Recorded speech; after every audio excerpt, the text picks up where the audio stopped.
Good morning.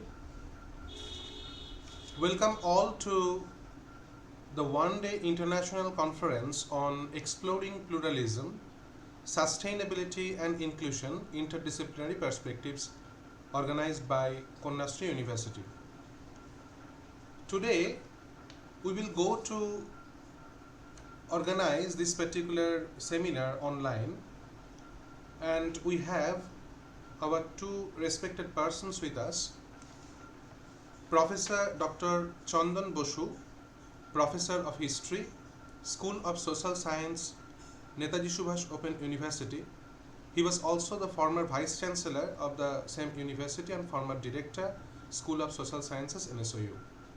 And also Dr. Indrani Ghosh, Assistant Professor, Diamond Harbour Women's University. We welcome these two dignitaries. Welcome sir, welcome madam. They will, madam, probably you were unmute your audio. Am I audible? Yes, perfectly audible. Okay, these two dignitaries actually they will chair the session, and we have 16 participants with us. And as we have already mentioned, that the program will be organized or the conference will run according to the schedule already provided to the participants. I will obviously name one by one names, and it will continue. First of all, I just mentioned the names of these persons. Aarzoo or Professor Dr. Ruhi Lal, then Abantika Mondal, then Amlan Datta, Aarzoo Sharma or Suman Bose, joint publication actually, joint paper, Aparna Ghosh, Archita Pal, Ariti Nath or Dr. Priya Mitra, Channnamma Mondal, Chiranjit Ghosh, Devapriya Bhattacharya, Dipali Shaw, Dr. Debjani Halder, Dr. Ayan Kanti Ghosh, Dr. Channamma Mondal, Dr. Disari Roy, and Dr. Indrani. As decided that the participants will get 5 to 10 minutes for paper presentation, and afterwards there will be 5 minutes maximum for questioning. Is it okay, madam? Yes. Yes. So now, first of all, I welcome our two chairpersons here, and with their consent, we will begin the first paper. Is it okay, madam? Absolute. Sir? Absolute. Sir, am I Yes, audible? Yes. absolutely okay. Absolutely okay. I would like to just point out one thing that on behalf of the chairpersons, uh, I must appreciate the endeavor taken by Kanyashree University in this regard. And it's an international seminar, and the online platform is actually very opt for this type of session. We can accommodate various participants all over the world. I would like to request all the participants to strictly confine within the time, that is 10 minutes, and after that it will be followed by a 5 minutes interactions or questions or any comments. And comments are always welcome because it will help the participants to improve their paper. It should be taken actually as suggestions for the improvement of paper or participations. And I again congratulate the organizers. They have taken a little bit of trouble in this regard. And without wasting any time, I request the organizer to start the program immediately. Thank you, Thank sir. you. So, Uh, okay, a madam. very good morning to all. Uh, I really appreciate the endeavors of Kanyashree University. It is a new university, but I have a long association with this university. So I really want to thank all the organizers for inviting me to chair this session. I also extend my good wishes to my co-chairperson, sir. Thank I you. hope Thank you. it will be a very enriching session. Over to you, Dipanjan sir. Thank you, madam. Thank you, sir. So, without further delay, we will begin with the paper entitled Cultural Representation and Visual Symbols in Educating Adolescents About Mensuration, Analysis of Whisper Campaign. Aarzoo. Hi, good morning, sir. Yes, you may begin. Sir, can I present? Yes, you can present.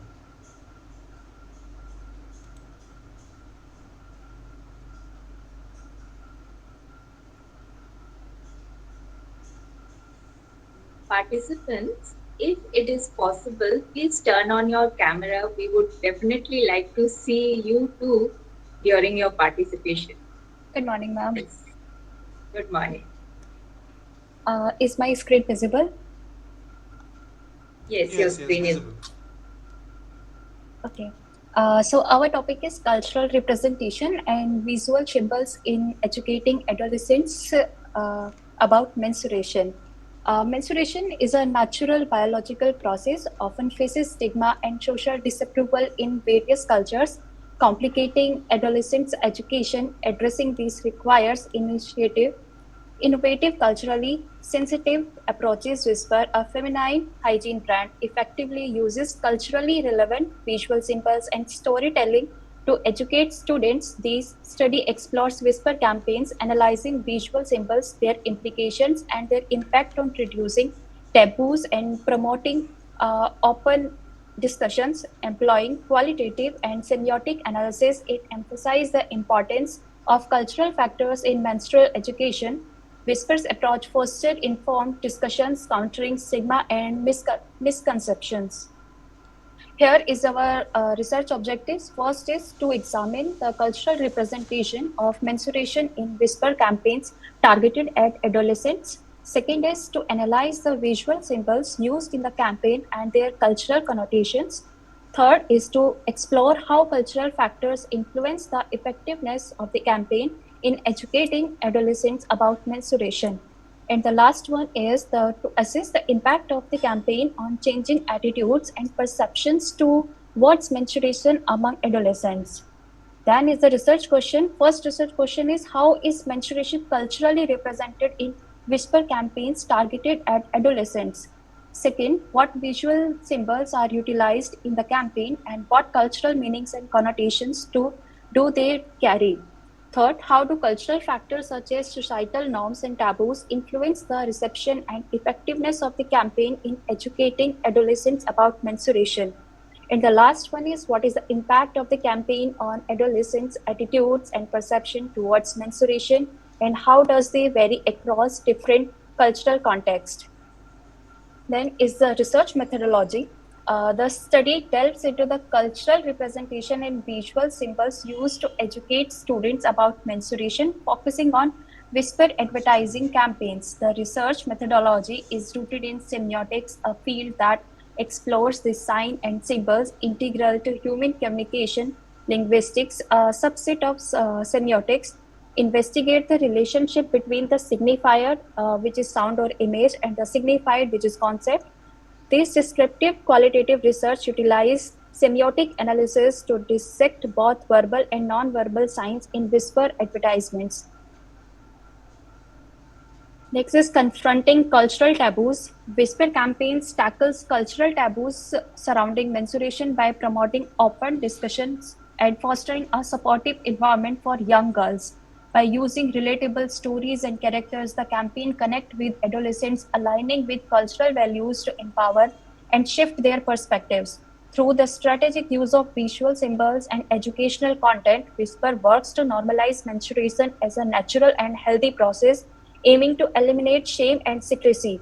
This approach not only provides accurate information but also encourages a more accepting and open attitude towards menstruation, breaking the silence and addressing societal stigmas. Next is semiotic analysis of visual symbols. Whisper campaigns employ semiotic analysis to convey important message about menstruation through visual symbols. The closed bathroom door represent the fear and lack of knowledge surrounding menstruation, highlighting the need for open dialogue and education. The comforting teacher symbolized the crucial role of knowledgeable adults in providing support and fostering understanding by distributing educational materials. The stained skirt served as a natural indicator of menstruation, emphasizing the importance of offering young girls accurate information and support. These visual elements collectively stress the necessity of breaking taboos and promoting a supportive environment for adolescents girls learning about menstruation. Then is culturally relevant storytelling. Whisper campaigns focuses on culturally relevant storytelling to educate adolescents about menstruation by using relatable characters and scenarios. The campaign ensures that its messages resonate deeply with young audiences, fostering understanding and acceptance. Incorporating songs and interactive educational materials simplifies complex information, making it accessible and engaging for girls. The campaign's partnership with schools highlights the importance of institutional support in promoting menstrual education and creating a supportive environment. Together, these strategies aim to power adolescents by providing them with accurate information and encouraging open discussions about menstruation, ultimately breaking down barriers and fostering a more informed and accepting society.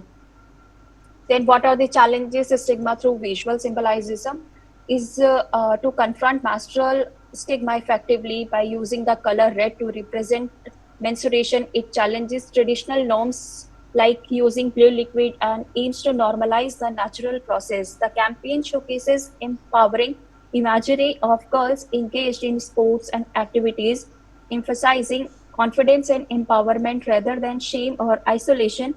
Furthermore, by incorporating cultural attire and celebrations, Whisper ensures its messaging resonates across diverse communities, promoting inclusivity and cultural sensitivity.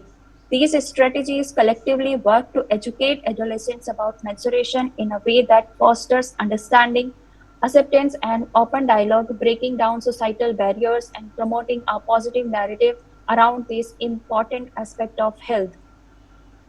Next is fostering open dialogue and acceptance about menstruation among adolescents. It encourages discussion by involving teachers and peers, creating a supportive environment for addressing menstrual health. The campaign ensures comprehensive education through the distribution of information materials and integration of educational content, providing accurate information to young individuals. Furthermore, Whispers community involvement, particularly through partnerships with schools, underscores its commitment to promoting menstrual education and equity. By engaging broader community, Whisper strives to normalize discussions around menstruation, empower adolescents with knowledge, and cultivate a more informed and supportive societal approach to the these natural aspect of life. Shifting perceptions and attitudes towards among adolescents by strategically employing culturally relevant symbols and narratives, it challenges prevalent misconceptions and stigmas associated with menstruation. The campaign aims to empower young girls by normalizing menstruation and providing comprehensive education, fostering confidence, and provide in this natural process. Furthermore, through partnerships with schools and community engagement, Whisper promotes a supportive environment that encourages acceptance and understanding of menstruation. This holistic approach not only educate but also aim to cultivate a more informed and empathetic societal perspective on menstruation, benefiting adolescents and health and well-being. Global implications and impact. Menstruation education emphasizes a culturally sensitive approach, aligning with diverse culturally values to effectively combat stigma globally. Collaborating with schools highlights the importance of institutional involvement in promoting menstrual education and equity.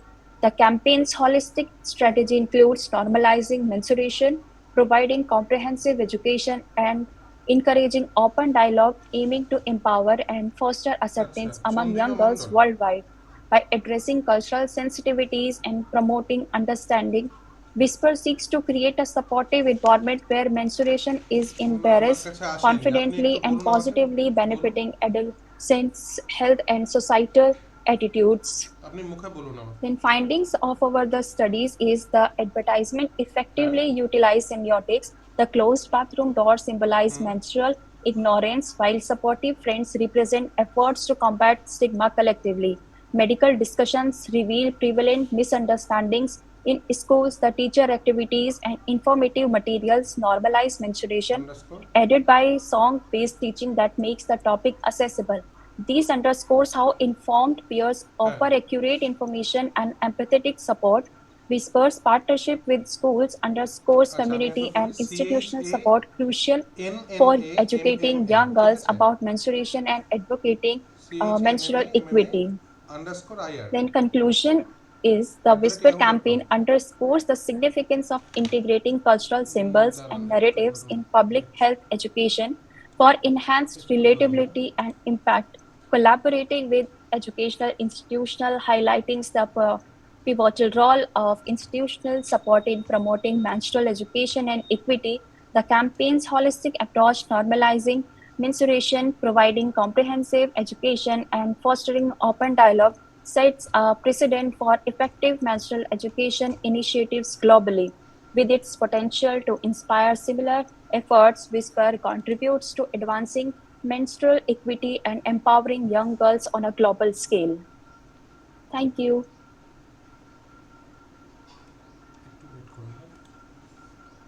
Uh, Thank you, Arjun. Uh, Professor Basu, would you like to say something? No, it's a very good paper, Thank and you it's so a much, sir. no. The only point I would like to highlight is that Hanji. these are the new areas of researches Hmm. where we can take some areas of our consciousness, of our society, of our relationships, and some physical, biological processes into the arena of social science. And I would like to draw your attention only to the point that you might read Foucault in this regard. You might read Foucault in this regard. It's my suggestion, and it will help you to develop your paper in a full-fledged research work. And it has immense potentiality. These areas bear immense potentiality of new researchers. Thank you. Thank you so much, sir, for your feedback. Thank you so much, ma'am. Also, it was indeed a very nice paper. Uh, the topic that you have chosen really needs to be addressed in today's uh, society. Uh, we really need to normalize this process. Yes, This ma'am. should not be a taboo. And your analysis was very good. However, in your title, you have something, you have written visual symbols in educating. You have analyzed the visual symbols, Yes, ma'am. Yes, but ma'am. since this is a presentation, I would suggest that if you had those visual symbols in your presentation, it would have made a very good presentation. Oh, So oh. next time when you are presenting, please keep this in mind, because you see the audience, you have to, your PPT must be such that it must captivate the audience. And one more thing, Professor Basu would also, I think, agree with me. Participants, kindly do not read your PPT, because we can also read that. We want your analysis. We want to know your methodology. We want to know your findings. That is very important. Otherwise, Arjun, it is a very good paper. Thank you for presenting it here. Thank you, ma'am. Aarzoo madam, please stop your presentation. Okay, thank you. Now the next participant will be Abantika Mondal, and her paper entitled Lack of Awareness Regarding Sexual Harassment in Teacher Education Institutes. She is an assistant professor from Baba Saheb Ambedkar Education University. Abantika Mondal, are you present here?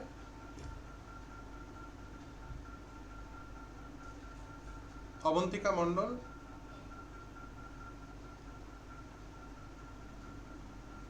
I can see her profile. She is present actually. Okay. Yes, sir, I am present here. Yes, yes. Sir, am I audible? Yes, yes, you are audible. Okay, thank you.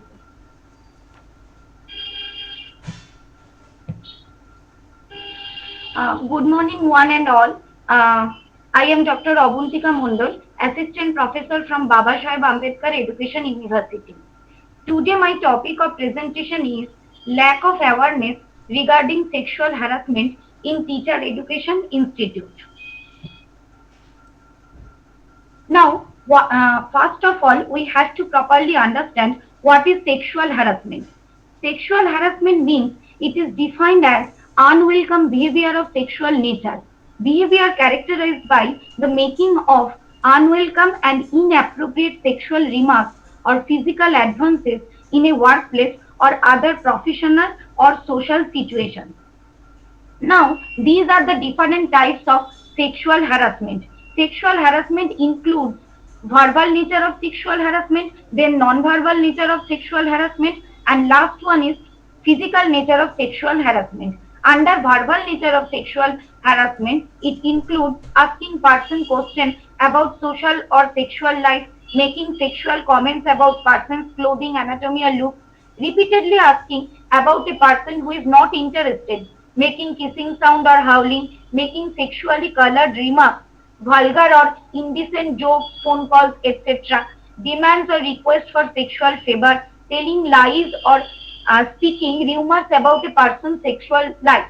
In case of non-verbal examples, looking a person up and down, staring at someone, blocking a person's path, following the person, giving personal gifts, displaying sexually suggestive visuals, making facial expression, and last of all, making sexual gestures with hands or other body movements. In case of physical nature of sexual harassment, physical confinement or touches against the will, giving a massage around the neck or shoulder, touching the person's clothing, hair or body. Uh, now, some harassments are non-sexual in nature.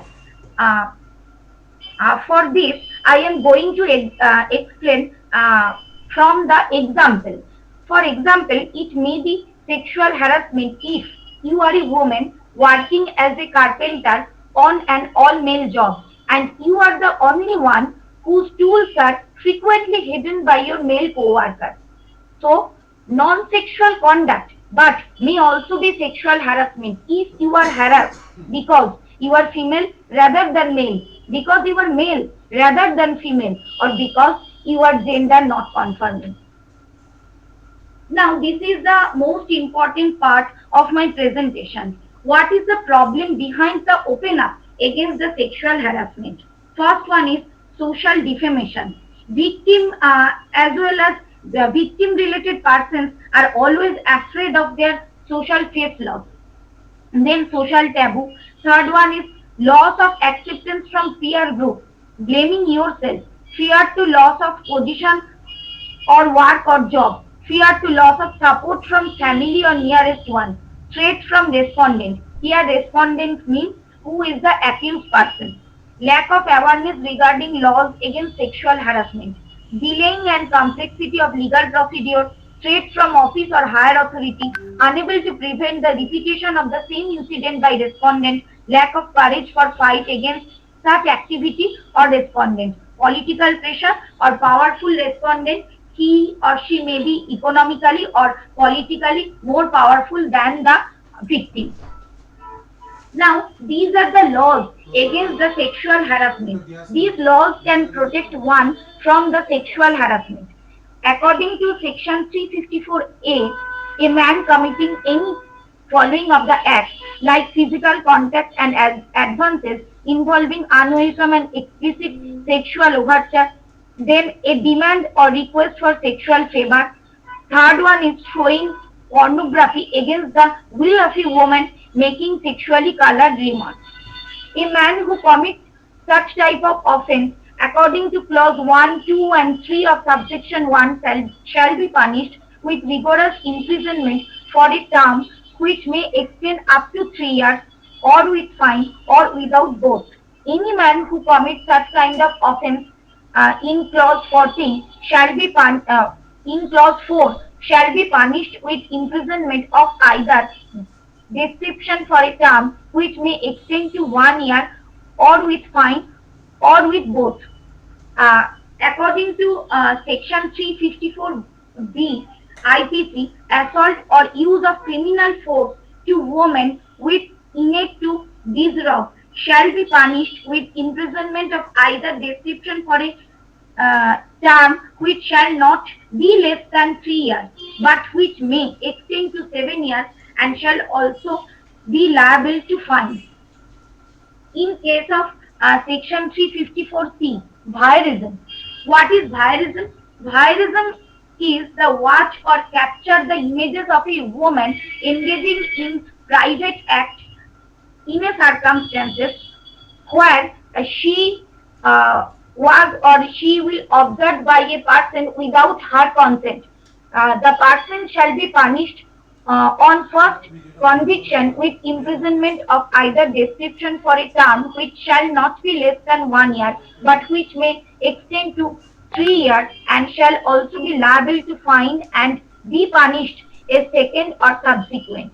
In case of 354D, stalking. Now, what is stalking? Follows a woman and contacts or attempt to contact such a woman to foster personal interaction, or monitor that is used by such woman without her permission. Respondent use her computer or internet or email or any other form of electronic communication commits the offence of stalking, but provide such conduct shall not amount to stalking if man who pursued it provides that for the purpose of preventing or detecting crime, or it was pursued under any law to comply with any condition or requirement imposed by any person under any law, or in the particular circumstances such conduct was responsible and justified. However, commits the offences of stalking shall be punished on first conviction with imprisonment, extend from 1 year up to 3 years, and shall also be liable to fine. Now, what about UGC against the sexual harassment? Uh, by the order of Supreme Court in 1997, UGC established Vishaka guidelines. These are the procedural in nature and state the method that is to be followed while dealing with the cases related to the sexual harassment of women. Vishaka guideline has now been suppressed by the Sexual Harassment of Women at the Workplace Prevention, Prohibition and Redressal Act 2013, which is also addressed as POSH Act. However, the Vishaka guidelines are the most significant set of guidelines which are believed to have helped in the development of Act 2013.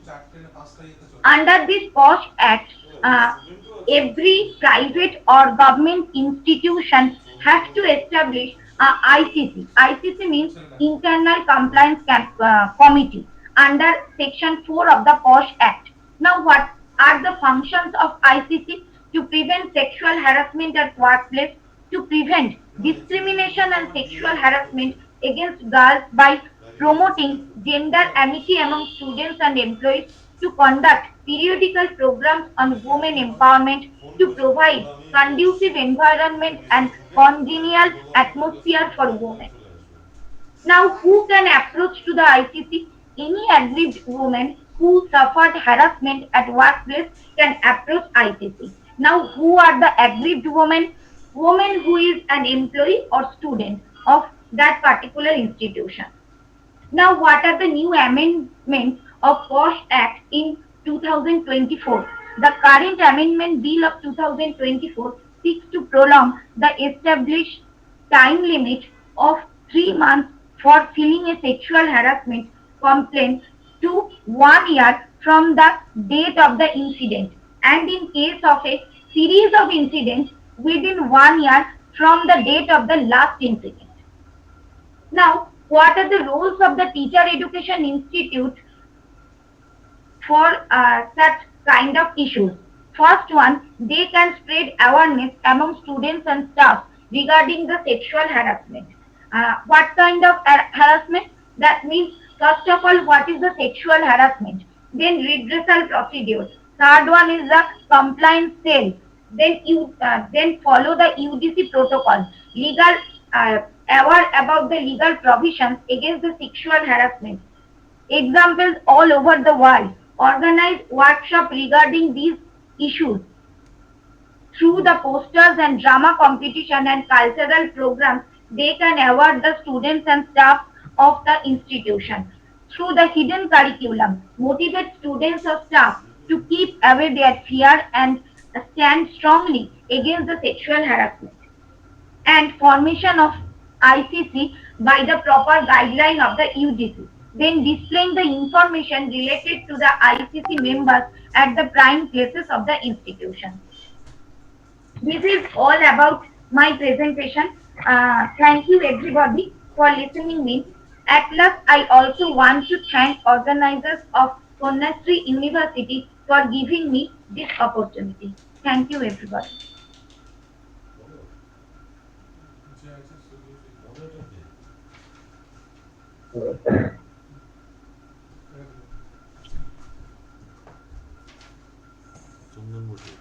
Well, thank you, Avantika. Avantika, I think I missed out something. That is, did you mention the methodology? No, ma'am. It is not a survey work. That's why I didn't mention the No, methodology. no, but I understand it's not a survey work. But what is the methodology of all this data that you have presented? What is the methodology? How did you collect it? Actually, ma'am, from the review literature and from the So UGC. that itself is a methodology. Oh, thank Okay, you. so Yes, yes. that should have been mentioned. Okay. And if you look into your title, it's saying lack of awareness uh, regarding sexual harassment in teacher education institution. So you are stating that there is a lack of awareness. However, in your presentation, there has not been any mention that there is a lack of awareness. So I think No, you modify actually, that. ma'am, in my presentation, in the slide, give me 1 minute. Ma'am, in my presentation, in my slide 4, problems behind the open up against the sexual harassment, that is the major portion of the lack of the awareness in the teacher education institution, because actually in real situation, teacher education institutions or most of the institutions only concerned about their academic official work, etc. But they are not focusing on the ICC or the regarding such kind of sexual harassment related problems. And because teacher education institutes are playing very important role in our society, because they prepare teachers for future, and teachers are the backbone of the society, and teachers prepare the students in their schools or institutions. If teachers are not aware about such type of procedures or legal provisions, they will not be able to award their students. So this is a major lacking portion of the teacher education institute, because they didn't conduct any such kind of awareness program, or they didn't give the support to the students or employees to open up against such kind of sexual harassment. Because madam, I am Is from the a teacher data education where institute you, and I face such madam, kind of problem. madam, I understand, madam, I understand totally what you are saying, but I just want to highlight the point that your presentation is on lack of awareness. But what type of awareness you have mentioned, but where is the lacuna? Did you do any survey? Those things are not mentioned. So it is just my personal opinion that this title doesn't go with the paper. If you can just modify the title, I think it would have been a better paper. Okay, okay. Thank you, ma'am, for your suggestion. I completely agree with Dr. Ghosh that the title of the paper doesn't justify the presentation. I request the paper presenter, to take some sample survey or take some institute in order to prove that there is a complete lack of awareness. It will be a good paper first if there is an inclusion of methodology in the paper. Second, there must be a review of already published research works on this theme. And third, there should be some survey of the institutes regarding the teacher training institute in Kolkata or West Bengal. These are my humble suggestions to the paper presenter. Thank you. Okay, thank you, sir, for your suggestion. Okay, thank you. Ms. Abantika Mondal, please stop your presentation. Thank you. Okay, again I just remind all the participants to keep your presentation within 10 minutes. The next presenter will be Amlan Datta, and the paper is entitled as The 1947 Partition and the Construction of Identity of Women, a comparative study of Abhijit Sen Shobuj Shawla Dhaka Jol and Hasan Azizul Haq's Agun Pakhi. He is an independent scholar and from Department of School Education, Government of West Bengal. Hello, am I audible? Yes, audible. Okay, so I am now starting just my presentation.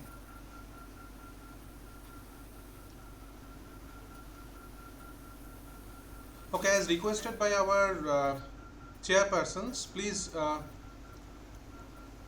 just open your video, okay? Okay.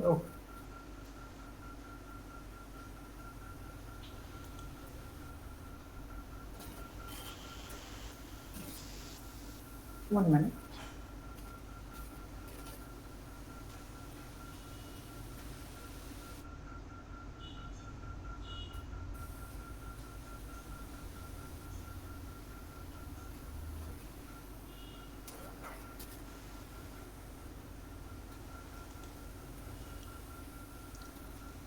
Am I visible? Yes, actually your presentation is visible, but not you. Keep your camera on. Yes, I am keeping my camera on, but I think there is some problem. Okay, just continue. Sorry. Okay.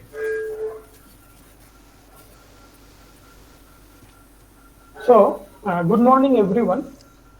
Now I am presenting on the topic, the 1947 partition and the construction of women, a comparative study of Abhijit Sen's Shobuj Shawla Dhaka Jol and Hasan Azizul Haq's Agun Pakhi. Now, at first, I will share some key facts about 1947 partition. Sorry, I have some technical problem. Just give me some minutes. The cursor is not working.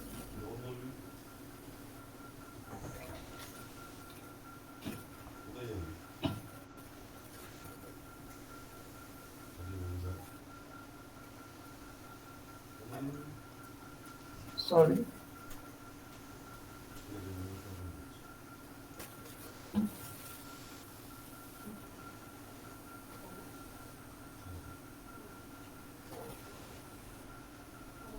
I'm having some, sorry for some technical difficulty. Please bear with me. So I think the screen is visible now. Yes, visible. Yes. So I am at first sharing some key facts about 1947 partition. It marked the end of British rule in South Asia. It also saw the formation of modern India, Pakistan, and since 1971 Bangladesh. It caused violent deaths, murders, rapes, the abduction of women, and sectarian violence. It is one of the largest mass refugee crises of the last century also. And now I will talk about what is partition literature. Yes, 1947 partition literature is due to the rise of or the happening of the 1947 partition, the greatest human tragedy. And the partition gave way to this kind of literature that is called 1947 partition literature. The partition literature is composed in different languages like Bengali, Hindi, Punjabi, Urdu, etc. And this partition literature deals with the theme of violence, destruction, loss, trauma, rehabilitation. Hello. Yes, sorry. Actually, there is some issues with your microphone. Okay. It's still creating noise. Sorry. It's getting noisy. Hello, am I audible? Yes, you are audible. Please keep this sound on. Okay. My sound. Amlan, I think you have two devices on. Please mute one of your device. Sorry.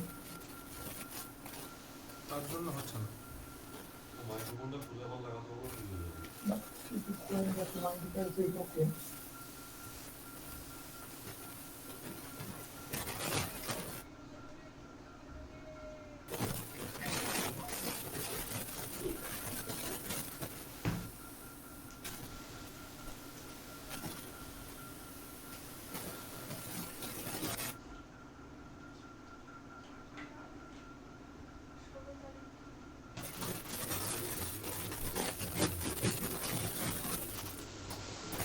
Probably the problem is with your microphone jack.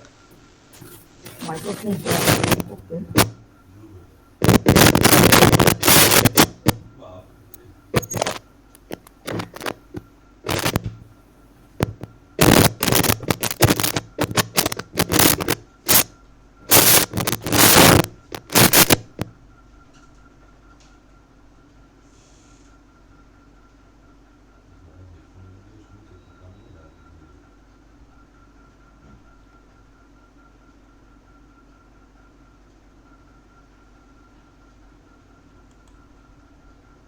Hello, are you there?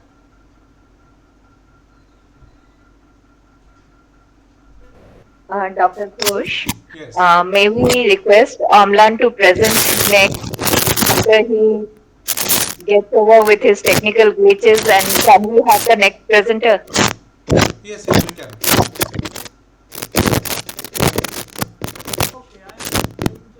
Amlan Babu? Hello? Hello. Okay, I am just going with our next presenter. You will just rejoin with any other device, right?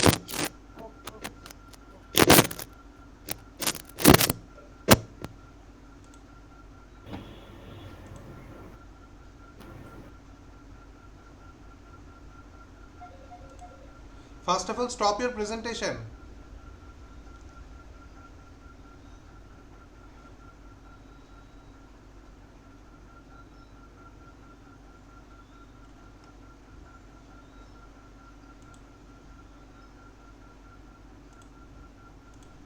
Hello, Amran Babu. Can you hear me? Thank you. Okay, now we will go with our next presenter, and it's a joint publication actually with Annesha Saha and Suman Bose. And the title of the paper is Impact on Teaching Style in College Students. Okay, Suman Babu. Good morning, sir. Good morning, everyone. As it is a joint paper, so what we have decided that the Annesha, our student of Kanyashree University, she will do the first part of the presentation. It will hardly take 2 to 3 minutes, and the rest of the part, the data interpretation part, will be explained by myself. And I would request Annesha to please share her screen and start the presentation. Annesha, are you ready to share? Annesha, are you there? No, I cannot see her. I don't know. So, Annesha, sir, if Annesha is not available, then I would request, shall I present the entire presentation? Yes, you can. Okay. So, Thank you very much, everyone, for giving us the opportunity to present our research title. Just I'm sharing our screen.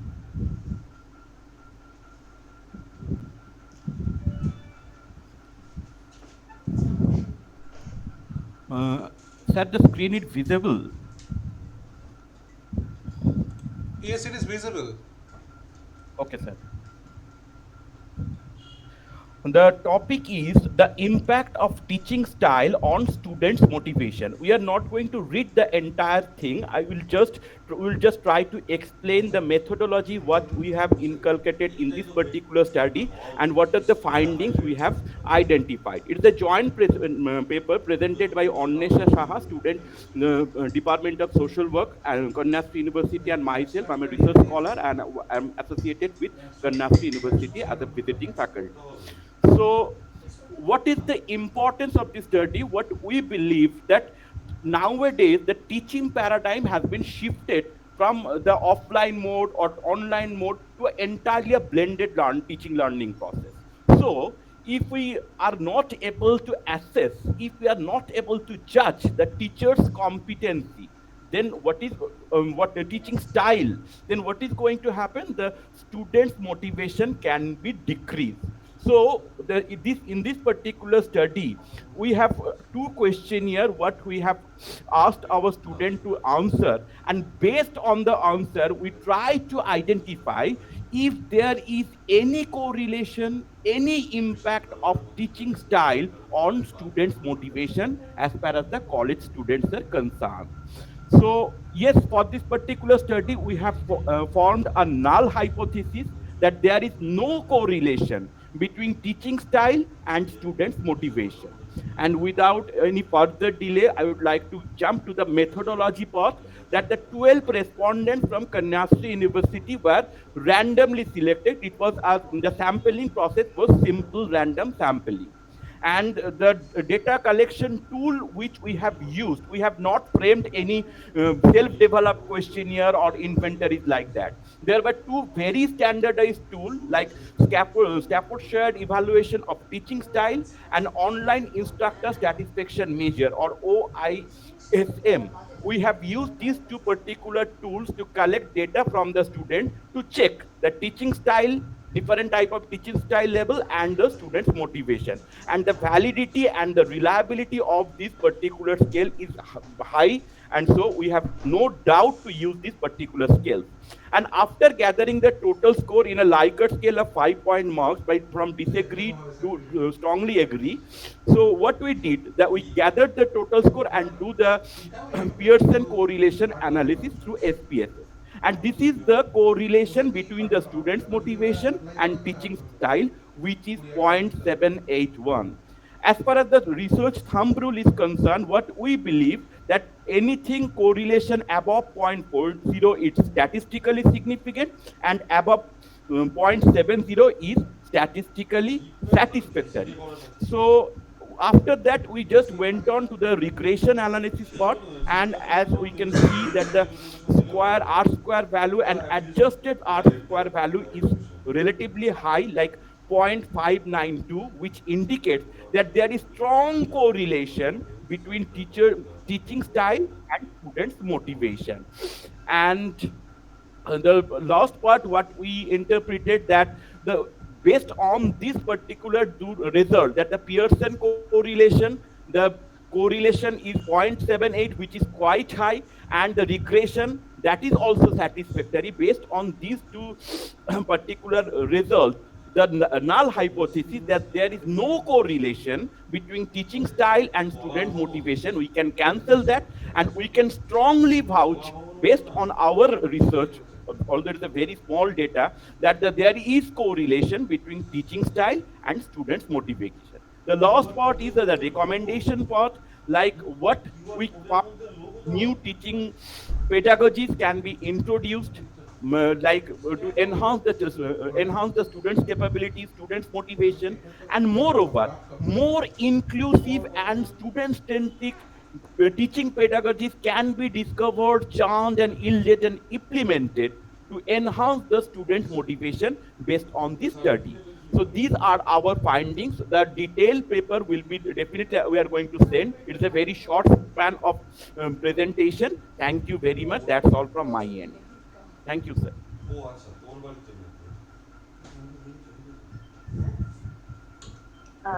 Thank you, Dr. Bose. That was a very comprehensive and detailed paper. I just want to point out, you said you have mentioned that you have a very small sample. Don't you think 12 is too small? That is, ma'am, it was 20, but the thing is that my co-author is a student, and I believe that dealing with a greater number of data will create more difficulties for her. Unfortunately, I don't know why she. But you are using SPSS, so Yes, ma'am. that Yes, wouldn't have been a problem.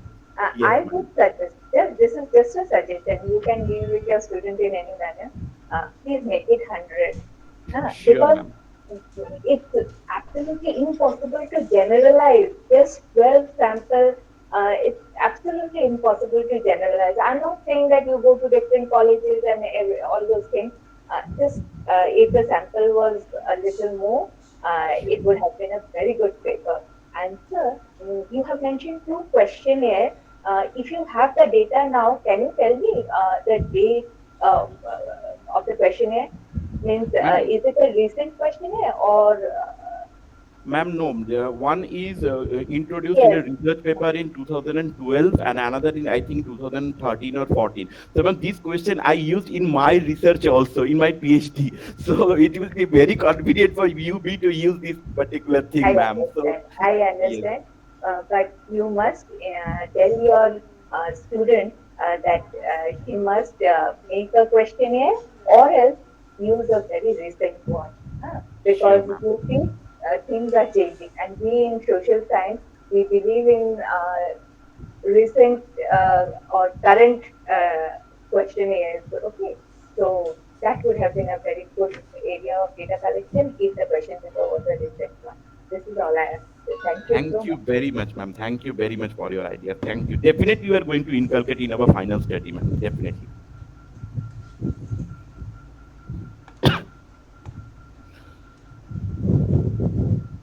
I am a student of history and therefore I am not very habituated with the sampling method. My general understanding is that what is your conclusion? It is not very clear from your presentation.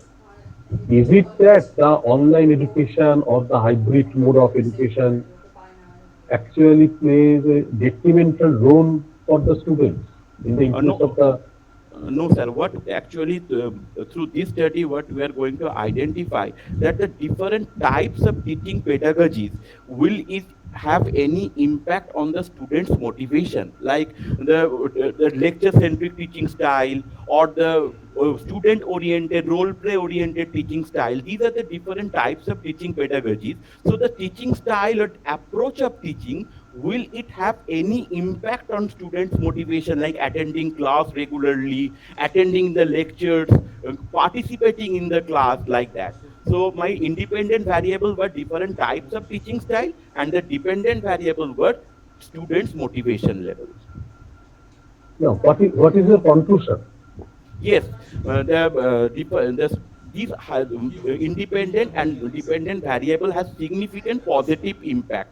Like if the teaching pedagogies are more innovative, then definitely students will will be encouraged to participate in the class, in the activities. And if the teaching style are like conventional type, like lecture based, the old method, whatever we call, then the students are a bit reluctant to attend the class, participating in the class, like that. So new pedagogies like introducing new scaffoldings, role play, group activities, these should be inculcated in the teaching activity. That is the conclusion, sir. Even for the higher learning, Yes, sir. University students, sir. university students. And therefore, my suggestion is that you have to increase your sample time. Definitely. It's too small. Sure, sir. Sure, sir. It's my humble suggestion to you and to your students. And it's a new area of research, and education institute and education system is actually a kind of ideology that helps the society to a significant way for new development. And if our process, the methodology is wrong, what you are trying to say, not only wrong, I would say that it actually demotivates the students to come to the class or to take active part in a collective way in the classroom, where both the teachers and the students are involved in the teaching process, teaching learning process. If it is that, you have to develop your research area or your research question on the basis of more sample and across the disciplines, not only history, not only education, but also the students belonging to the science subjects, where lab is essential. It is my preliminary understanding of, though it is not my subject, it is my preliminary understanding of your presentation. Sir, definitely we are going to introduce all whatever you have told. Yes, not only from social work, we will definitely gather more data from other disciplines also, and we will definitely increase the sample size, as ma'am and you have definitely. Especially from the School of Sciences, discipline from the sciences. Sure. The lab is essential.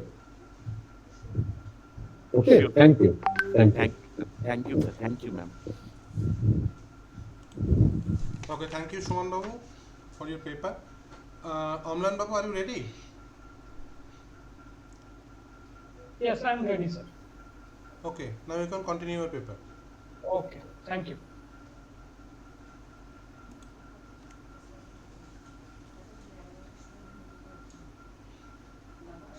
Am I visible? Yes, you are visible. Okay, thank you.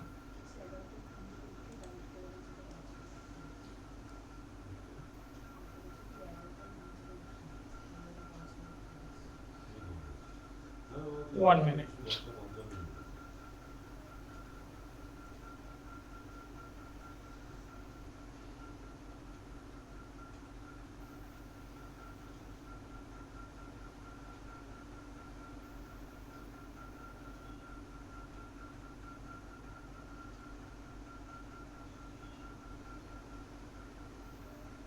Is my screen visible? Yes, visible. Okay, then I am starting. So, good morning, everyone. Today we are here to take the 1947 partition and the construction of identity of women, a comparative study of Abhijit Sen's Shabut Shalotaka Jol and Hasan Azizul Haq's Agun Paki. At first, I will share some key facts about 1947 partition. It marked the end of British rule in South Asia. It saw the formation of modern India, Pakistan, and since 1971, Bangladesh. It caused violent deaths, murders, rapes, abduction of women, and sectarian violence. It also saw one of the largest mass refugee crises of the last century. Now, I am definitely talk about what is partition literature. Partition literature is actually the result of this 1947 partition, and this genre of literature is composed in different languages like Bengali, Hindi, Punjabi, Urdu, English, etc. And this kind of literature deals with the themes of violence, displacement, loss, trauma, rehabilitation, and resettlement due to partition. Now, partition's impact on women. Women bore the brunt of this human tragedy named partition. Nearly 75,000 women were abducted and raped. Women were targeted as a prime object of persecution in this human tragedy. They suffered loss of home, native land, and dear ones. They were subjected to rape and torture before death, or sexual molestation and abandonment with lifelong trauma. Now, what is identity? Identity provides links between the personal and the social, the self and the society, the psyche and the social. Identity is relational. It is being constructed through relations of difference, such as us and them. Identity is historically specific. It can be seen as fluid, contingent, and changing over time. Identity has also material basis, including social, economic, and political basis, as well as those that are linked to the material body. Now, about Shobuj Shalo Taka Jol. It is a novel published in 2009. Its English title can be called Water Covered with Green Moss. It is a novel by Abhijit Sen, and its subject is the exploration of pain, suffering, loss, and the sense of homelessness related to 1947 partition. It is narrated from the point of view of Aditi, a woman of nearly 50 years of age who is a lecturer in history in a government college. Now, to comprehend Shobuj Shalo Taka Jol, we must know that Aditi, the protagonist, left the village named Kea at Borishal, Bangladesh, to settle in Calcutta with her family in her adolescent years as an aftermath of partition. She remembers her ancestral home at Kea vividly in her later years and goes back to Kea with her brother Prashant and Prabdumi. Her lonely and disturbed married life with Divakar, a government administrative officer, prompts her to journey back to her memories of ancestral home. Going back to her roots transforms her lonely life, gives her life a new meaning. She finds a new perspective in her life and a new vocation. She associates herself with an NGO which tries to rescue and save the women who are trafficked in India. Now about Agun Pakhi. Agun Pakhi is published in 2006. Its title can be called in English The Phoenix. It is a novel by famous Bangladeshi writer Hasan Ali Julhaq. It is awarded Anand Puruskar in 2008 and Prothom Alu Book of the Year Prize in 2007. Now in Agun Pakhi, we see the setting is in rural Raj, now in West Bengal of early 20th century. It chronicles the rural family's ups and downs. The story is told by a country housewife in first-person narrative, and the story begins a score years before the partition of India. In it, we see that the country housewife makes a powerful observation of herself and people around her. Through her eyes, we see the way of life of the then rural Rar region. During the Second World War, her family experiences cholera, crop failure, and the trauma of communal division. At the end of the novel, her children and her husband set for Pakistan, but she refuses to go. Her decision to stay back alone astonishes her husband. She then informs her husband that previously she has been dependent on her husband in thought and action, but now she has learned something to make her own choice independently. Now, if we compare Aditi and the country housewife, Aditi is a lecturer in history at a government college, but the country housewife barely reads and writes Bangla. She later learned to read newspapers. Aditi is a professionally working woman. The country housewife is a homemaker of the joint family. Aditi has strong opinion and independent, and she has distinguished personality. The country housewife rarely goes out of the family home. She is dependent on men and husband in case of opinions and decisions. Aditi's marital relationship is unhappy, whether as the country housewife's marital relationship is normal. Aditi has no offspring. The country housewife is the mother of 4 children. Now, the next, finding own identity, Aditi and the country housewife. Aditi remembers her Desher Bari vividly. It gives her immense pleasure and a strong sense of bonding with her ancestral home. And we have to remember that she is without any kind of love and bonding in her present married life. So she journeys back to her Desher Bari and renews her strong bonding with her ancestral home, her relatives, and the people there. This renewal gives her at last a renewed and strong sense of identity and vocation in her present life. She decides to leave the marriage bond and finds a new vocation in rescuing the trafficked women. And in country housewife's case, the country housewife reads the daily newspapers to get hold of the meaning of the politics, riots, and partition. And after the partition, her children settles in East Pakistan or Bangladesh. They try to persuade her to leave India for East Pakistan and Bangladesh, but she decides to stay at her home in India. Her husband becomes surprised as he himself is leaving India for East Pakistan and Bangladesh. But she is determined not to leave her Desher Bari as it is more important to her than the larger nation state. She finds her own identity through the independent choice or decision of staying at her home in India alone, in spite of her husband's decision to leave India. Now to sum up, we see two women, they are different in class, caste, education, but united in their resolute decision to be united with their homeland that gives strength to their identity. The tragedy of partition renews their identity and sense of belonging to their homeland. Both of them refused to succumb to the dictates of the tragedy of partition or the devastating situation in their life. They showed exemplary fortitude, patience, and strength to resist the combined nightmares of assault, exodus, displacement, grinding poverty, and broken psyche. In a way, both the women become Agun Pakhi, or the phoenix, gathering life from the ashes. And these are my works cited.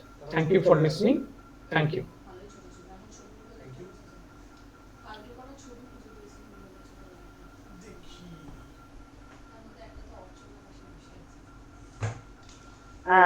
Well, Amlan, thank you for your presentation. Amlan, you are from which discipline? I am from English department, ma'am, English literature. Okay, okay. Since I am not a person from literature, I would just like to find out from you what has been the methodology. You have cited your work. So what was your methodology? Yes, so my methodology is simply comparing the texts and close reading of the texts.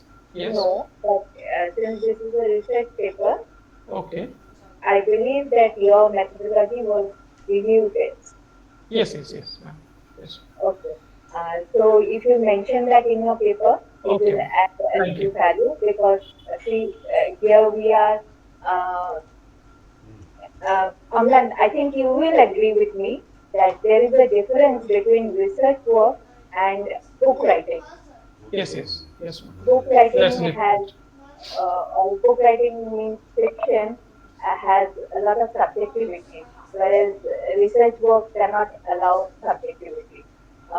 In review also, you must conduct internal criticism and external criticism. That is related to the data that has been revealed in the book. Okay.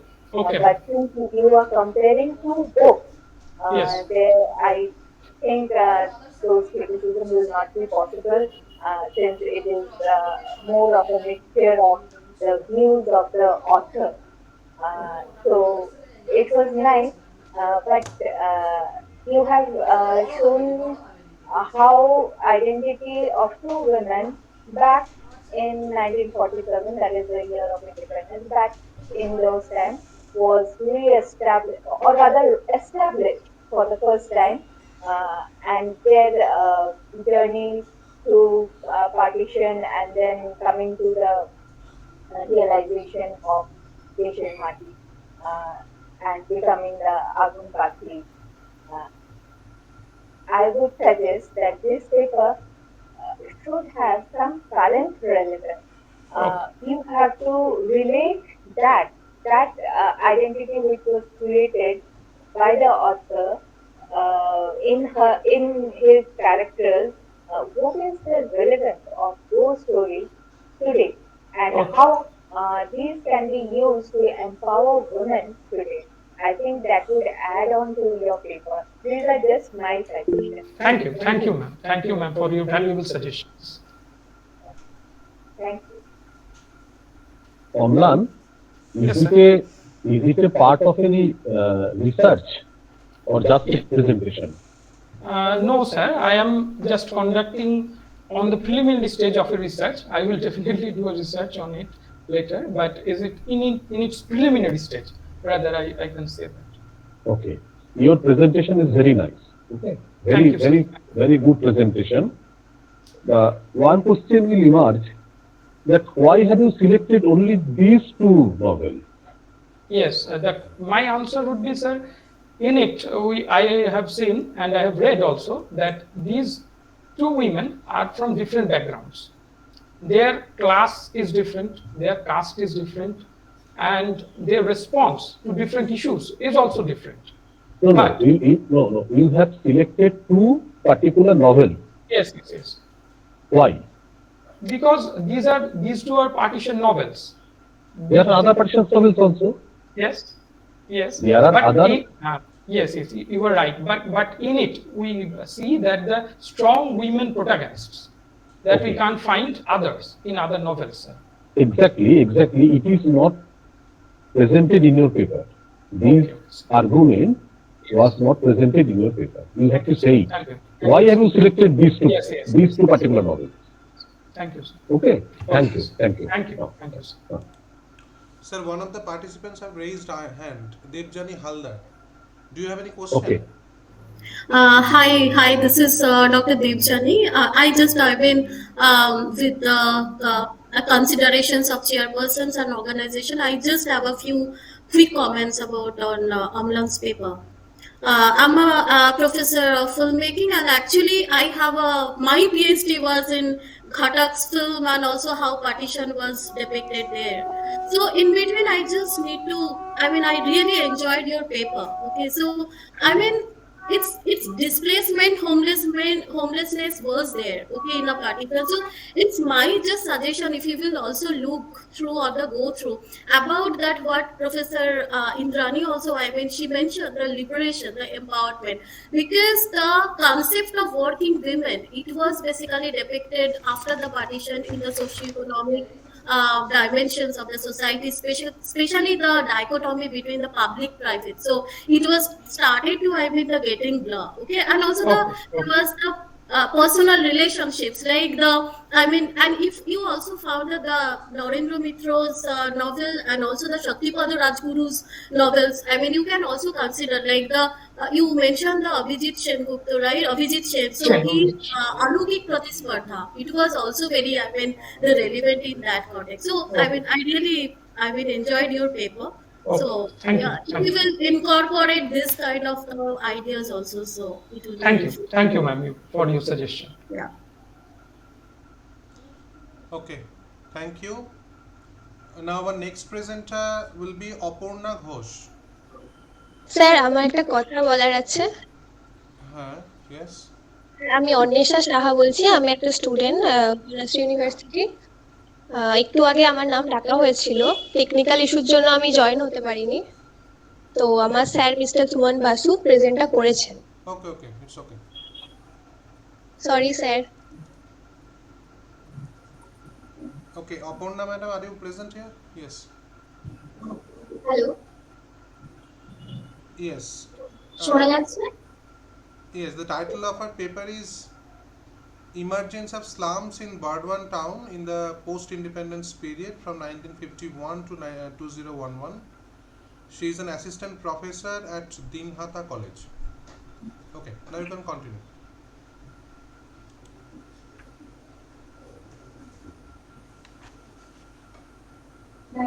Sir শোনা যাচ্ছে? Yes, you are audible. ধন্যবাদ sir. Sir আমি অপর্ণা ঘোষ, দিনহাটা কলেজে ইতিহাস বিভাগের সহকারী অধ্যাপিকা। এখন আমি যে বিষয়টি উপস্থাপন করতে চলেছি তা হলো emergence of slums in Burdwan town in the post independence period. This is the introduction. A slum is a highly populated urban residential area consisting of densely packed housing units of very quality and often associated with poverty. Although slums are usually located in urban areas, in some countries they can be located in semi-urban areas where housing quality is low and living conditions are poor. While slums differ in size and other characteristics, most lack reliable sanitation services, supply of clean water, reliable electricity, law enforcement, and other basic services. Due to increasing urbanization of general populace, slums became common in the 19th to late 20th centuries in the United States and Europe. Slums are still predominantly found in urban regions of developing countries, but are also still found in developed economies. Burdwan Town, one of the oldest trade centers of Bengal, is known for its glorious and prosperous past, particularly for the agriculture and transportation system. Due to its economic, social, and cultural importance, the town has attracted a large number of people from rural areas and from every corner of the country as well. This has led to the growth of slums in town. Unlike Kolkata and other cities, most of the settlements in Barwan town were developed mainly along the railway line outside the town and near the large rice mills. The present study tries to investigate the key drivers of slums in Barwan town in the post-independence period and examine the scenario of these slums in different areas of the town. These are the research gaps. Based on the literature, the study identifies the following research gaps that need to be addressed. None of the previous studies present the status of the slum pockets and slum populations in the Barwan town, particularly in the post-independence period. Studies on the slum of Barwan town to address the social and economic conditions of the slum dwellers, but failed to address the driving forces that were responsible for the formation of slum in the town. Objective of the study, these are the two objectives. First one is to describe an overall scenario of the slums of Barwan town in the post-independence period. In this context, the study presents identify different slum pockets situated in the town and their location. To identify the second one is to identify the driving forces for the formation of slums of Barwan town. In this regard, the study tries to find out the different social and economic parameters that were responsible for the formation of slums in the Barwan town. Basic slum parameters. এক্ষেত্রে IHSDP integrated housing and slum development programme 2006 সালে এখানে একটা project submit করা হয়, যে প্রজেক্টটা উষা সারের উপর ভিত্তি করে করা হয়েছিল। এখানে কিছু স্লামের যে কিছু মূল নির্ধারক আছে, সেই নির্ধারকগুলি বলা হয়েছে। যেগুলি হলো excessive population density, inadequate physical infrastructure like roads, drainage, sanitation, water supply, street lights, ইত্যাদি। Major portion of the population living below poverty line, high rate of the unemployment, low rate of literacy rate, inadequate healthcare facilities associated with the high rate of morbidity and child mortality, absence of recreation and social facilities, poor quality of shelter and dwellings, high rate of crime incidents, high rate of social disorder and degraded quality of life. যদি আমরা historical perspective থেকে এই বস্তির বিষয়টিকে দেখবো, মানে ancient রোমে এখানে স্লামের কথা বলা হয়েছে, এবং in medieval times cities were so crowded that poor people, though small in a number, were kept out of the city. The Jewish ghetto was a unique type of medieval urban slum. The origin of the British slum during the 19th century, as explained by the Lewis Market, is related to the industrial modern city and the factory system. Frederick Engels, in his study of the slum conditions in Manchester in 1844, the first manufacturing city of the world, stated that the recent origin of slums belong to the industrial efforts. So after the industrial revolution, the poor were needed to work in urban factories. It was then the modern slum began to grow. স্বাধীনতার পরবর্তী সময়কালে আমরা যদি এই বস্তির যে বিবর্তন সেটা দেখি, চারটে পর্বে আমরা ভাগ করতে পারি। সেটা হচ্ছে 1950-এর ক্ষেত্রে 1950 থেকে 1960 সময়কাল, যেখানে slums are considered to be a result of partition and the inflow of huge population into cramped, dilapidated residential area. Slums are considered as a something that needed to be eradicated. যদি 1970 থেকে 1980 মাঝামাঝি সময়কালে আমরা দেখি বস্তির ক্ষেত্রে, সেক্ষেত্রে slums was now looked at as something that had to be developed.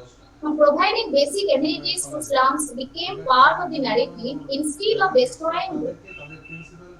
1980 মাঝামাঝি থেকে যদি late 90s দেখি, সেক্ষেত্রে দেখবো cities and urban spaces including the slums are now looked at as assets and investments of the economic growth of the state.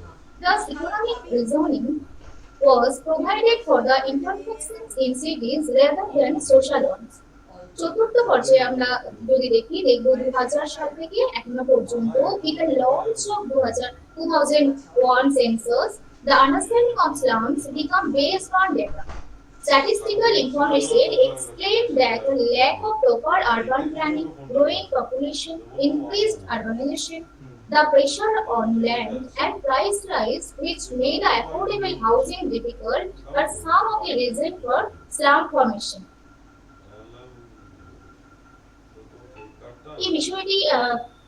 এই বিষয়ে কাজ করতে গেলে আমি যে তথ্যগুলো দেখেছি যে বিভিন্ন বই এবং journals, research article, news paper, এক্ষেত্রে বর্ধমানের একটি পত্রিকা, আমি নতুন চিঠি বলে একটি পত্রিকা, সেক্ষেত্রে বিশেষভাবে এটিতে তথ্য পেয়েছি এবং গভর্নমেন্টস বিভিন্ন রিপোর্ট স্বাধীনতা পরবর্তী সময়কালে। এছাড়াও বর্ধমান পৌরসভার যে তথ্য এবং পৌরসভা থেকে প্রাপ্ত তথ্য এবং স্টেট আরবান ডেভেলপমেন্ট অথরিটির যে রিপোর্ট, সেই রিপোর্ট আমার কাছে লেগেছে। সময়ের সীমাবদ্ধতা থাকার জন্য এই township profile of the city Bardhaman skip করে যাচ্ছি। Slum profile of Bardhaman town. The slums in Bardhaman town were initially studied as scavenger colonies situated within the city areas. Most of the cases, these scavengers migrated from Bihar and UP and Odisha. Gradually, the town gained importance with the establishment of different institutions like the district collectorate, district court, and sub-judicial court, police headquarters, educational institution, hospitals, railway station, interstates, bus terminus. These open different jobs and livelihood opportunities to the people. The search for alternative livelihoods was responsible for the demographic expansion of Bardhaman. Some of the got greater opportunities in the formal sectors and a sizable number came to work largely in the informal sectors of the economy. Along with the rising commercial space and growing flat culture, slum is an obvious product of urbanization here. These are as many as 141 slums with 91,000 population in the town. Census 2011. Slum dwellers are mainly Bangladeshi refugee, poor Biharis, Santal tribes or poor Muslim families. Though congested houses, poor building materials and poor sanitation are common slum characteristics, slum dwellers get adequate groundwater supply as the town is located on a rich aquifer zone with shallow water table. This is the prospect of the town to drive more population in future. এখানে আমি একটি table 1 এ দেখিয়েছি যে 1991, 2001 এবং 2011 সালে সেন্সাসে বর্ধমান শহরে স্লামের যে সংখ্যা, সেই সংখ্যাটা ক্রমবর্ধমান। 1991 সালে 25টি স্লাম পকেটস 25 এবং 2001-এ সেটা বেড়ে 34। 2011 সালে তা বেড়ে হয়েছে 141 এবং জনসংখ্যা বৃদ্ধি পেয়েছে। তার আগে স্বাধীনতার পরবর্তীকালে আমি এখনো ভাবে তথ্যগুলো সেভাবে পাইনি। 1951, 61, 71, 81 পরবর্তীকালে আমি এই বিষয়টা নিয়ে আরো ভাববো, মানে খুঁজবো তথ্যগুলো করবো। টেবিল 2-তে আমি দেখিয়েছি যে বর্ধমান শহরে মোট 35টা ওয়ার্ড আছে। তার মধ্যে যেখানে এখানে লাল যে কালিতে চিহ্নিত করা আছে সেগুলোতে সেই ইসলামের সংখ্যা, হাউস হোল্ড এবং টোটাল পপুলেশন সেখানে বেশি, এবং তারই মধ্যে 5 নম্বর ইসলামের সব থেকে বস্তি মানে জনসংখ্যা বেশি, এবং 20 নম্বর সেখানে 20 নম্বর ওয়ার্ডে আমরা দেখবো যে জনসংখ্যা সব থেকে কম। এই যে আমি একটু আগে বলেছিলাম IHSDP অর্থাৎ integrated housing and slum development যে প্রোগ্রাম, সেখানে যে প্রোগ্রামটা রিপোর্টটা পেশ হয় সেটা উষা সার্ভের উপর ভিত্তি করে পেশ করা হয়েছিল, এবং উষা সার্ভেতে বলা হয়েছে যে 20টা বাড়ি যদি কংক্রিটের ছাদহীন অবস্থায় এবং জীবনযাপনের জন্য সাধারণ যে মৌলিক পরিষেবা তার যদি অভাব দেখা যায়, সেটাকে আমরা স্লাম হিসেবে গণ্য করি। সেই সূত্রে এই 20 নম্বর ওয়ার্ডকে স্লাম হিসেবে গণ্য করা হয়েছে। এখানে ওয়ার্ড ওয়াইজ আমি একটা হাইয়েস্ট স্লাম কনসেন্ট্রেশন এবং লোয়েস্ট যে স্লাম কনসেন্ট্রেশন সেটা দেখানো হয়েছে, এবং এখানে যেখানে বোল্ড করা আছে কালারগুলো, সেই কালারগুলোতে স্লামের জনসংখ্যা বেশি, এবং সেখানে মূল শহর জুড়ে শহরের মধ্যস্থলেও অনেক বস্তি অবস্থান রয়েছে।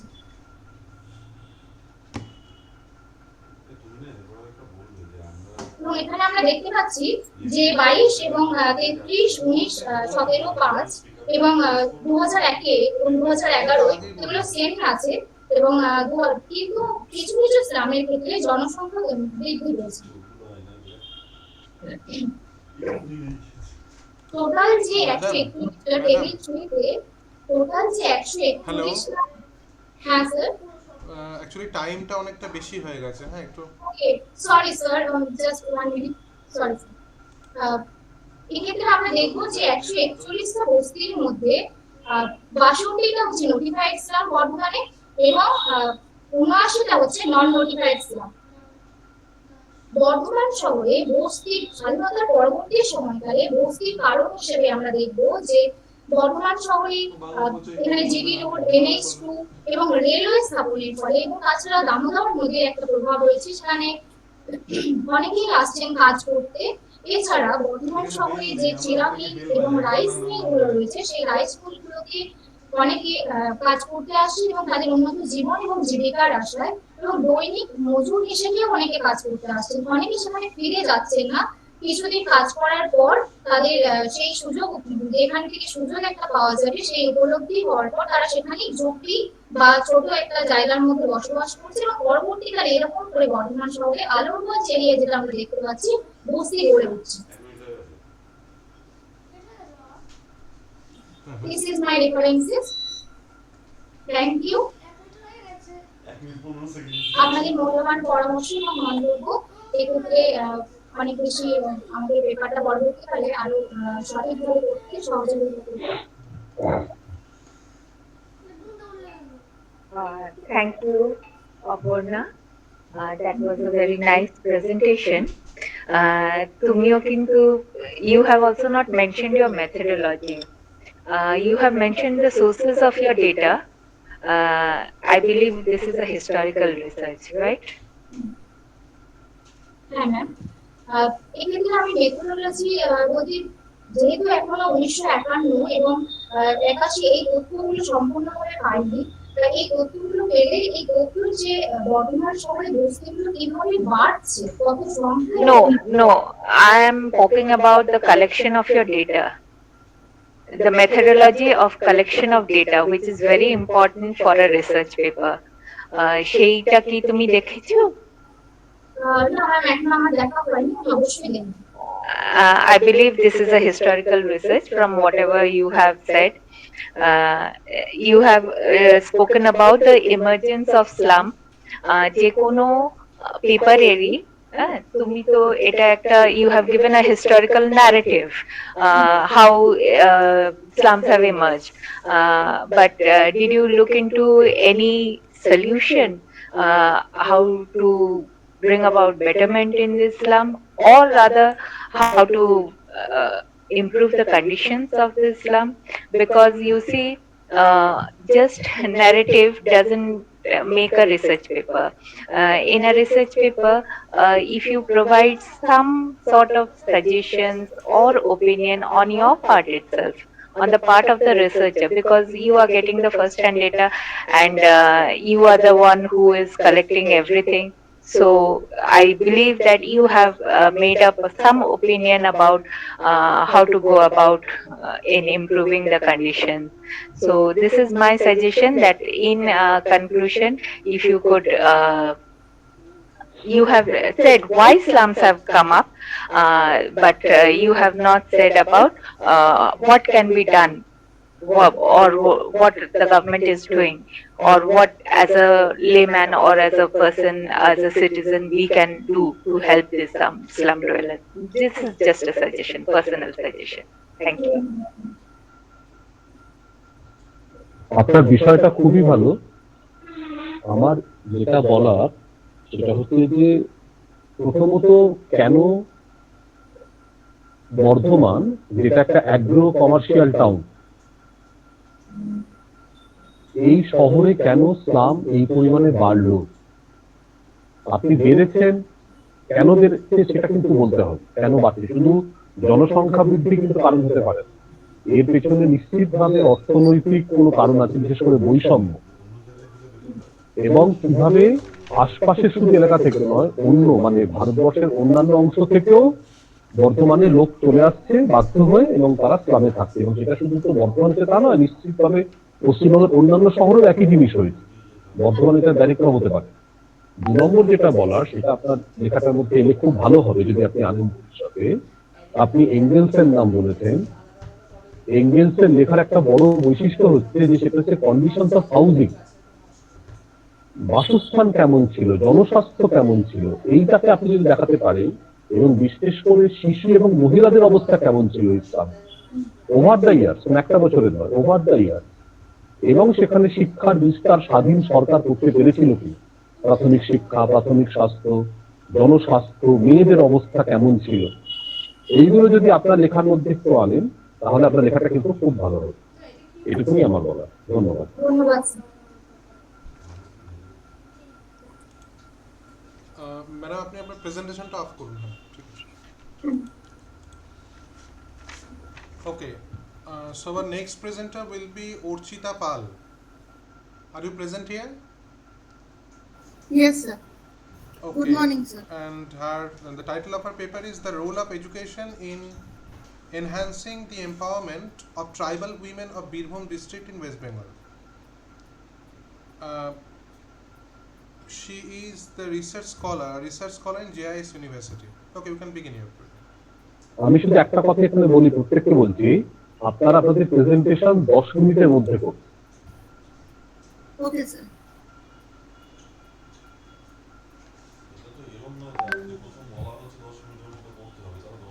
Doctor Ghosh, Okay. আপনি যদি একটু ওনাদেরকে একটা ওয়ার্নিং দেন at 8 মিনিট, তাহলে বোধহয় ওনারা একটু ওয়াইন্ড আপ করতে থাকবেন। Okay, I will do, ma'am. Ma'am, is my screen visible? Ma'am, sir. Yes, it is visible. Okay.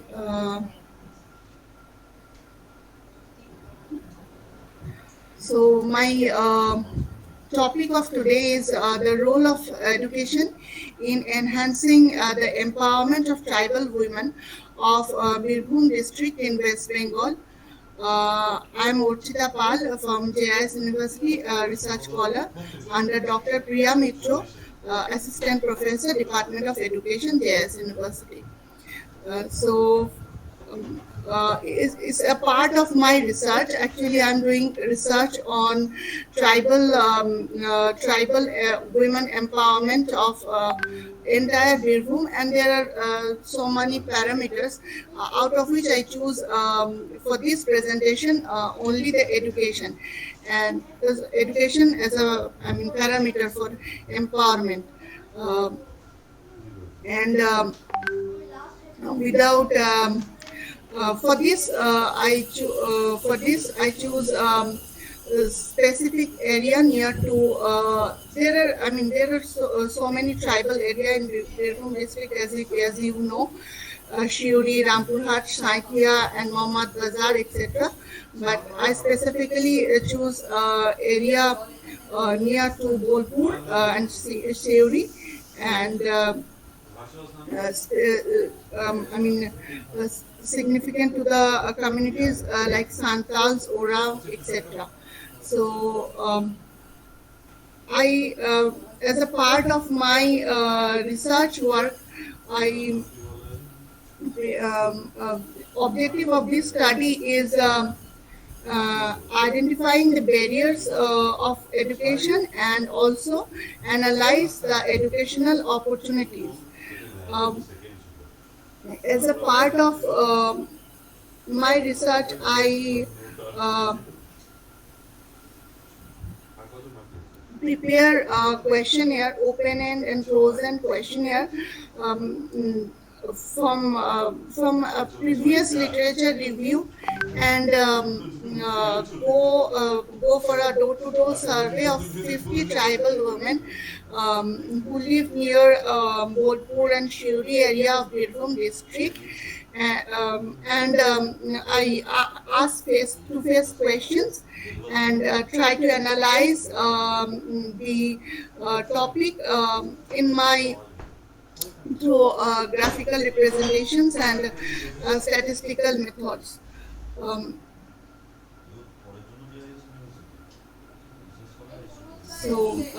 First, I try to understand whether I try to cover these factors like whether geographical remoteness or economic constraints or cultural norms or infrastructure facilities or linguistic barriers have any kind of effect on their educational opportunities or empowerment. So for this, that I asked, asked some questions, and also I asked, I took some factors like whether education help them to get economic independence or gender equality or social inclusion, etc. To know all these, I asked few questions on these also. It's a part of my pilot survey or pilot research. So here are some findings of short glimpses of some findings of my research. Out of 50 women, I found that almost 10 women are unemployed, and most of the women are farmer, laborer, or self-employed, and few of them are students, as you can see from this graph, and a few of them are employed. So the situation of occupation is not so good for them. And the financial difficulties, you can see that they often face 50% of them face often a financial crisis, and 50% almost them are in good position. The next findings that whether language creating any barrier for education, for their education. As you know, the tribal communities are most of them are the first generation learner, and their language is also very play an important role for their empowerment. So but yes, this factor plays a vital role for that 50 women. Also, most of them said that yes, language language is a barrier for them to get access to the education or to improve their educational quality. Next is community support. I asked few questions about whether they are getting community support for their empowerment or educational opportunities. Here I get mixed review.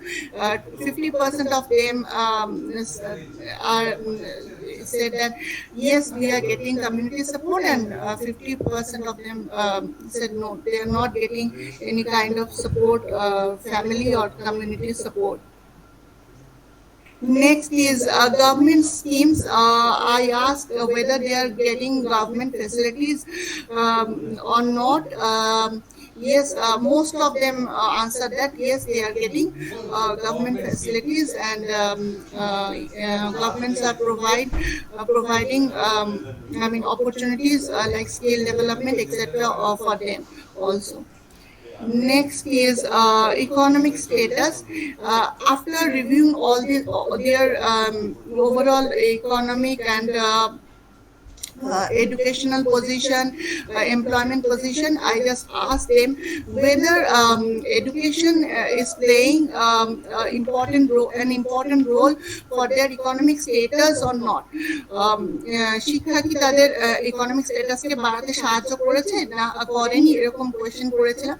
তো they answered, most of them support that yes, education helped them to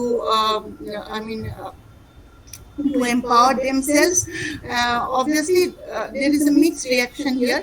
20% of them answered that no, education is not helping them because they are farmer or like that. Madam, you have 2 more minutes, okay? Yes, okay. I will complete within. And I also asked about their social status, whether education is playing important role to improve their social status. Here I get a good answer that 50% of them support that yes, education is playing a very crucial role. And by this short pilot study, I can conclude that education plays an important role in economic independence, social inclusion, and gender equality for them. So we both, government and policymakers and all the stakeholders need to support. Need to focus on their infrastructural development, financial support, and need to focus on the language inclusion and cultural sensitivity. And in my part of original research, I will obviously work on the political empowerment, cultural empowerment, etc. Here are some glimpses. Thank you. Thank you, sir.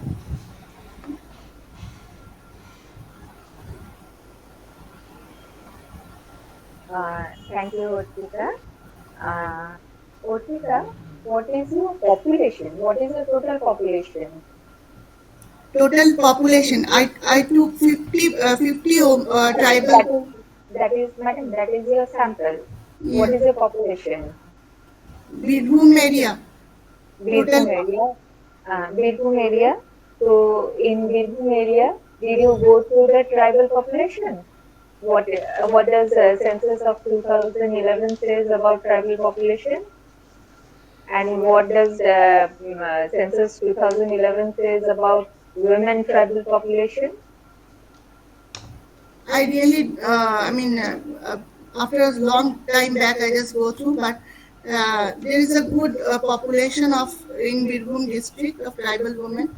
I just focused on the empowerment of their. No, fine. I will study.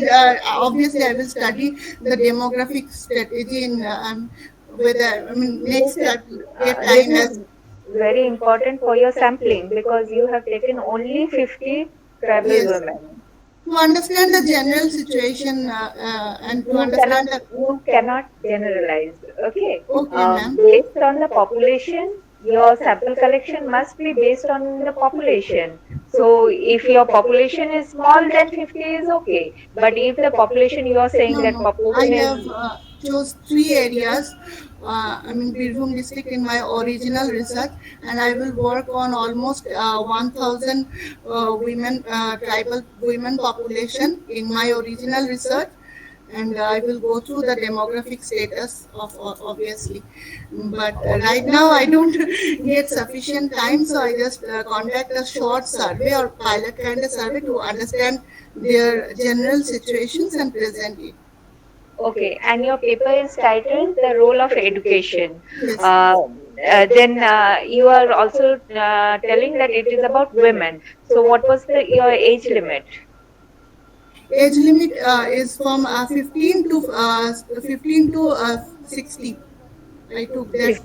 15 to 60. 15 to 60, and most of them have been schoolgoers. Most of them have attended school. The aged people are not so much, attending school, but yes, the current generation is attending the school. Role of education, you are assessing the role of education. Yes, I asked them whether they attend school or not. No, you didn't get my point. I'm saying when you're writing something on the role of education, so they must have been educated and then you are assessing the role of education. If they have not been educated, I'm talking about formal education, mind. Okay. So if they have not been a part of the formal education, how can you assess the role of education? Okay, then you are telling that I must exclude information who are not. I'm not telling about excluding. I'm telling that you may modify your title. If you have to take your That's a good current, suggestion, ma'am. Thank you very much for this suggestion. if you do your current work and if you are publishing this paper, do modify the title.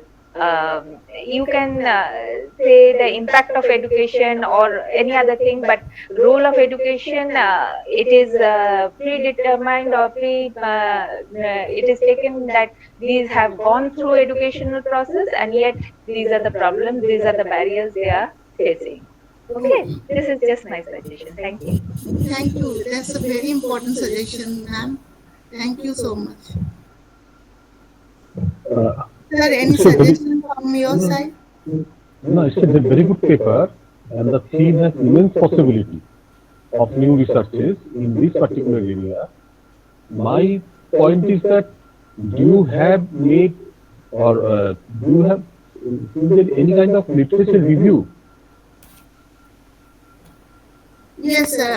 I have gone through some of few researches on that particular area, and empowerment, some kind of empowerment researches like Muslim women empowerment and other empowerment, tribal women on northeastern sides. All these kinds of literature review I have done, and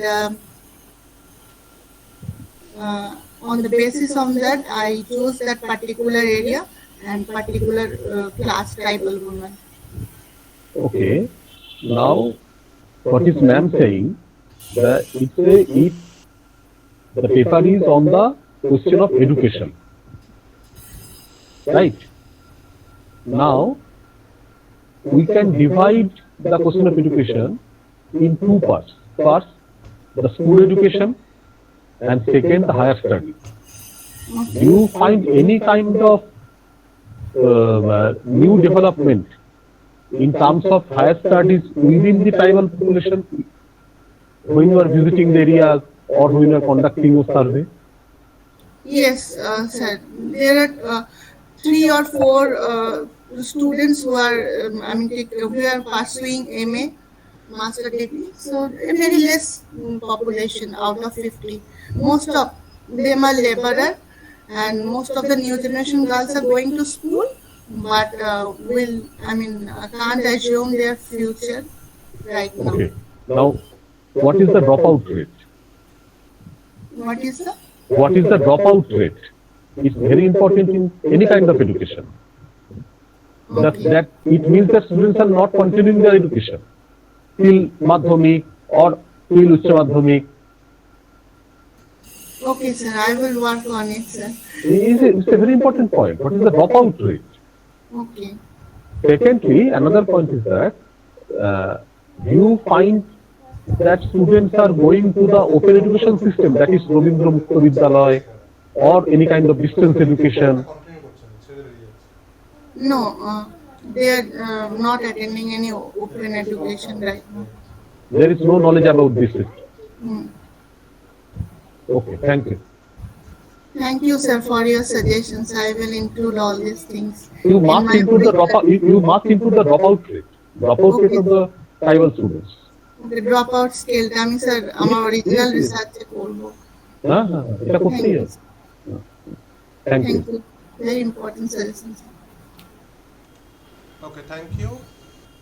Now our next presenter will be Ariti Nath. Are you present here? Yes, sir. I am present. Am I audible, sir? Yes, you are audible. And the title of our paper is The Role of Education in Enhancing the Empowerment of, no, sorry, it's Empowering Young Women, the Impact of Kanyashree Prokolpo on Education and Social Change in West Bengal. Yes, sir. Yes. Sir, 1 second.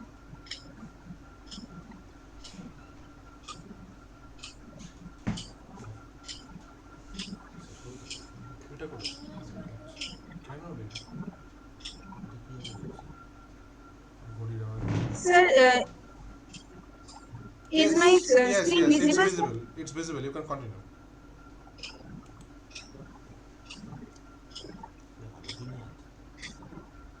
Okay. So good morning everyone. My name is Ariti Nath. I am a research scholar in JIS University under the supervision of Dr. Priya Mitra, and my topic is empowering young women, the impact of Kanyashree Prokolpo on education and social change in West Bengal. So the Kanyashree Prokolpo scheme was introduced in 2013 by the government of West Bengal, and empowering women is essential to the social progress and sustainable development. So it is the flagship program of West Bengal government, which aims to interrupt the cycle of poverty and gender equality by empowering adolescent girls by offering financial incentives to complete their education and postpone marriage. Education is a Ariti, yes, sir. please highlight your PPT. We are seeing challenges and limitations. Oh, okay. 1 second. 1 second.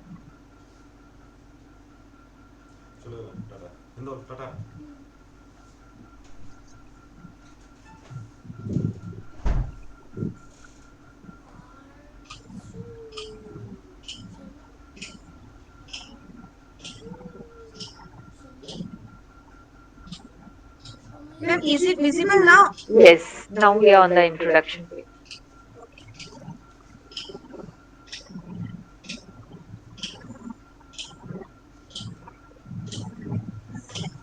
If I change when I am changing the slide, is it visible? Yes, it's changing. You continue. Okay, okay. Thank you. Sorry.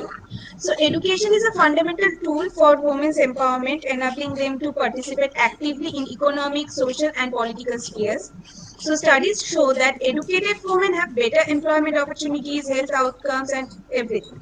So, conditional cash transfer programs globally have shown success in reducing poverty, increasing school enrollment, and improving health outcomes. So, Kanyashree Prokolpo is an adaptation of this model, targeting the adolescent girls to foster long-term social and economic benefits. In order to encourage education and prevent young girls from getting married too soon, the West Bengal government started the Kanyashree Prokolpo in 2013 with financial incentives.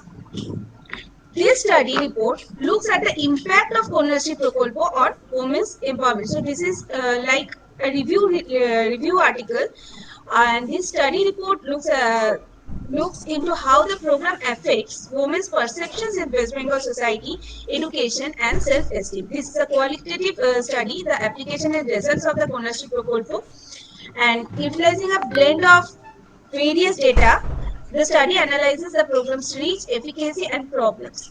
This study looks at how the program affects women empowerment, with particular attention to social status, health, financial independence, and educational attainment.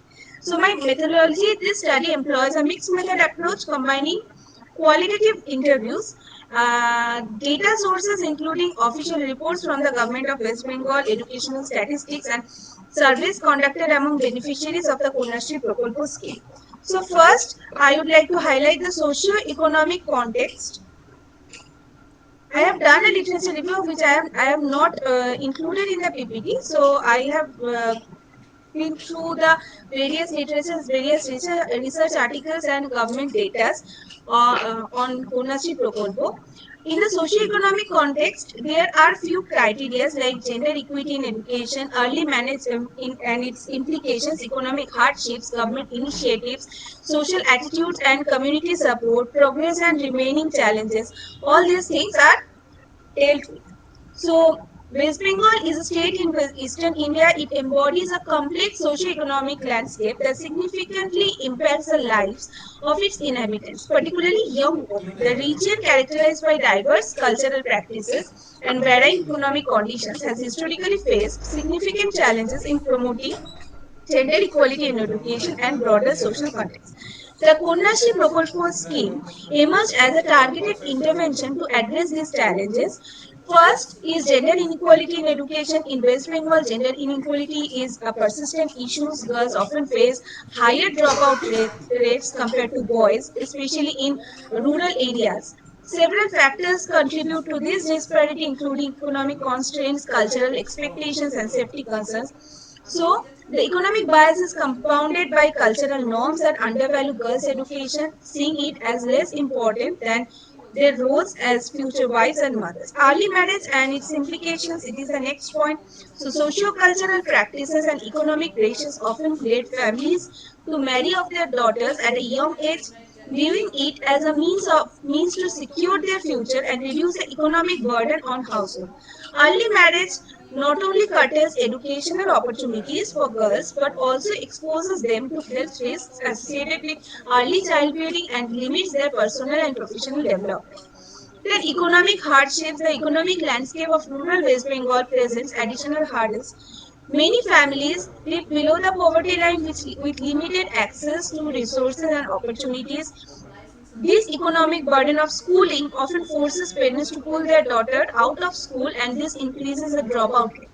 For these reasons, the government initiatives. Recognizing these challenges, the government of West Bengal launched the Kanyashree Prokolpo scheme to create an enabling environment for girls' education. The scheme's financial incentives are designed to offset the costs of education and reduce the economic motivation of early marriage by providing annual scholarships to girls aged 13 to 18 who are enrolled in educational institutions and a one-time grant to those who remain unmarried until 18.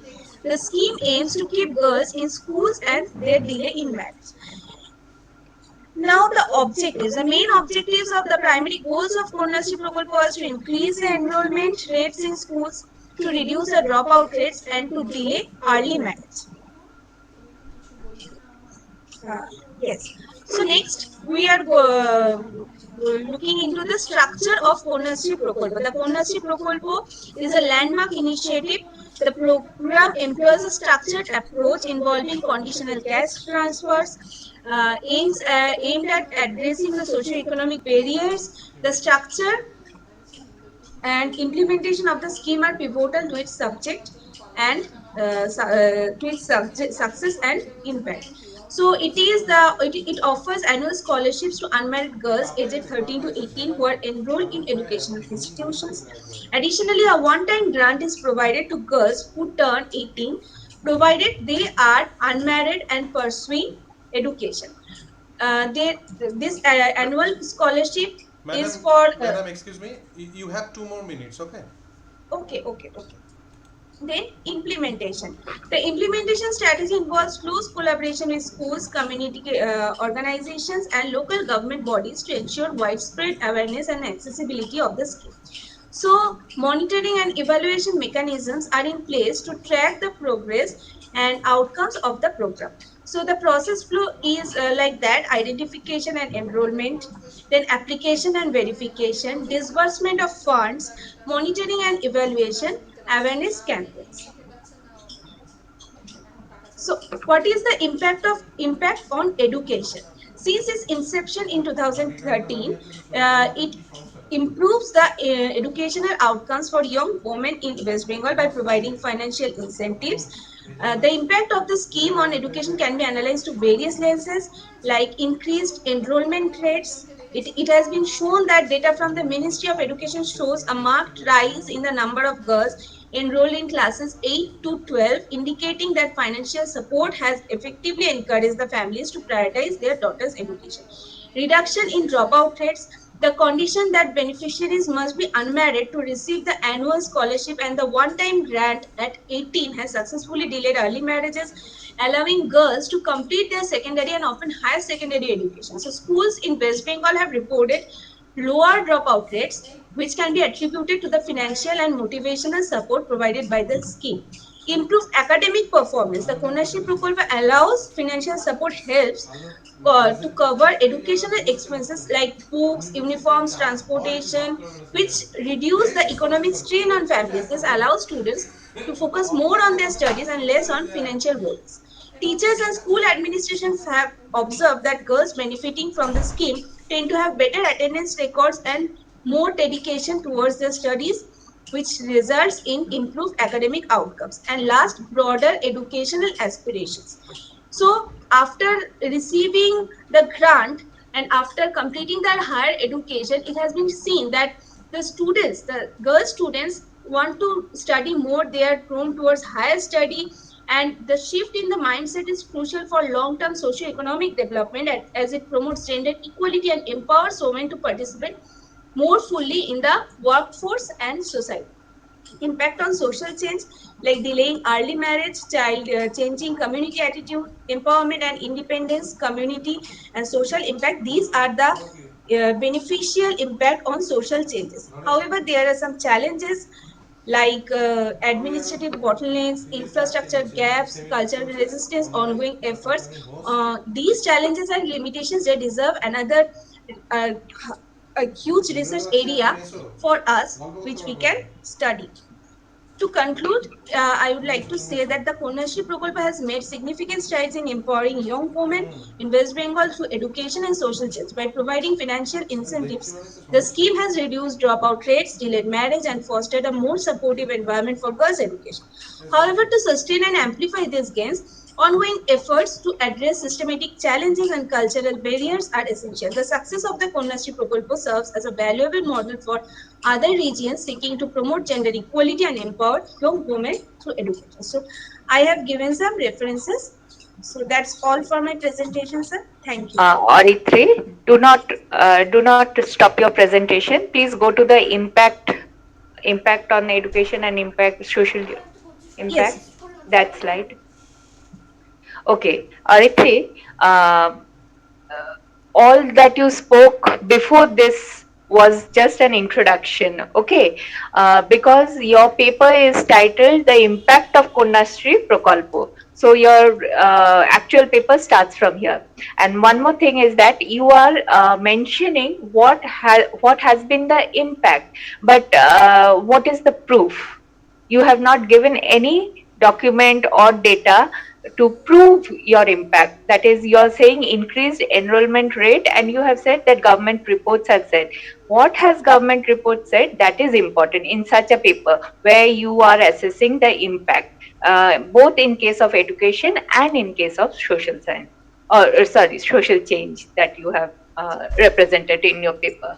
Yes, ma'am. I have collected the data. I will include that in my research paper when I will write it. Thank you.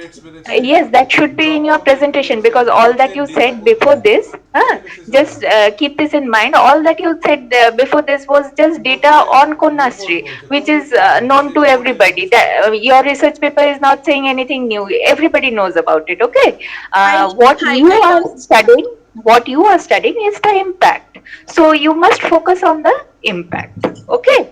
Then I need to highlight on these two areas, impact on education and impact on social change. I need to write more on these two areas, right, ma'am? You need to give data, dear. You have to place data to prove your impact study. Okay. Okay. Thank you, ma'am. Okay. My suggestion is that you have made any sample survey? No, sir. No. What is the time frame?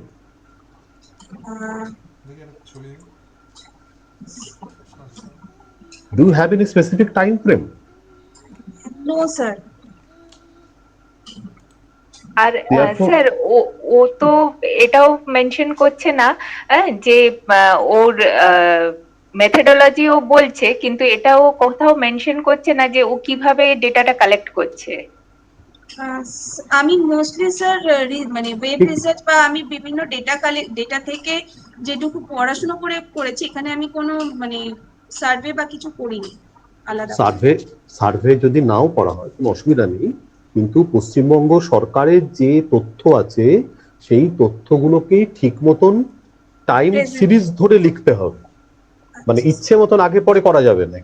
হ্যাঁ, যে time ধরে রয়েছে ডেটাটা, দরকার পড়লে এই কন্যাশ্রী প্রকল্প তো এখন যে সরকার রয়েছে তাদের ফ্ল্যাগশিপ প্রকল্প, তার আগে এরকম নামে কোনো প্রকল্প ছিল না।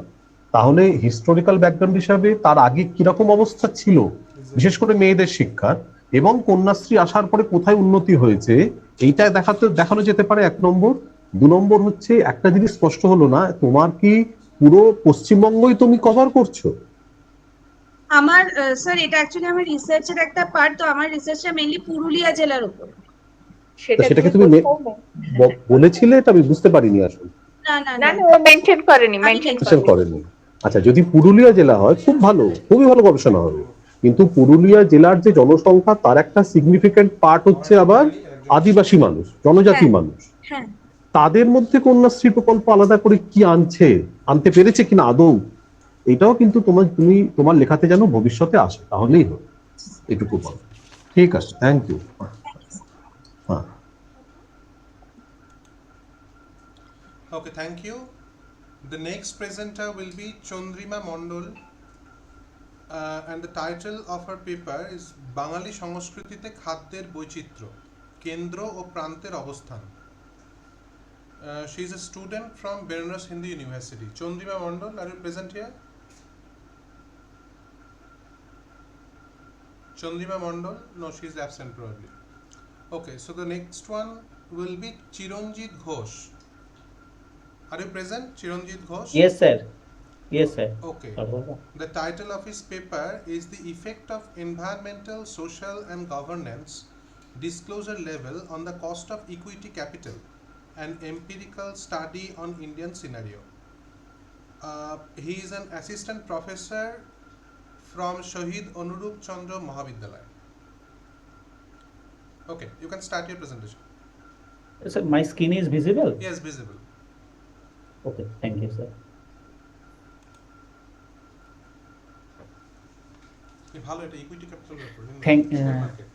Thank you, sir. Today my topic is the effect of environmental, social, governance disclosure level on the cost of equity capital, an empirical study on Indian scenario. An authentic and successful company always fulfill the demand of investor in such a way so that they can take proper investment decision. Before investing their valuable wealth, investor always measure the performance of the corporation to judge the associated risk and sustainable risk.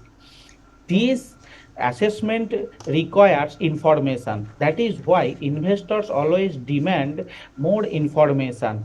In such consequences, corporations also supply their information through disclosure. Disclosure is the only way to communicate with their stakeholders.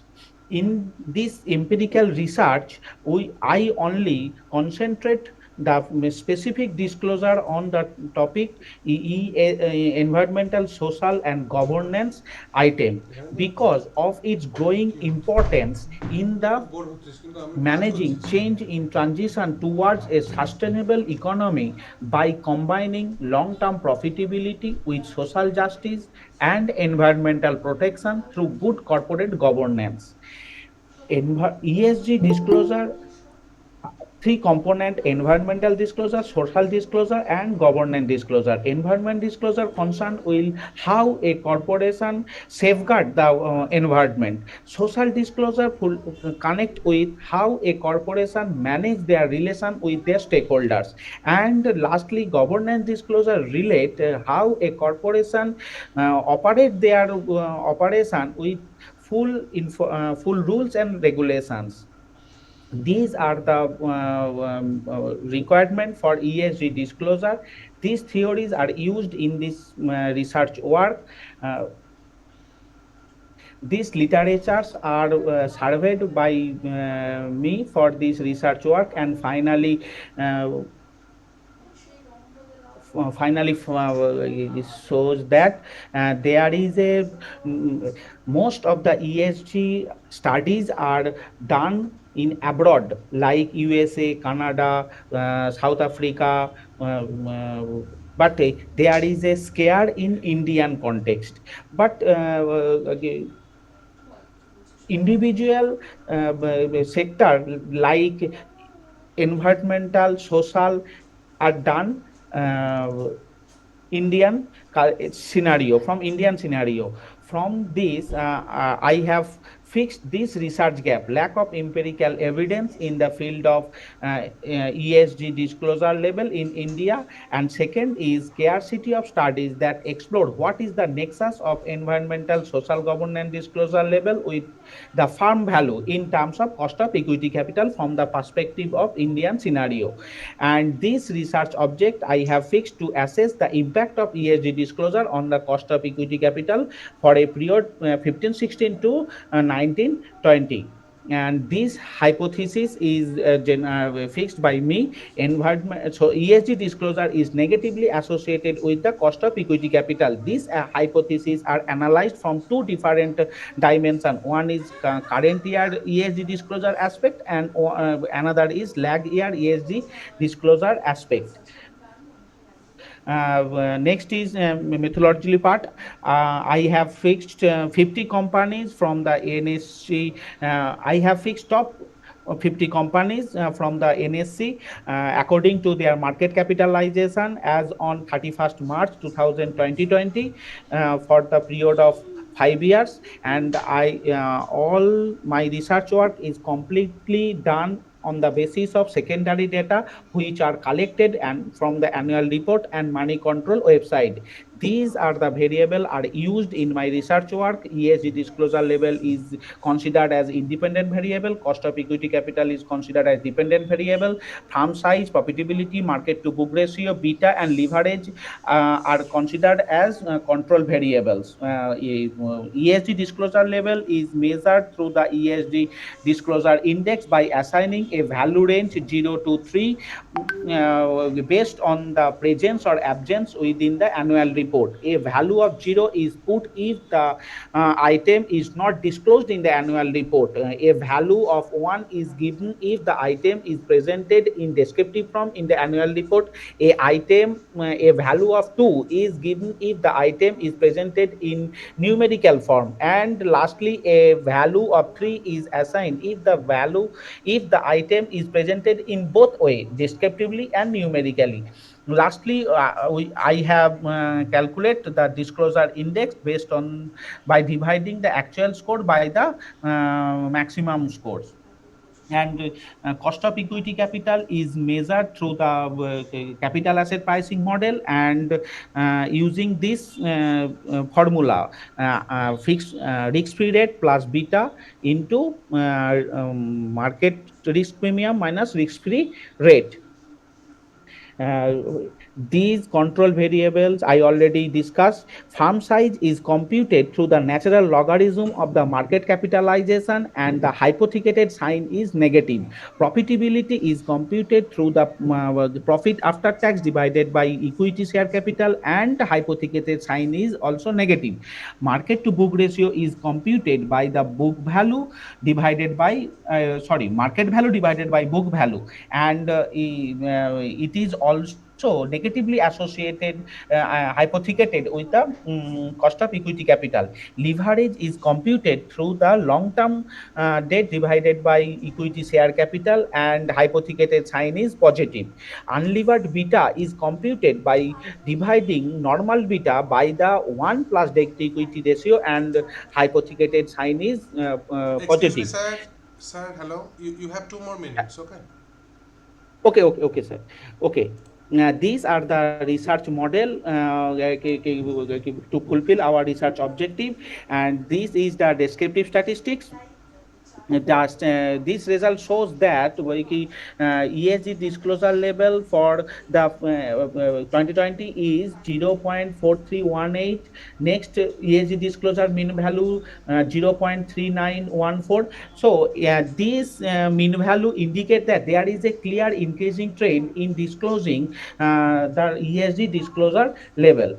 This result shows the Pearson correlation coefficient for model 1. In this table, we can observe that there is a negative correlation between the current year cost of equity capital and current year ESG disclosure. This table also shows that there is a no multicolority issue in case of model first model, because the maximum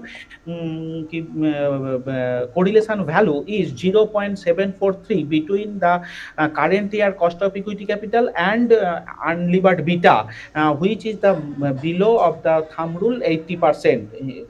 Second, third table also consider the Pearson correlation coefficient for second model, and this table also highlighted that the lag year ESG disclosure level is also negatively associated with the current year cost of equity capital, and all the variables are no multicollinearity issue. And this table shows the regression result for model 1 and model 2. Model table show that the regression result for model 1 adjusted R square value is 0.775.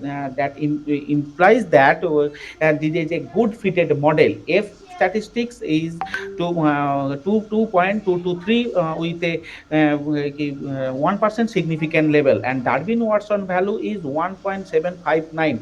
Hence, we can say that there is a no autocorrelation issue, and VIF value is also lies between within the two, that is there is a no multicolority issue, and the regression result also indicate that their current year ESG disclosure and current year cost of equity capital negatively associated with each other. Similarly, lag years table 5 also indicate the regression result for second model, and adjusted R square is 0.89. That is good fitted model. And next is conclusion from the model 1. It has found that the current year COE is negatively associated with the current year ESG disclosure level, and from model 2 it has been found that ESG disclosure level of lagged year or year is also negatively correlated with the current year cost of equity capital. Thank you, sir.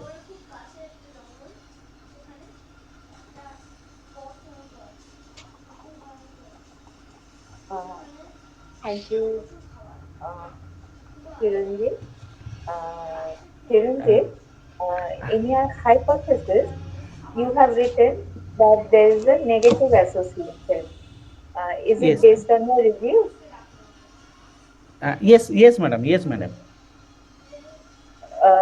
Wouldn't it had been better that if you had taken a null hypothesis? I just wanted to say, how many reviews have you done? Have you done? You are saying in your review chapter, you said that most of the reviews are based on foreign countries. Yes, Am I yes, yes. right? Uh, Yes, madam. and we are doing this research in the Indian context. Okay, Yes, so yes, madam.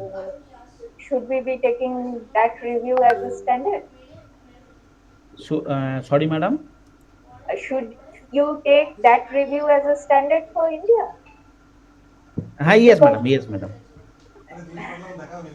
I just disagree a little because Acha. you see, uh, things that are good or things that are applicable in foreign countries may or may not be applicable in Indian standards. So, in such cases, it is better that we take a null hypothesis and we go on to prove that our hypothesis is either wrong or it is accepted.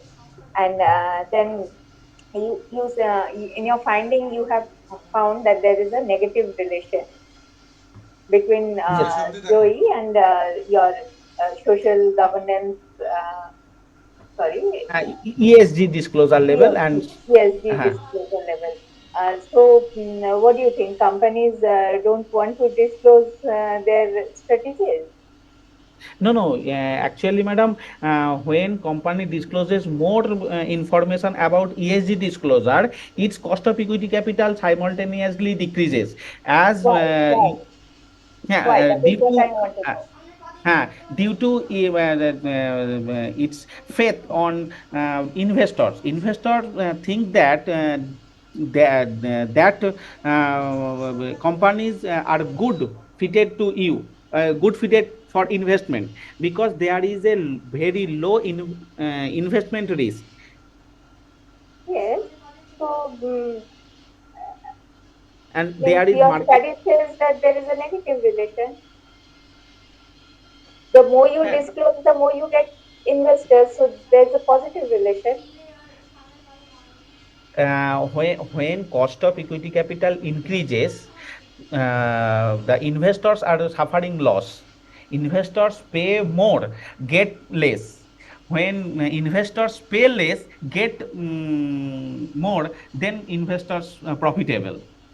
Okay, and that is not our social justice. Okay, madam, no issue, no issue. No. I'm saying this is business criteria, commercial criteria, but this Oh, does not encompass social issues. Okay, thank you. acha. It was a very detailed paper. Only about the hypothesis, I just wanted to say, if you're comfortable with that hypothesis, because things that, once again, I'm repeating, things that are relevant or things that are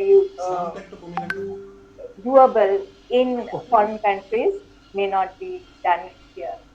Thank you. Okay. Thank you, madam. Thank you. এই বিষয়টা না আমি একদম কিছু জানি না, আমার কোনো Sir, ধারণাই আমরা নেই কিছু বিষয়টা জানি সম্পর্কে। না। আমার শুধু একটাই কথা বলার এখানে ম্যাডামের থেকে মানে ক্লু নিয়ে বলছি, what is the social impact of this disclosure?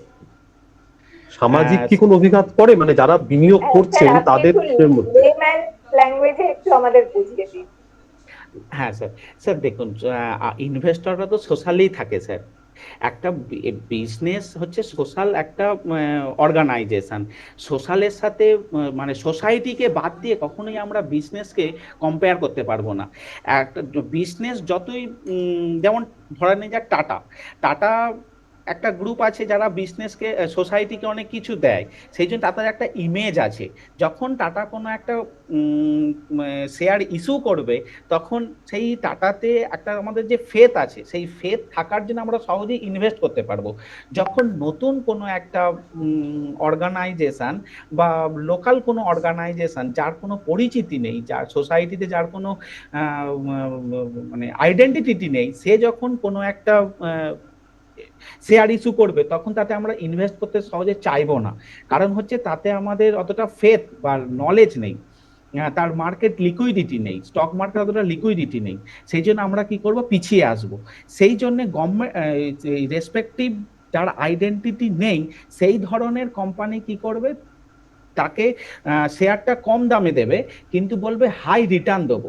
যেমন হচ্ছে স্যার এই নারদা সারদা বললো যে আমি 5 বছরে দ্বিগুণ করে দেবো, যেখানে এসবিআই বা অন্য রেপুটেড ব্যাংকগুলো 10 বছরে ডবল করতে পারছে না। তার মানে হচ্ছে নারদা কি করলো যে তার রেপুটেশন না থাকা সত্ত্বেও লোভ দেখিয়ে ইনভেস্টর টেনে নিল, কিন্তু আলটিমেট কি দেখা গেল যে ওটা ফল করে গেছে। বা যারা রেপুটেড ন্যাশনাল ব্যাংকিং আছে বা ন্যাশনাল যেসব ফাইন্যান্সিয়াল ইনস্টিটিউশন আছে, তারা কিন্তু 10 বছরে দিলেও তাদের এই যে টাকা চুরি যাবার যে ভয়, সেটা থাকবে না। সেই জন্য ইনভেস্টররা তাদের কম ইন্টারেস্ট থাকা সত্ত্বেও ওই দিকেই যাবে। এটাই স্যার নেগেটিভ মানে নেগেটিভ অ্যাসোসিয়েশন মানে আর কি। ঠিক আছে, বুঝতে পেরেছি। ঠিক আছে, থ্যাংক ইউ স্যার। হ্যাঁ। Thank you. Our next presenter will be Devapriya Bhattacharya. Are you present here?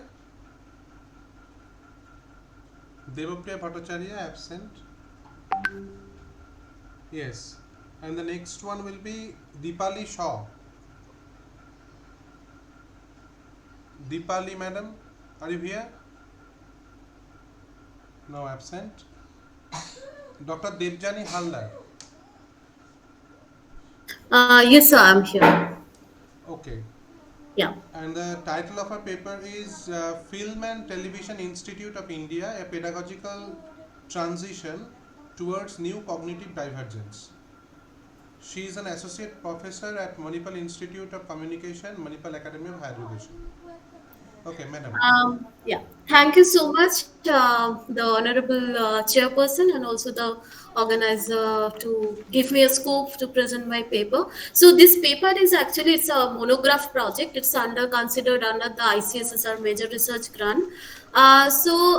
It's about the how the Indian new wave cinema it was basically influenced by the pedagogy of Indian Film and Television Institute. So I mean, if you will go through the the 16th and 70s genre of the Indian new wave filmmaking. So especially the filmmakers like Adur Gopalakrishnan, then G. Aravindan, then Manikaul, Kumar Sani. In fact, the actors like the Nasiruddin Shah, Om Puri, Shabana Azmi. In fact, the technicians like the KK Mahajan are also. We can figure it out that all, in fact, the from Assam, the filmmakers like Janu Borua, the filmmakers from Orissa like Manmohan Mahapatra, Nirod Mahapatra, and all. So all of them were basically the alumnus of FTIA. Okay, so so my question is that, so is there any kind of a particular the pedagogy, which influenced to the filmmakers to give birth a new genre of filmmaking? Because whatever the parallel filmmaking is initiated by the filmmakers like Satyajit Ray, Ritik Ghatak, the Bimal Ray, and also they were basically created kind of the distinct phenomenon, kind of a distinct way of the filmmaking. It was not kind of a realistic, but it was more parallel, which was also influenced by the French New Wave, the Latin American New Wave film. So that's why it's my understanding or my questions of my project of the monograph project. So was there any kind of the influence, because all of them are since the 97% of them are the alumnus of FTIA. So and here since it's a kind of depicting the history in context of a film, and so especially as a methodology, it's a completely an archival project. In fact, I was also the alumnus of FTIA. So when I was alumnus and also I was teaching there in FTIA, so that time I had gone through all of the old documents, especially the old photographs, the old government report, government council reports. In fact, in 1950s, when the government had planned to encroach the Prabhat studio, which was basically transformed as Film Institute later on. So all the kind of the government reports I had gone, and also since it was not only understanding about the pedagogy, since it was also the kind of a method of the filmmaking. So the lots of the filmmakers interview also it was taken, like the Adur Gopalakrishnan, then in fact when Manikaul, Kumar Sani also alive, so I also took their interviews. So then John Abraham, like the filmmakers like Janu Baru, and also I communicated with Shabana Azmi and this Nasiruddin Shah, Umpuri, and also but when it was basically the interview based analysis, and obviously I had gone through the kind of qualitative research methods it's used here, and also the part of the analysis, also the kind of a film also used as a text. It's not like a literature basis kind of thing. The film used here as a text of analysis from a particular two kind of a representation is here of film, understanding of film, one understanding as a politics, and also understanding of philosophy of filmmaking. Okay. So in 1949, the government of India, it was initiated a comprehensive evaluation of the film industry by establishing the Film Inquiry Committee, and this committee was basically the task with the investigating the potential for expansion of the better organization within the industry to online directors for the future growth. And on the basis of that itself, the committee, they were basically focused to frame out a film institute in India. In that sense, they encroached the land from the Prabhat studio, because from 1950s itself the Prabhat studio was basically, it was not so much, I mean, profitable. So by the 12 lakhs rupees, I mean, the government, they encroached the land from, I mean, purchased the land from them. And in that sense, I mean, the first film institute in India, I mean, it was established. It's called the first, it was initially, it was named like a Film Institute of India, and later on the Film and Television Institute of India from 1973. So Film Institute of India, I mean, is opened with the first batch of the students in 1961, and from the very beginning the Film Institute was expedited a group of the experts like a Professor R.S. Purthe in a screenplay writing, then K.K. Ramchandra in editing, Associate Professor G.B. Kulkarni in cinematography, Roshan Taneja in acting, then Satish Bahadur in film appreciation and all. And this is the basically the year between 1962 and 1963 were basically the turning points of the institute, where when the Professor Satish Bahadur joined as a head of the film appreciation, and Ritik Ghatak was also appointed as a professor of the film direction.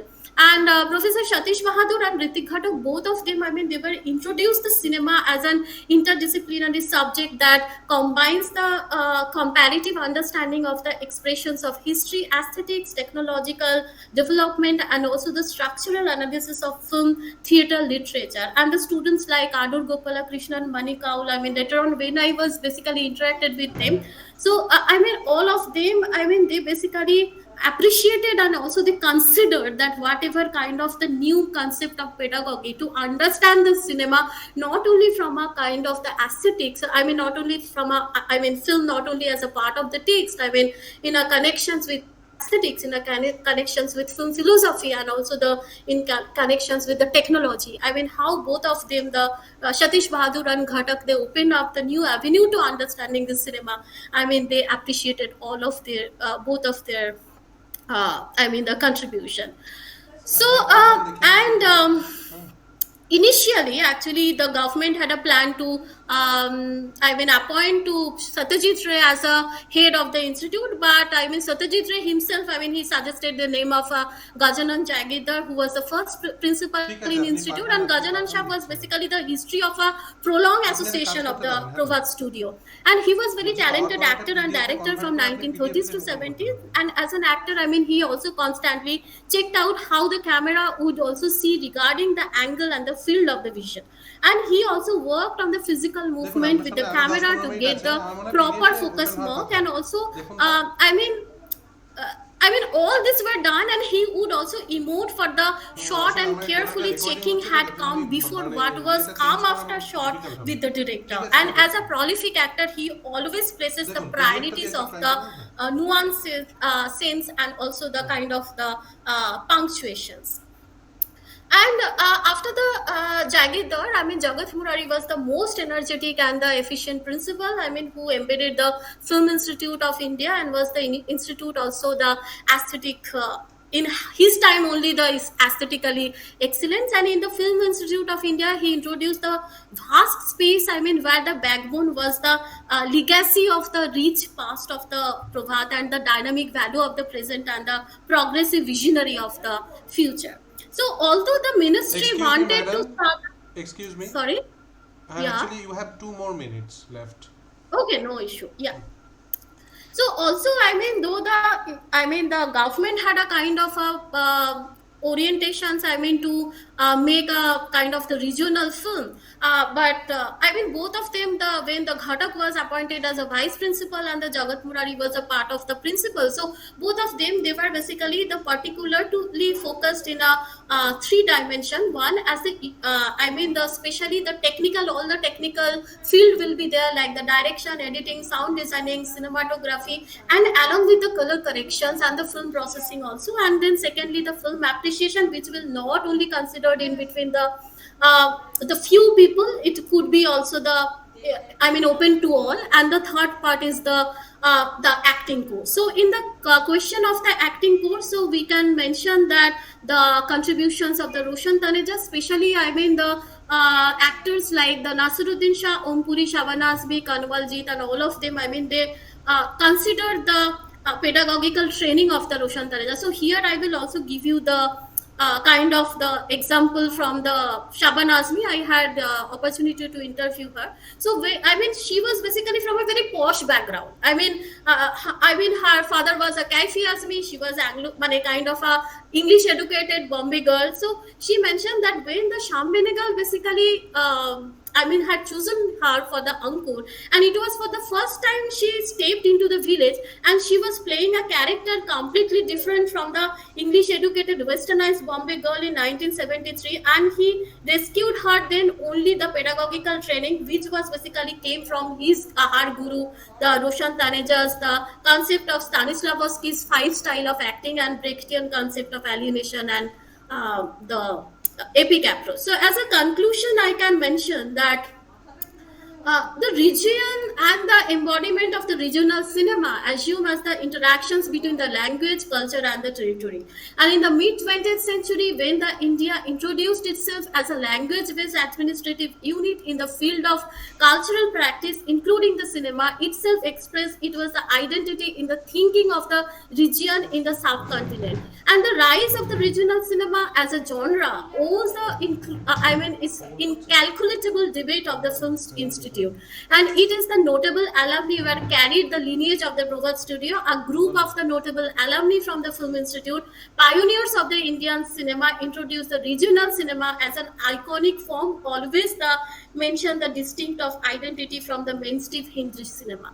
And in 1960s, though the alumnus not only introduced the innovative theory, so they also, make a distinction between the mainstream cinema, and they depicted the echoes of criticism in the post-independence India, though they are individual and indigenous style of filmmaking. They have developed a different kind of the audience, small, but they are educated and influential. Thank you so much.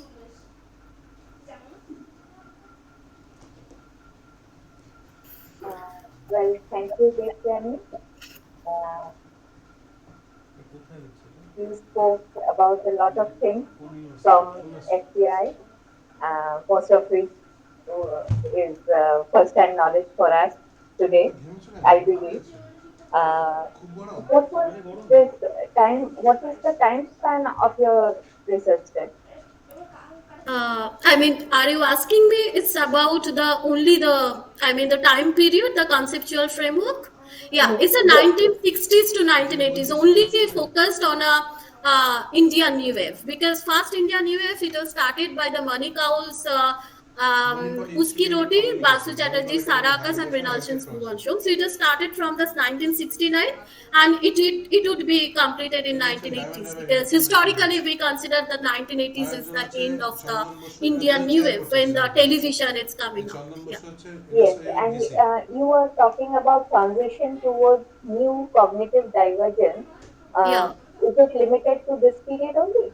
Yes, it's only the limited to this period, but I have a plan, because the project will end in this October itself. So I have a plan, but we can't consider that one process of filmmaking or kind of style, aesthetic style. It can be kind of confined within the time frame, because still now lots of the filmmakers are there. In fact, I am also trying to make a new kind of filmmaking. Because you were talking about people and people from the FCIs who we have heard about in our childhood.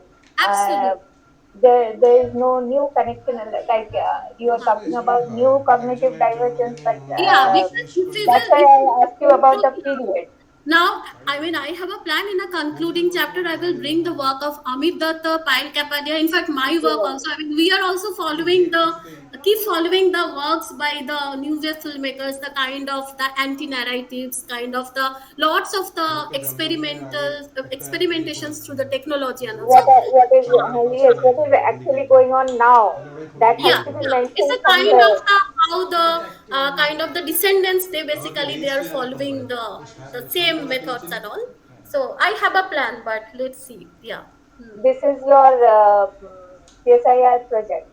Yeah, it's the ICSSR major research project. ICSSR, and they have approved this time frame, 60s to 80s. Yeah. Okay. Thank you. Thank you so much. Thank you, Debjani. It is the best presentation till now. Thank you so much, sir. Okay. I have a small query. Yes, sir. The title is Film and Television Institute of India, a pedagogical transition towards new cognitive divergence. Yes. From transition from to. You understand what I am saying now? Yes, I can understand. Transition towards new cognitive divergence from where? Yeah, I can give you the explanation, sir. So the thing is that if I'm not considering the kind of the present genre, if I will only focus on the new wave filmmaking, because what I told to ma'am, the new wave filmmakers, they were not similar like us. Their style of way of filmmaking is not kind of Satyajit Ray or Hrithik Ghatak kind of filmmaking. Okay, so they are basically different. You can find a kind of a epic approach, Brechtian methods of making, like epic approach, alienation. You can find the anti-narrative. You can find lots of the freeze frame, like a jump cut.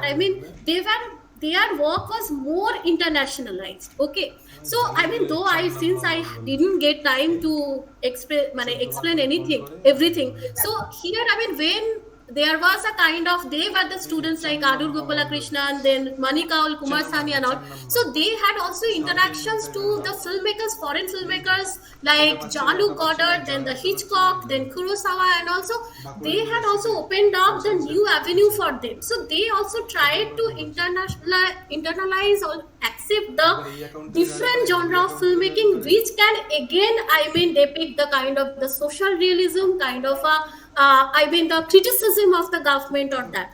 And also, another way of their filmmaking, they are main focused only to make a film either by the crowdfunding or kind of a government initiation. Like that time, NFDC film division, it's already made. Okay, and government also started to promote their filmmakings in international markets, because if you will go through the history of Indian cinema, you can find whatever the Indian films recognized in international markets, it started from these new wave filmmakers like Girish Kasaravalli, like Adur Gopalakrishnan, Nirod Mahapatro, Janu Baru, and also all of, alternatively their films either selected to the Venice, later on selected to the Cannes or the kind of the Berliner. And along with the national awards and all, we have a kind of a linearity that, or kind of a history that all the FTIA students diploma, at least 2-3 prize, it will come from the national awards. Okay, so this is a kind of a new wave of filmmaking which is completely distinct from the earlier era. So in that sense, the cognitive divergence, it was initiated by the filmmaker. So that's why I use the term, and it was not only from a filmmaking perspective, from a perspectives of acting, in fact also from a perspectives of a kind of a technology. If you will go through the KK Mahajan's play, if you will go through the Calcutta 71 or the Interview, the way of panning the camera to establish the camera through the common human being as a common person. So these kind of innovative technologies also initiated by the KK Mahajan and also Santosh Shivan and all other technicians also. So yeah, so that's why I use the new cognitive divergence. Yeah. Okay. Thank you. Thank you. Thank you so much, sir. Yeah. Okay, thank you, Dr. Halder. Now the next presenter will be Dr. Ayan Ghosh, and the title of his paper will be Food Habit of Vedic as well as in the Era of Indian Epic.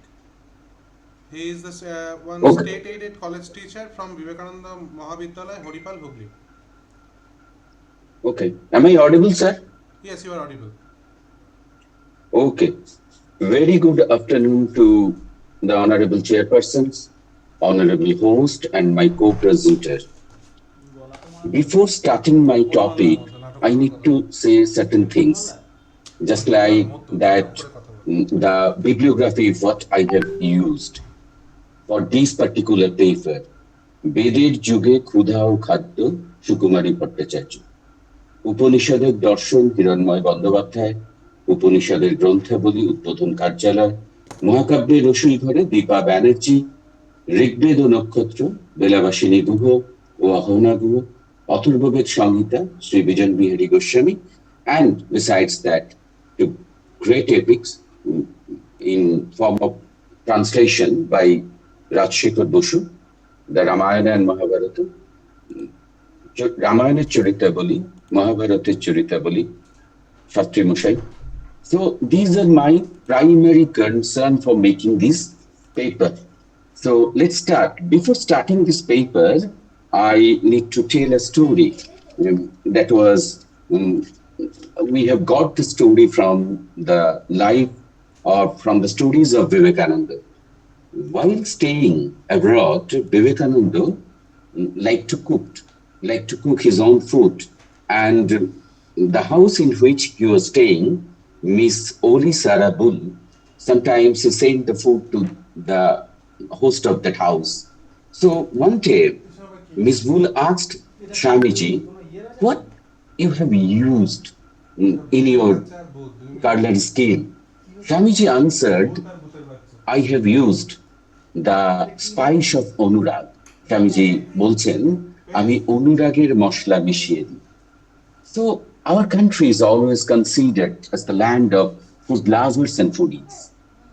With this, we have a special heritage of culinary skill as well as practices with food habits. Writing of history or practicing of history is not very old for Oriental countries.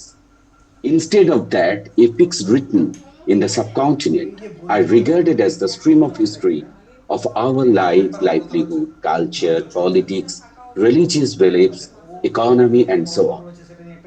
And when the matter comes to the livelihood of the people, foods and food habits are obvious to be mentioned. So if we make a cozy loop to the fringe of either of Mahabharata or Ramayana, we can meet some of the great cooks as well as food lovers like Lord Ganesha, Hanuman, third Pandava Bhim, King Nal, Queen Draupadi, and many more. Second brother of Pandava, Bhim, was too much foodie, and his culinary skill was excellent too. In the Agyatavash Parva, Pandavas took shelter in the palace of King Virat of Matsya in disguise. Bhim was renamed as Vallabha and became the chief cook for King Virat. Queen Draupadi was also an excellent cook. She was blessed with magic pot by god Surya, and it was said that until the eating of Draupadi, the food of that magic pot would not end. So these are of our epics. There we can have so many instances regarding food, food habit, culinary skill, etc., etc. And actually my paper is going to focus on all these parameters. We come to know from epic that men belong to Jadava and Vishnu clans, from which Balaram and Krishna came, were characteristically the lovers of wine, and this was regarded as the cause of their downfall. In the epic Ramayana, we see Bharat. This is again a story. One of the son of Ikshvaku King Dasharath came to the hermitage of sage Bharat in search of his elder brother. But he didn't get Ram. Ram Ketu Pelenna. So actually we came to know a very interesting fact regarding the variety of food from this particular episode of the Ramayana. When Ram visited the hermitage, the younger brother, with his younger brother Lakshmana and wife Sita, sage Bharadraj entertained them with sundry delicious dishes made of meal, medicinal herbs. He welcomed Bharat and his team with enough hospitality too. With his mind power, he arranged a stunning banquet. But that banquet that could not even be available nowadays, with different appetizing dishes along with drinks. The menu contained puspanna, what we call fried rice, barbecue of chicken and peacock, dishes of seven, venison, pork, baraho mangsho, horiner mangsho, shukurer mangsho, and with this a preparation of pickle of mutton, you can say chili mutton, was served, and it was called nishthan in that era. Beyond these, sweets, cakes, soups, drinks were served. It is told that being felicitated in that way, men of Bharat didn't want to return to Ajodhya. It reminds us of the epic Odishi, in which there is the story of lotus eaters that has been again written by Alfred Lord Tennyson's lotus eaters. They won't like to go to their own land. Almost same story is heard when Sage Vishwamitra visited the hermitage of Sage Vasishtha. When asked by Vishwamitra, regarding this magical felicitation, Vasishtha gave all the credits to his cow Kamdhen. Being jealous, Sage Vishwamitra attempted to pilferage the same from the hermitage. It was the initiation of lifelong duel between Sage Vasishtha and Vishwamitra. So actually the food that creates even the problem, conflict. Let's come to Rajashu of Mahabharata. That is, we have seen in the Shabha Parva of Mahabharata. Rajashu was performed in an exquisite palace designed by Mayashu for Yudhishthira, being escaped from Khandap. Before entering the new palace, a grand feast was arranged by for the Brahmanas by the king. Dishes of sweets, ale drinks, prepared from fruits and herbs, were served as starters. In the main course of the banquet, a special kind of dish was prepared with long grain rice, vegetables, Venetian and pork being fried in butter and spices. It may be considered as a biryani of today. In the Sundara Kanda of the Ramayana, there we can get some magical stories, or we can say the proper practicing of food habit of the clan called Rakshasa. Firstly, we need to understand that Rakshasas, they were not cannibals. Cannibalism was not practiced. Actually, Hanuman, he didn't see any such instances in Lanka. Hanuman visited the kitchen of Lanka. I am coming to this point. Hanuman crossed the sea and reached the territory of demon king Ravana, known as Lanka. From there, Hanuman not only brought the news of Sita, but also as a true messenger, he brought detailed information on several subjects. Lanka was a fortified city, and it was well decorated too. It was culturally upright. Hanuman saw there the exhibition hall of paintings, and this reference of Ramayana is considered as one of the primary instances of museum in the study of museology. In the description of Hanuman, we also get some glimpses of the grand kitchen of the palace of King Ravana. The preparation of kara beef, veal, Venetian, pork, bodrin, peacock, chicken were kept as primary food. There is a slok, I can read out that. Excuse me? Yes. You have 2 more minutes, okay? Okay, sir. I'm going to complete. Mriganang Mahishanang cha Barahanang cha Bhagasa. Before cooking the meats, Hanuman saw that meats were marinated with black salt, wine, yogurt. In present day, marination before cooking is very popular. So we can see the practice of marination has a long heritage in our country. Besides this grand kitchen of Ravana, that was full of delicious drink prepared from sugarcane, flowers and fruits. Indian subcontinent, if we came to the Vedic era, actually, this is quite a mixed, actually the southern part of India didn't receive the shock of invasions greatly as the north, east and western India, they have faced it. So there we can have the different parameters of food habits. So 2 types of foods are mentioned in the text of Panini. So what should be the parameters of food? One would be the anna, another would be the pitu. Anna, that is considered gastronomic foods, and pitu means the palaka anna, from which you can get the nutrition. So in that particular age, if we come to the crops, there we can get the brihi, that means paddy, chanak, chickpeas, araki, PGLP, godhum, wheat, then kulak, barley, mug, mash, bhadrak. There was again a preparation at that time that was very much popular, the laza.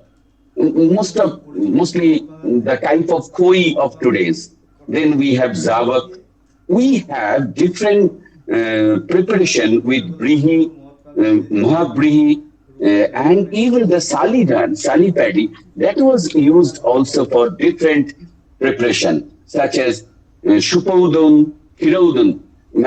What do we mean by Supaudun? So that is actually a kind of fried rice, or we can say veg fried rice, or the mixed fried rice. Or Hiraudun, that was just like paesh, what we call Poroman. Another thing was very much available, that is called nibar, cultivation of nibar. That was actually used by the marginal people who can't provide, who can't get actually the costly spices or what we call the bachar. That's not quite available with them. They are using nivar only, using the zagari to eat, and they ate that one. Actually, barley, brihi, karamba, those are greatly available at that time.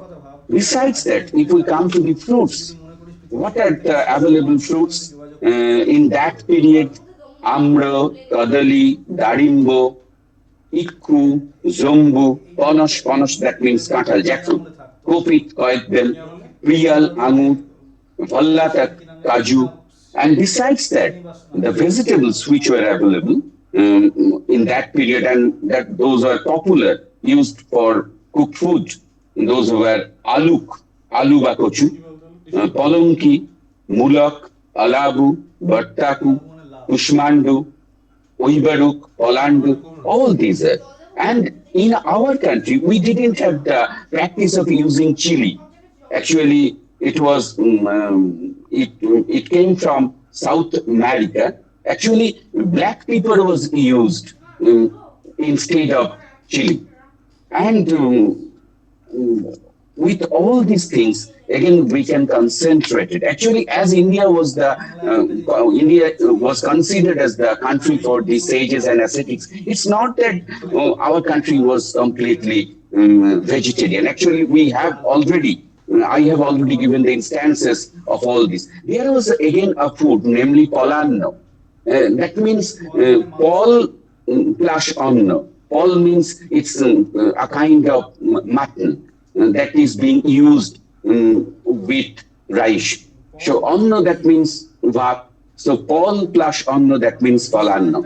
Even we had the practices of eating fish. And actually, when Ram, Lakshman, and Sita, they have made their hermitage, actually almost there, about besides at Panchavati.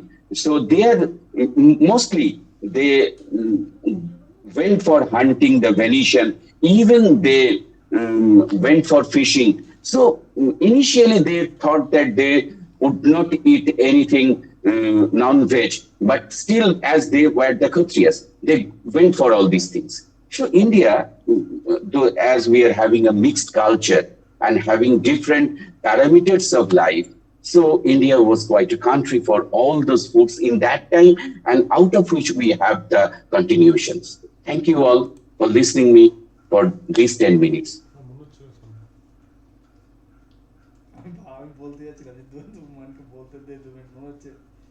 Thank you, Dr. Ayan Kanti. Such a presentation in afternoon does increases our gastronomical desires. Thank you, Anne. Thank you. Actually, it's a long paper. I need to minimize it. Yes, we have a shortage of time. Yes. In your paper, we come to know that about the food practices, vegetables, fruits, meat. What was very interesting in the paper is meat, that is both pork and beef, were used Yes, ma'am. in those periods. In main course. Main I'm course. I'm especially talking about this because we have such an issue and controversy. I personally believe that food is a personal choice and there should not be any place of controversy. So, in your concluding chapter, if you can mention the relevance of food and why means something you can mention to end research workers if research workers work on this Yes, ma'am. area Yes, ma'am. I and have a definite conclusions, but as I was so, running the shortage of I time. understand. I understand. I just want to mention this that if researchers work in this area and bring this to the light, I think common people who have so much restriction, knowingly and unknowingly, following the customs and all, we should be a little more open to all this and give people their personal freedom. So Ma'am, I can give you one information which I've missed.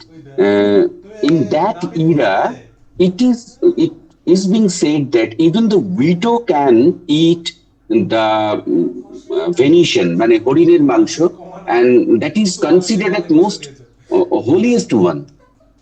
Even they can take that. There is no barrier. that is very good. That is very good. And I don't know Yes, why yes. we don't practice all those things today. It is so, my society has become so detrimental and so Yes, close. our culture was really upright in those Yes, days. exactly. And And I am proud of that this heritage and culture. and so researchers like you can bring this to light and throw light on the right like a comparison Thank between you, what ma'am. was done before and what we are practicing today. So where are we getting all this closed door knowledge from? What is the source of all this closed door knowledge? What are the issues? Why women are always ostracized in the sense that it's all the rules are for women. Actually, ma'am, Like these if are you, the just biasness a and minute, taboos. let me conclude. Okay. Yes, of course, I'm talking about these biases and taboos. Why on women and what was their practice? Because we always talk about things like Vedic period was the golden period.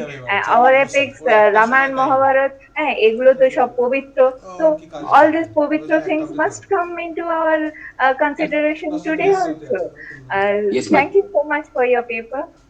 Over to you, sir. Thank you. Ma'am, my subject is English literature, but now I feel interest in these things. Okay. Thanks. Welcome.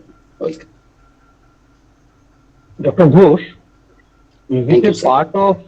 is it a part of any broader research? No, sir.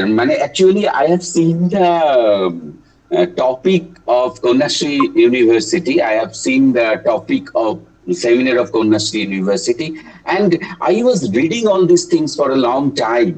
I have different books on these, and I have prepared this. I understand.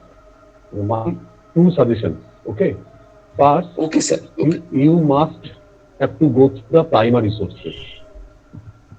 Yes, sir. Primary sources. But you may consider the reading of Sukumari Bhattacharya or the writings of the other scholars. These are very good writings.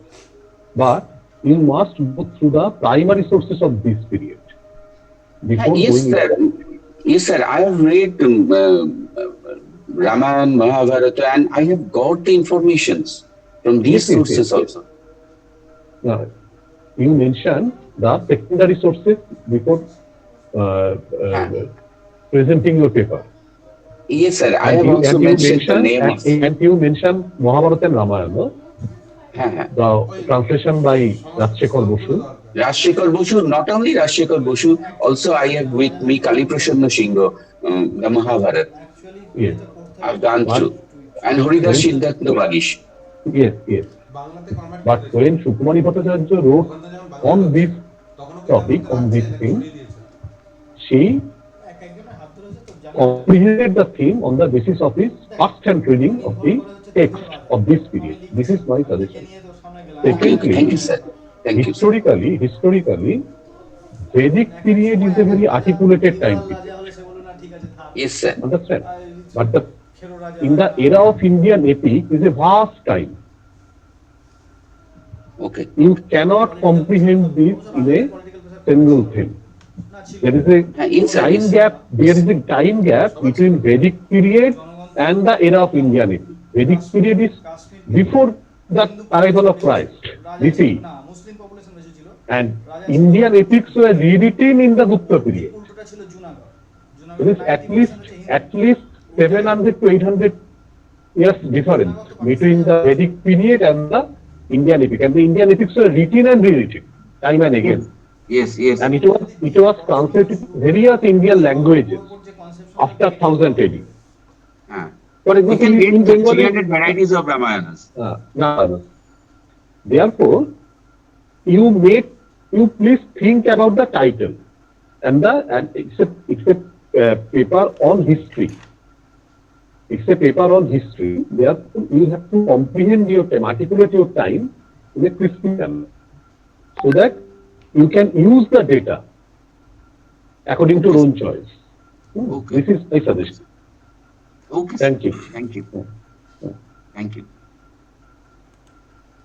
Thank you, Dr. Ghosh. Now the next presenter will be Dr. Channamma Mondal, and the title of her paper is Sustainable Development through Mahatma Gandhi National Rural Employment Guarantee Scheme. Dr. Mondal is an assistant professor, Department of Political Science, Bankura University.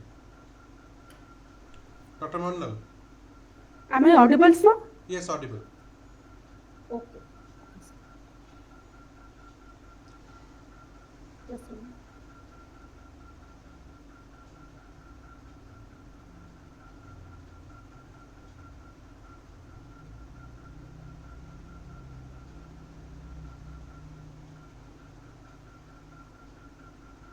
Yes, it is visible.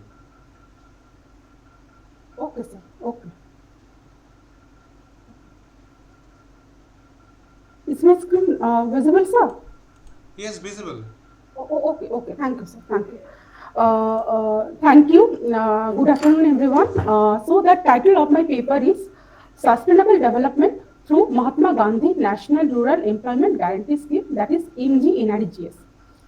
Mahatma Gandhi National Rural Employment Scheme is one of the flagship schemes initiated by the Government of India, which provides legal guarantee of 100 days of wage employment in a financial year to adult members of a rural household who demand employment and are willing to do unskilled manual work. The scheme provides livelihood security for the poor through the creation of durable assets, improved water security, soil conservation, higher land productivity, efficient drought proving, and flood management, etc. The objective of the scheme is to provide social security for the vulnerable people in rural areas. MGNRGS is very significant to empower socially disadvantaged people in rural India, especially women, scheduled caste and scheduled tribes, through the processes of right-based legislation. Besides, the scheme has potential to strengthen decentralized participatory planning through the convergence of various anti-poverty and sustainable livelihood initiatives, and deepen democracy at the grassroots level by strengthening Panchayati Raj institutions, which will affect greater transparency and accountability in governance. A strengthened MGNRGS would eventually contribute to achieve some of the sustainable development goals like gender equality, eradicating poverty in all forms, decent work and economic growth, and ensure environmental sustainability. Since gaining its independence, the Government of India has been implementing numerous poverty and employment generation programs in the rural areas. One of the most important programs in the context of rural development is the Mahatma Gandhi National Rural Employment Guarantee Scheme, which was introduced in 2005. In addition to creating job opportunities, it revitalized the rural sector by enhancing infrastructure, increasing agricultural output, and promoting sustainable development, environmental preservation, water conservation, and economic sustainability. Government of India had always a vision to provide livelihood security in the rural areas by generating wage employment through work. These employment generation programs had also a view to develop the infrastructure of that area. Many such programs were implemented before MGNRGS. MGNRGS was created to reinforce the commitment towards livelihood security in rural areas by generating or by guaranteeing wage employment. Unlike the previous wage employment program, it is a right-based approach that makes the government legally accountable for providing employment to those who demand for it. The objectives of MGNRGS. The primary objective of the scheme is to create durable assets and strengthen the livelihood resource base of the rural poor. MGNRGS has become a significant tool for inclusive growth in rural India, and it has a widespread impact on livelihood security, social protection, women empowerment, and democratic governance, that is strengthening Panchayati Raj institutions. The scheme is also focusing on strengthening the natural resource management in rural areas through the works that address the chronic poverty, drought, deforestation, soil erosion, and ultimately encourages sustainable development. Performance of MGNRGS in achieving sustainable development goals. The Ministry of Rural Development of India stressed that MGNRGS help to accomplish 3 sustainable development goals as follows. First is eradicate poverty and hunger. The second one is promote gender equality and empower women, and ultimately ensure environmental sustainability. MGNRGS is most significant poverty elimination scheme implemented for the upliftment and betterment of economically and socially disadvantaged people. It has been playing a significant role in achieving sustainable development goals. First, the scheme was implemented with the aim of right to work, appropriately controlling the causes of poverty and ultimately benefiting the bottom class deprived of education, land, skill, and social support, whose primary form of employment as the seasonal farming labors during the cultivation, and they are unemployed for the rest of the years. As a tectonic shift, MGNRGS guarantees 100 days of employment and payment within 15 days in a fiscal year. While the world was faced with unprecedented 2008 global crisis, hunting the entire global states with a negative growth, unemployment, widening economic disparities. In contrast, contemporary India was prospering and narrowing down the disparities by by introducing the scheme like MGNRGS. Actually, the scheme was instrumental in poverty reduction and stabilizing the Indian economy. According to the United Nations Development Program, that is UNDP, and Oxford Poverty and Human Development Initiative, that is OPHI, 27 crores of Indian households were out of poverty between 2005 to 2015 period. Since its inception, MGNRGS has given the vast majority of the country's uneducated and unskilled rural residents a stable source of income. It reduced the severity of the problem of the seasonal unemployment and converted a sizable portion of rural residents from farming activities to non-farm occupations. Second, the scheme has several gender-sensitive provisions that are very significant for promoting gender equality and women empowerment. First, paragraph 6 of the Schedule 2 of the scheme specially mentions that priority shall be given to women in such a way that at least 1/3 of the beneficiaries shall be women. who registered and requested for employment under the scheme.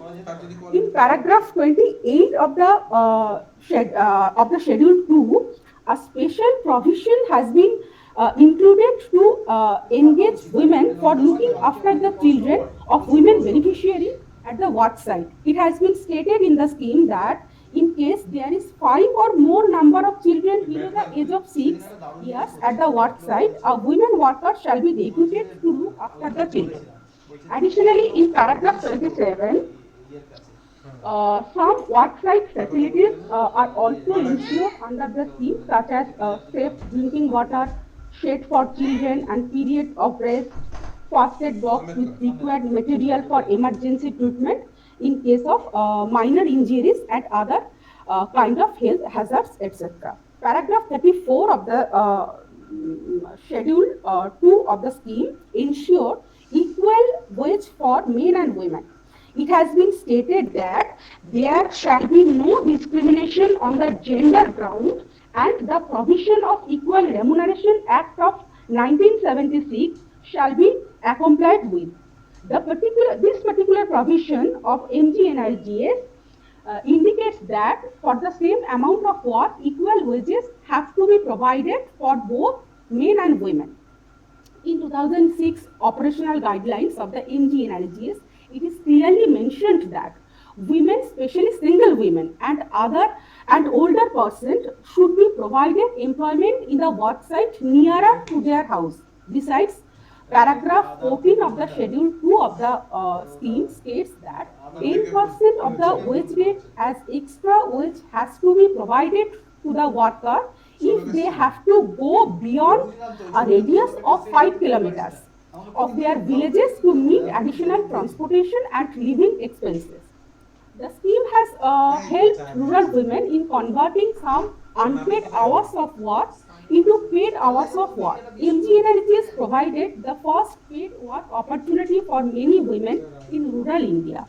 The gradual rise in women's share in total work days in MGNRGS is very significant in this context. Through MGNRGS, rural women get the chance for monetized earning. Various studies reveals that MGNRGS earnings has increased the consumption choices for rural women. In this way, the emergence of rural women as an independent bread earners with control over their earning has important empowerment effects, such as greater decision-making role in their family. Discretion to spend and control the use of their MGNRGS earnings and confidence to earn independent. Excuse me, madam. You have 2 more minutes, okay? Okay, sir. Okay, sir. And discretion to spend and control the use of their MGNRGS earning and confidence to earn independent of male family members.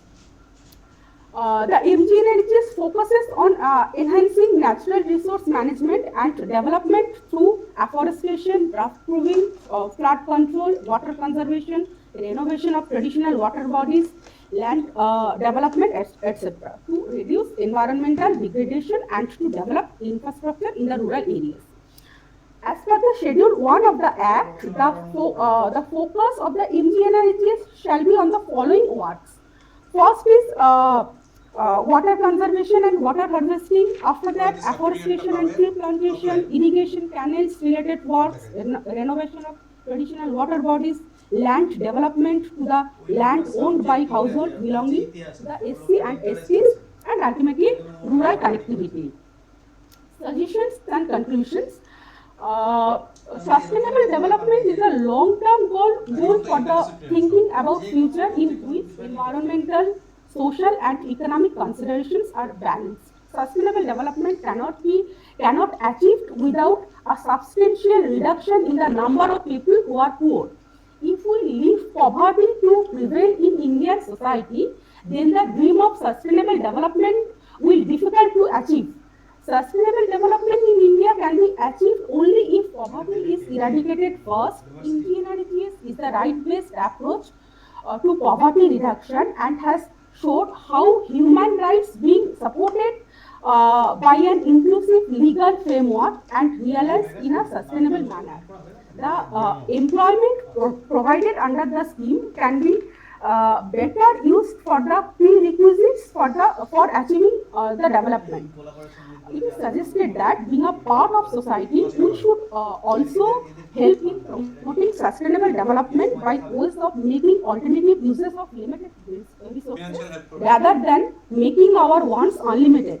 Moreover, the government must bring together various institutes like private, public, NGOs, and other educational institutes for this mission and must consider MGNRGS as a junction for implementing various policies for achieving sustainability. Thank you.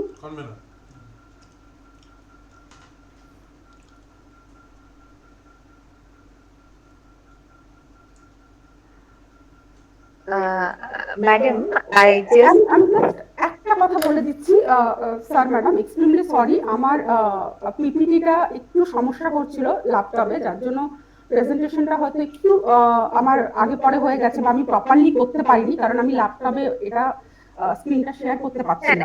It doesn't matter. It doesn't matter. Thank you, ma'am. Dr. Mondal, I just missed out one data. MGNREGS you're talking about, it was started in which year? 2005, ma'am. Actually, it was passed in our parliament in 2005 and implemented in 2006. Yes, 2006. Okay. So, in your paper, you have dealt greatly on the recommendations of this scheme. What was exactly your methodology?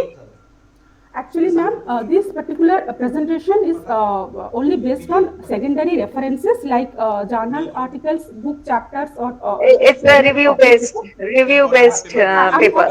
কথা বলছি, এই যে তিনটে পার্টে আমি আলোচনা করলাম যে কোথায় কোথায় সাস্টেনেবল ডেভেলপমেন্ট গোলকে এটা এনশিওর করছে। First is gender equality and women empowerment, second poverty অ্যালিভিয়েশন, and third is environmental sustainability.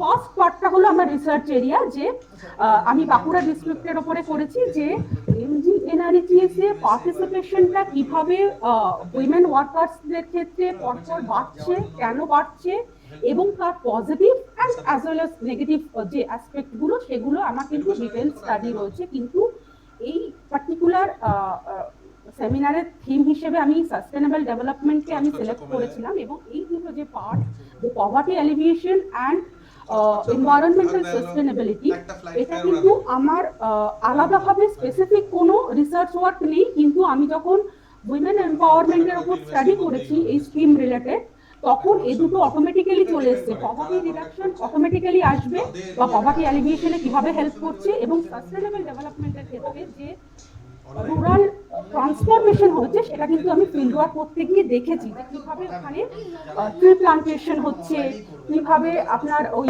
যেটাকে বলা হয় পার্সোনাল জমিতে পুকুর করে দিচ্ছে, এই জিনিসগুলো মানে ওয়াটার কনজারভেশনের যে বিভিন্ন প্রসিডিওর, এই জিনিসগুলোকে কিভাবে এনকারেজ করা হচ্ছে সেগুলো আমি দেখেছি, যদিও আমি স্টাডি করিনি। সুতরাং এখানে আমি কোনো ডেটাবেস কিছু ইন জেনারেল যেটা রাখতে চেয়েছি যে MGNREGS সাস্টেনেবল ডেভেলপমেন্টের কোন কোন জিনিসগুলো প্রভিশনে ইনক্লুডেড বা এনশিওর করছে, কিন্তু তার কি কনসিকুয়েন্সেস বা তার এফেক্টটা কিন্তু আমি এখানে আনিনি, কারণ আমি আপনার তাহলে ম্যাডাম টাইটেলটা যে আছে সাস্টেনেবল ডেভেলপমেন্ট থ্রু MGNREGS, হ্যাঁ, এটা তো মানে তার মানে হচ্ছে যে আপনি সাস্টেনেবল ডেভেলপমেন্ট কি কি হয়েছে সেটা দেখছেন। অ্যাকচুয়ালি আপনার টাইটেলটা হয়তো একটু মডিফাই করলে ভালো হতো, যে এনভিশন থ্রু এটা MGNREGS। হ্যাঁ, তাহলে কি হচ্ছে যে এই স্কিমের মধ্যে কি আছে আপনি সেটা বলছেন, এই স্কিমের মধ্যে যেগুলো আছে সেগুলো ইমপ্লিমেন্ট কতদূর হয়েছে সেটা কিন্তু একমাত্র পভার্টিতেই দেখা গেল। পভার্টিতেই আপনি বললেন যে how poverty has been elevated. আর একটা কথা হচ্ছে যে এটা যে 2006 এ শুরু হয়েছে, have you kept a time span or are you relating it till 2024? Actually এখানে এটা করার কোনো স্কোপ ছিল না ম্যাডাম, যেহেতু আমি প্রভিশনসগুলোকে হাইলাইট করেছি বা স্কিমে কোন কোন সাস্টেনেবল ডেভেলপমেন্ট গোলকে এনশিওর করছে সেগুলো ম্যাডাম হাইলাইট আপনি করেছি।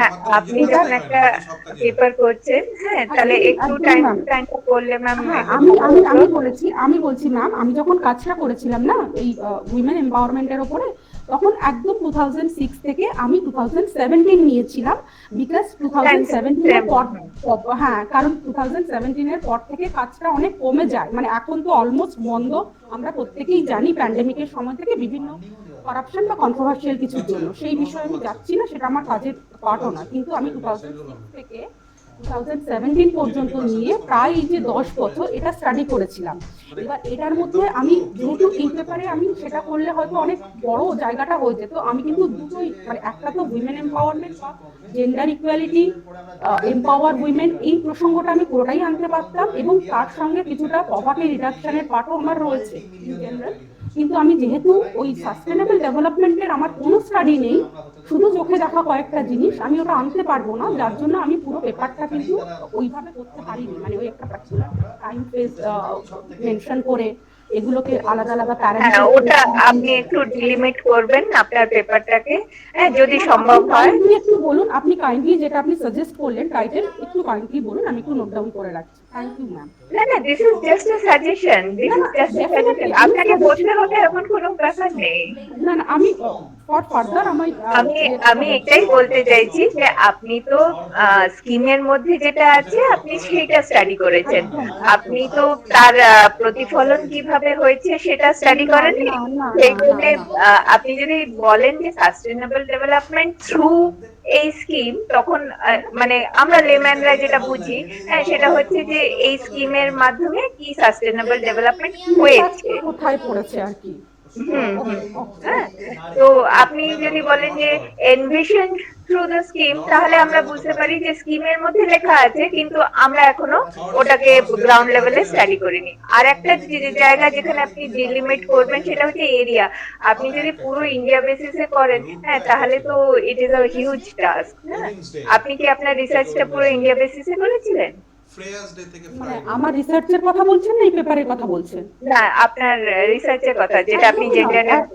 একদমই নয় অ্যাকচুয়ালি ম্যাম। ম্যাডাম, তাহলে এই জায়গাটাতে আপনি একটু হ্যাঁ পেপারটাতেও আপনি ডিলিমিট করুন, হ্যাঁ, তা না হলে না কি হচ্ছে যে ফার্স্ট অফ অল আমি জাস্ট আমার অবজারভেশন, ফার্স্ট অফ অল মেথোডোলজিটাই আমরা একটু মিস আউট করছি, দ্বিতীয়ত টাইম স্প্যানটা একটু যদি আপনি কমিয়ে দেন তাহলে আপনারও কাজটা করতে সুবিধা হবে, আর এরিয়াটা একটু আপনাকে ডিলিমিট করতেই হবে, কারণ আমি আপনার প্রত্যেকটা সাজেশন আমি বুঝতে পেরেছি, এবং সেটা তখনই অ্যাপ্লিকেবল হবে যদি আমি ওই মানে ইমপ্যাক্টটা নিয়ে যখন আমি পেপার করবো বা রিসার্চ করবো, এটা যেহেতু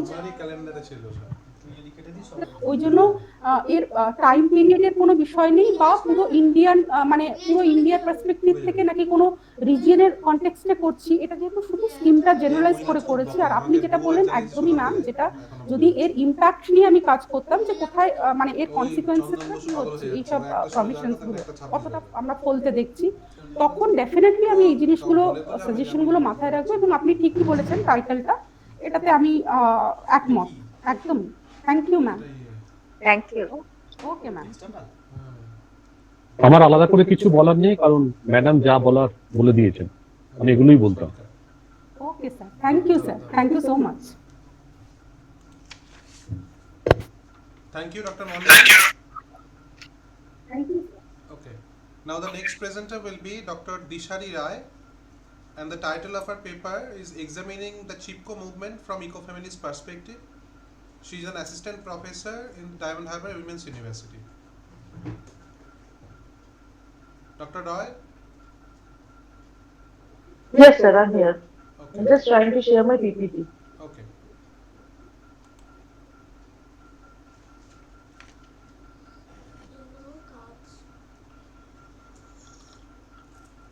কোনো রকম কোনো টেকনিক্যাল গ্লিচ হলে সেটা সারানো হচ্ছে আমার কাজ, বুঝছো?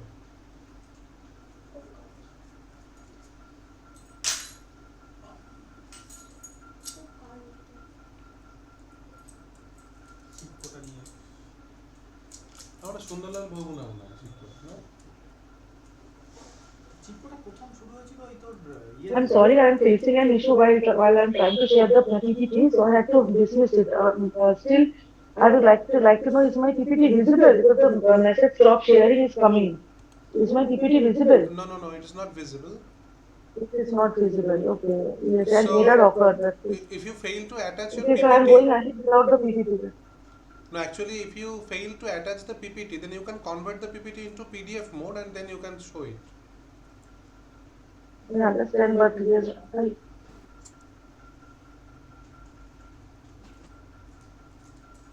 okay, then I'm going ahead without the PPT because yes, I was trying to show it from the laptop, it's not working.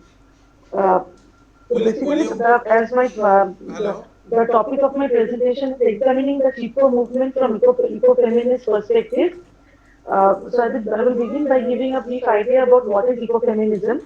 The very concept of ecofeminism developed with the publication of Rachel Carson's The Silent Spring. The year was 1962 and the term first appeared in 1974 in Francois de Youbon's Le Feminisme à la Mort. The concept of ecofeminism basically it tries to reaffirm the close and affirmative relationship between women and nature due to female reproductive role and mothering nature. Ecofeminism brings together the elements of the female and the green movement. It takes from the green movement the concern about the impact of human activities on the non-human world, and from feminism the view of humanity as gendered in ways that subordinate, exploit, and oppress women. Now this quote has been taken from Millie Mellor, from Millie Mellor's book that is that is Feminism and Ecology. Bringing together feminism and environmentalism, ecofeminism argues that the domination of women and the degradation of the environment are consequences of patriarchy and capitalism. Now, the objective of the paper is to examine the emergence of the non-violent and eco-feminist Chipko movement in the early 1970s in the Garhwal Himalayas. And in doing so, I will also discuss the impact of the movement on sustainable ecological stability. And so far as the methodology is concerned, the data has been mostly gathered from review sources like books and e-journals. So basically, it is a review work. Now coming to the forest movement in the Garhwal Himalayas in the colonial period, here I would like to highlight that the changes in the land tenure, such as introduction of the zamindari system, transformed common village resources into private property of newly created landlords, and this led to massive destruction of the village forest. Large-scale fellings or cutting of trees in a natural forest to satisfy the growing commercial needs. For example, shipbuilding for the British Royal Navy and sleepers for expanding the railway network in India created an extraordinary force for destruction. The reservation of forests and the denial of the villagers' right of access led to the creation of resistance movement in all parts of the country. In 1850, an Englishman named Mr. Wilson obtained a lease to exploit all the forests of the kingdom of Tehri Garhwal region for only a meager amount of annual rental of 400 rupees. Under his act, several valuable deodar trees and chanchar forests were completely destroyed. The Forest Act of 1927 further intensified the conflict, and the 1930s witnessed massive forest satyagraha as a mode of non-violent protest movement to the new forest laws and policies. The Gandhian movement in the Garhwal region in the post-independence period had organized itself on the central issues, that is organization of female power and the female problem. Now the Chipko movement. Women have participated in environmental preservation and conservation movements, specifically beginning in the late 19th century and continuing up to early 20th century. In India, in the state of Uttarakhand in 1973, women took part in the Chipko movement to protect forests from felling. Chipko movement, or that is known as that can be said to be a resurgence of woman power and ecological concern, began in the Garhwal Himalayas to protect the trees marked for felling. Some of the leading female activists of the movement were Meera Behan, Bimala Behan, Sarala Behan, and so on. And some of the leading male activists were Sundarlal Bahuguna, Chondi Prasad Bhatt, Dhoom Singh Negi, and etc. The issue was not merely one of planting trees, but of planting ecologically appropriate trees and resisting economic instability of the Himalayas and economic deprivation of the Garhwali women. The Chipko movement is historically, philosophically an extension of the traditional Gandhian Satyagraha. The first Chipko action took place in April 1973 when the villagers demonstrated against felling of ash trees in the Mondal forest. Again in March 1974, 27 women under the leadership of Gaura Devi saved a large number of trees from a contractor's act. After this, the government stopped the contract system of felling and formed the Uttar Pradesh Forest Corporation. In June 1977, Sharala Behan planned a meeting of all activists in the hill areas of Uttar Pradesh, which further strengthened the movement and consolidated the resistance to commercial felling, as well as excessive tapping of resin from the char pine trees. In the Gotas forest in the Tehri range, the forest or ranger was transferred because of his inability to control illegal over-tapping of resin. The Chipko movement was fundamentally an agrarian movement against commercial forestry in Garhwal. Some scholars have identified it as feminist movement, while some have clearly mentioned it as an environmental movement for saving the trees and ecology of Garhwal. Vandana Shiva depicted the poor rural women of Chipko as leaders and activists of the movement who proclaimed that nature is indispensable for the survival of human beings.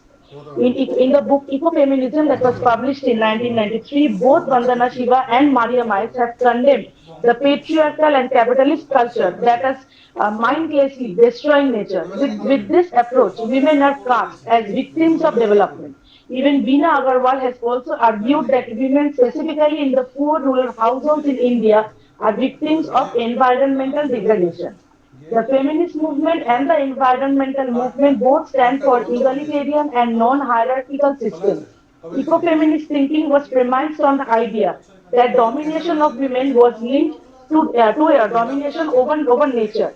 Susan Griffin, in a 1978 book, Women and Nature, The Roaring Inside Her, it is an important piece of lyrical writing that helped inspire ecofeminism. In this book, Griffin uses poetry and evocative writing to equate the violence done to land with the violence done to women. Importantly, she puts forward the idea that women, like nature, could and were fighting back, using their nature to do so.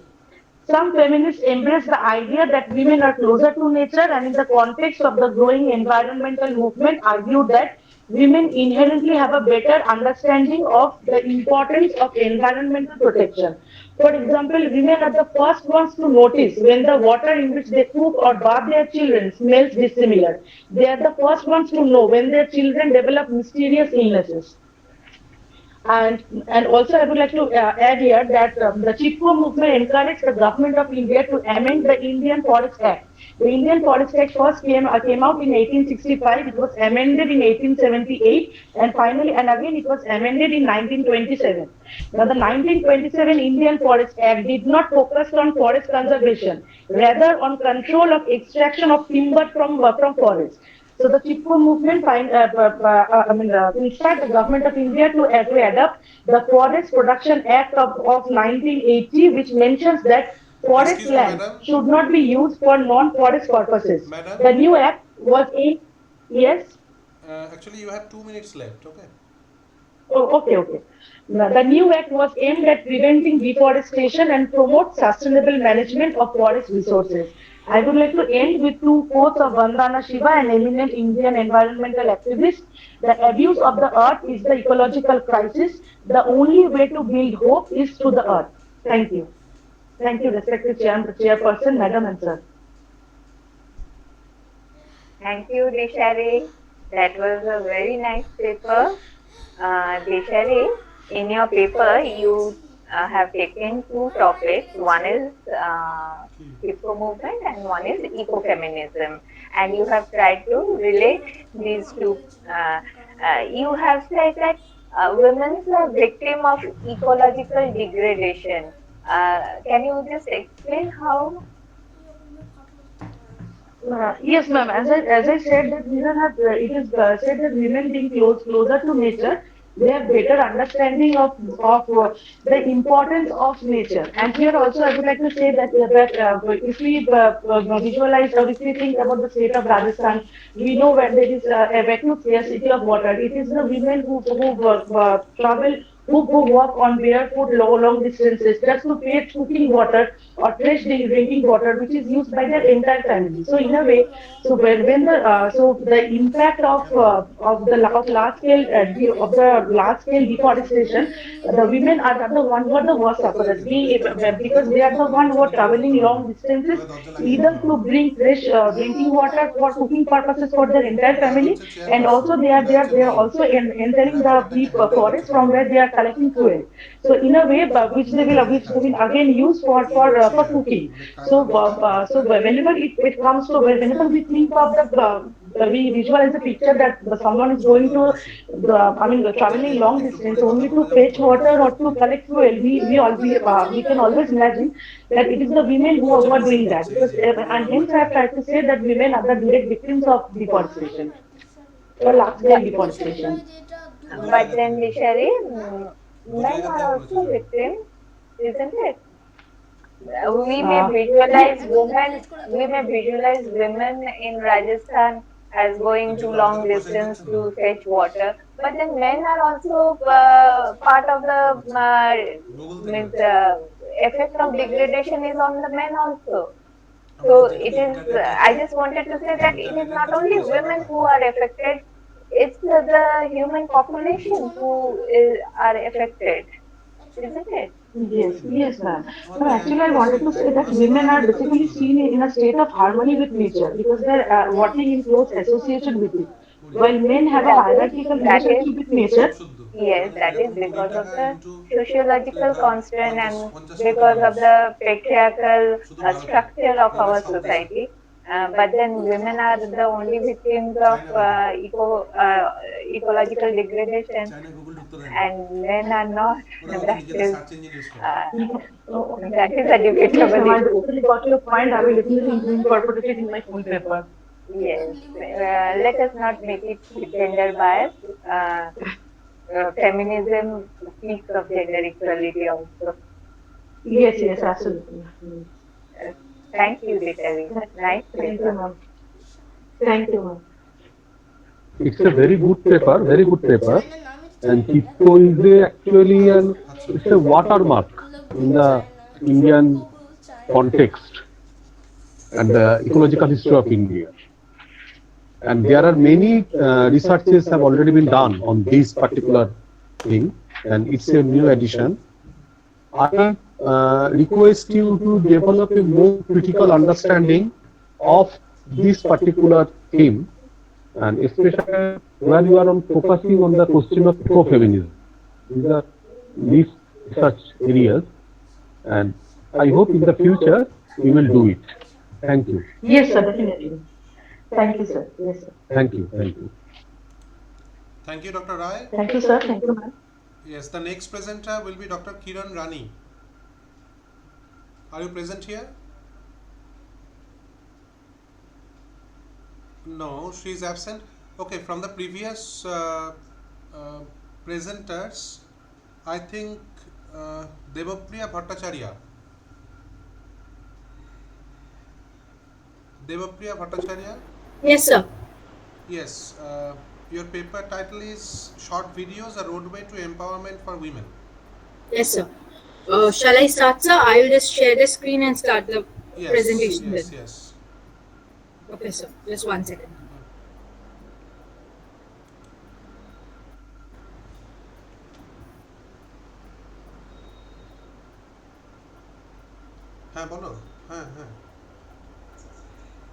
Sir, is my screen visible now? Excellent. Yes, visible.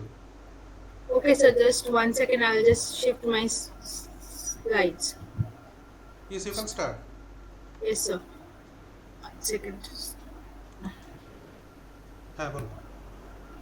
Yes, sir.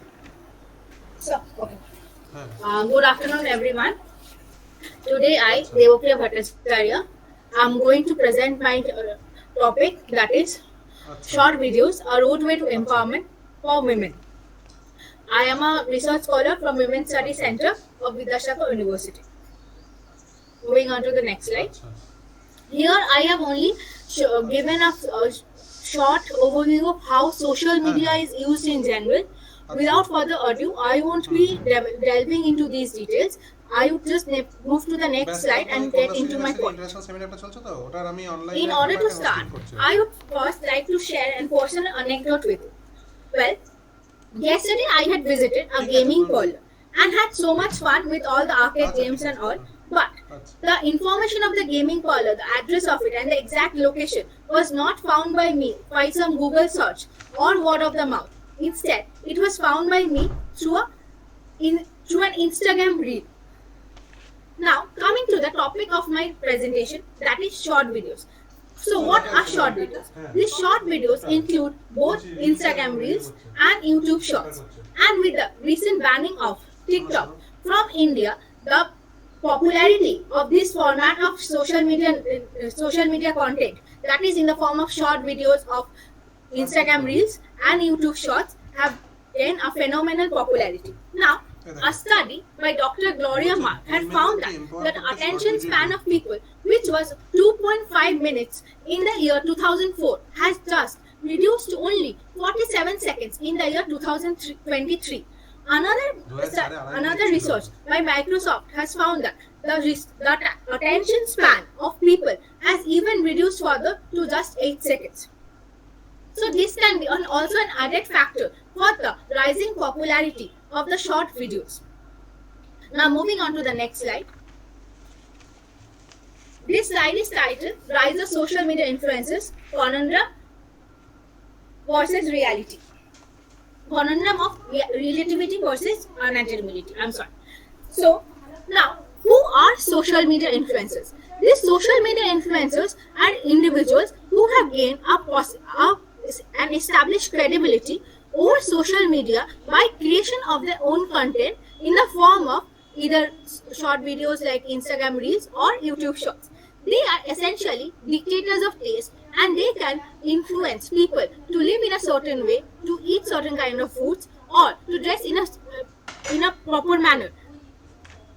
They do this kind of thing, their influence, that is, they spread the influence through their direct engagement with using social media with their audiences. Now, within the spectrum of social media influences, there are two kinds of social media influencers.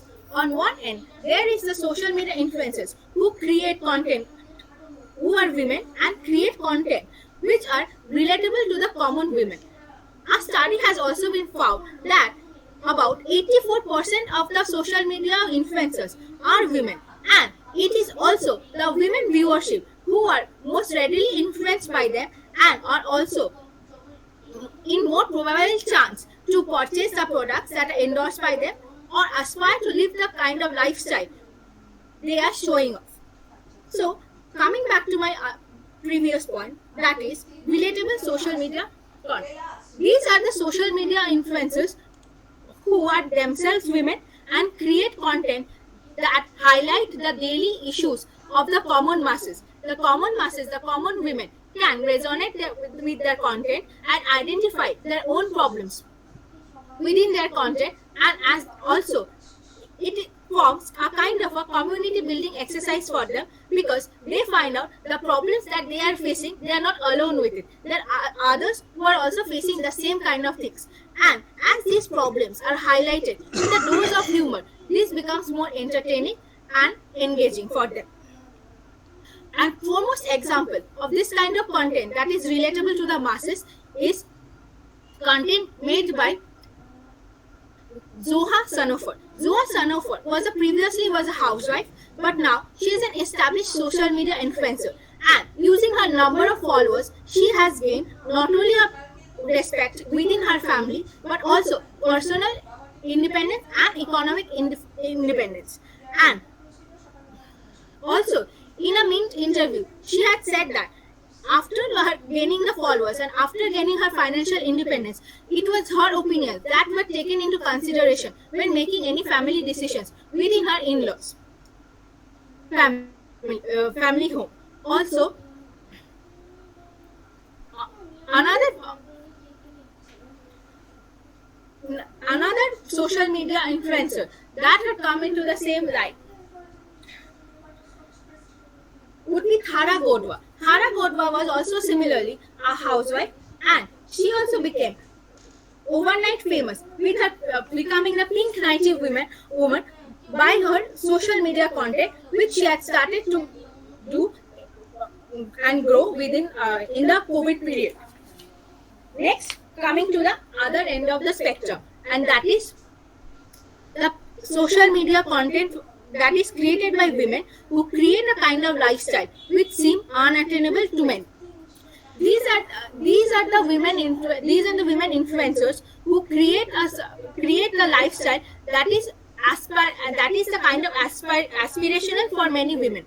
They often wake up with a face full of perfect makeup, and then they wear expensive clothes and visit exotic places, often meeting with their friends or going on dates. The viewership of these women often aspire to have a lifestyle like them, and then they become trapped into the vicious cycle of disappointments and having other aspirations as such.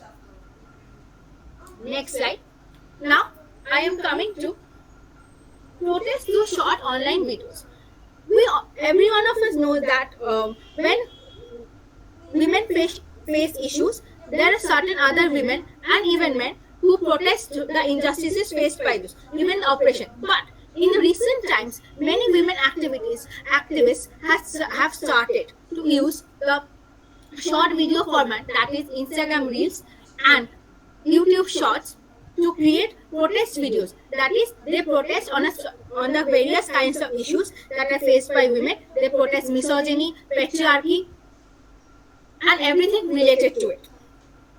The advantage of making such videos is not only that these videos are a refreshing method of joining a protest instead of the previous conventional candle marches or the bannerings or the posterings or creation of documentaries.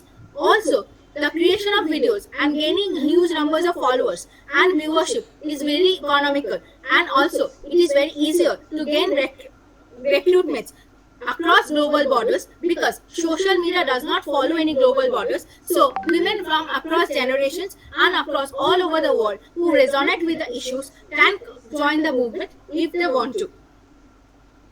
Within this social media format, the woman who has gained prominence is Moose Jattana. Moose Jattana is such an influencer and social media activist who protests on issues of women inequality, patriarchy, etc. And she does it in a very humorous and convincing way, and she is always quick to point out the wrong thing at its face. Now, next slide.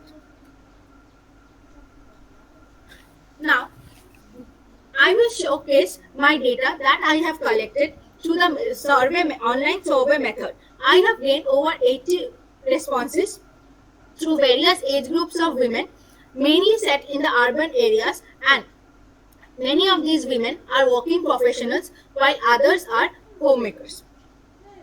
Now, in this first slide, as you can see, 100% of the women have agreed that they do see YouTube Shorts and Instagram Reels, that is the short videos. So this showcases the phenomenal popularity of the short video format content. Next slide. This slide showcases that a significant amount of 66.7% of the women see these videos for gaining new information. This information may be life skills, new information about courses, about restaurants, about cafes, or even about the several kinds of workshops that they wish to engage in or wish to become a part of. Only 29.8% women have accepted that they watch these YouTube Shorts or Instagram Reels for only entertainment purposes.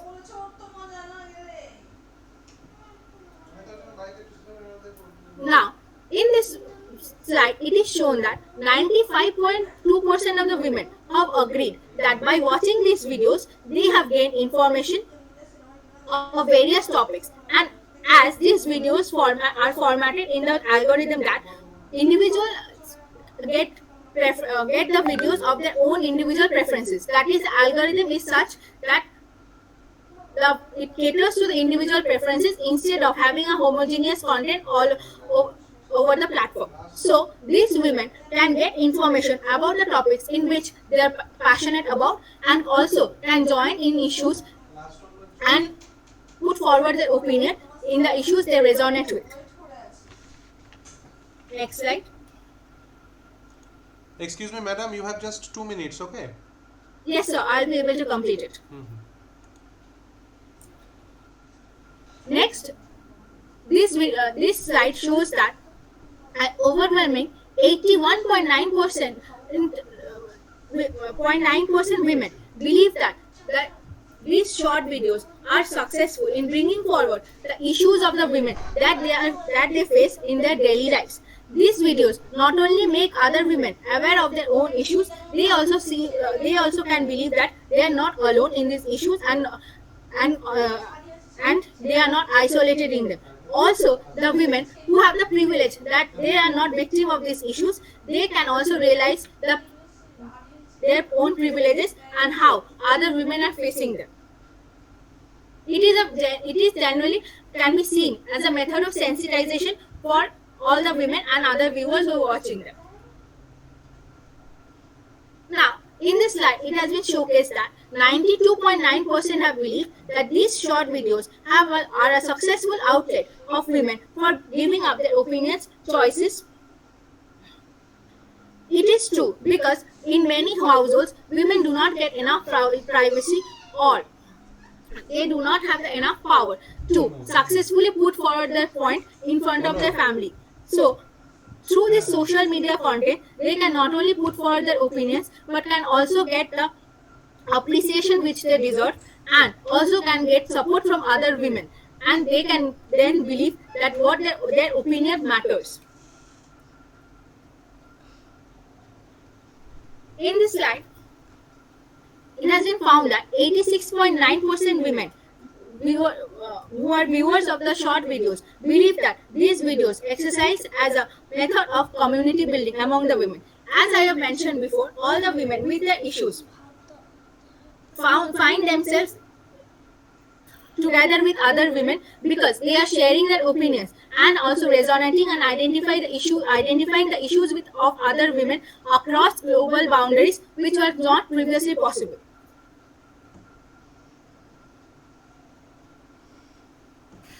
In this slide, it has been shown that 63.9% women believe that the short videos are showcasing a kind of lifestyle that is unattainable.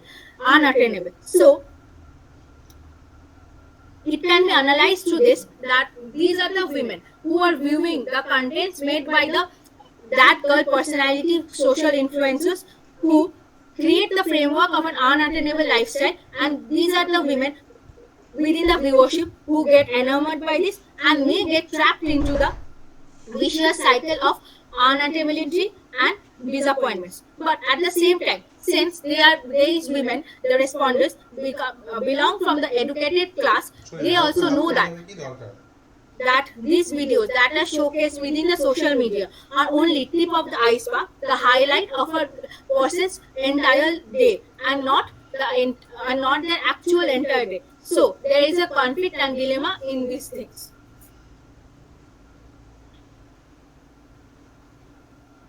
In this slide, it has been shown 77.4% women believe that this method of short videos brings empowerment for the women. And it is correct because the social media influencers, the women influencers who are creating the videos are gaining empowerment because of their huge viewership. They are getting appreciation and gaining self-confidence, and also they are getting empowered because many a times with huge number of followers comes financial stability also, because they can gain income from this. Also, the viewers who are watching these videos, they are not only becoming aware of their own issues, but they are also gaining enough confidence to fight for their rights if they need to, and also they are getting aware of the problems of others, because in this way they are also getting empowered. and also they are getting the chance to follow into their passions if they want to.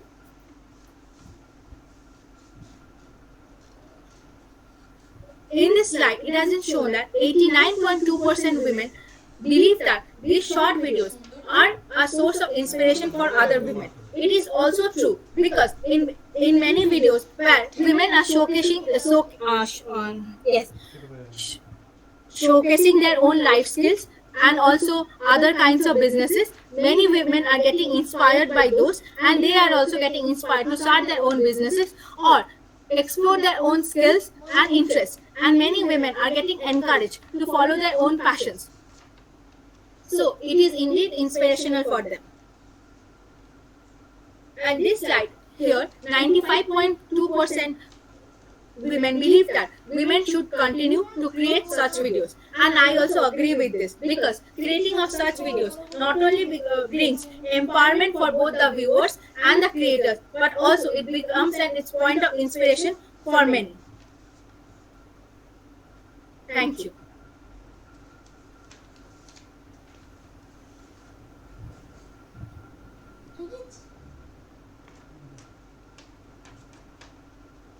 Thank you. Well, Devapriya, that was a very interesting presentation. It is dealing with a very current topic. But you have not told about your data source. That is, you said you have used an online survey. Who were your samples? Absolutely, ma'am. I have created a Google form. Then I have distributed it among within my community of friends, and also also other people across my mother's friends and relatives. And so these are all this. Devapriya, when you are writing a paper, you cannot say other people, those people, things like this. Huh? You have to be very particular that who your sample are, and there are different techniques of choosing sample. You have to first specify who were your population, and then you have to say that what was your sampling method, and then how many samples. Samples also varied because somewhere I saw 83 responses, somewhere 84 responses. You have to be very particular about this thing, since this is a paper that you are going to publish. It is a research paper and you are presenting it in an international conference. Anyway, your topic was a roadway to empowerment for women. What are the different ways in which it is empowering? You said about it is establishing the voice of a woman in the family, and you have selected only 2 influencers. Okay, with these 2 influencer, and you have also spoken about economic stability, but I feel that if you take up a few more influencer and you study them, and that would be a better research paper. And again, there are positives and negatives of every field. You have in your questionnaire, the questionnaire which you made, everything was positive, positive, positive. You can concentrate on the negative or detrimental effects of these short videos also. Okay. Thank you for your suggestions. They were very insightful, and I will actually include those in my paper and make it more better in the law and complete it in a more specific manner that you have said. Thank you, ma'am. Thank you. Devapriya, thank you for your paper.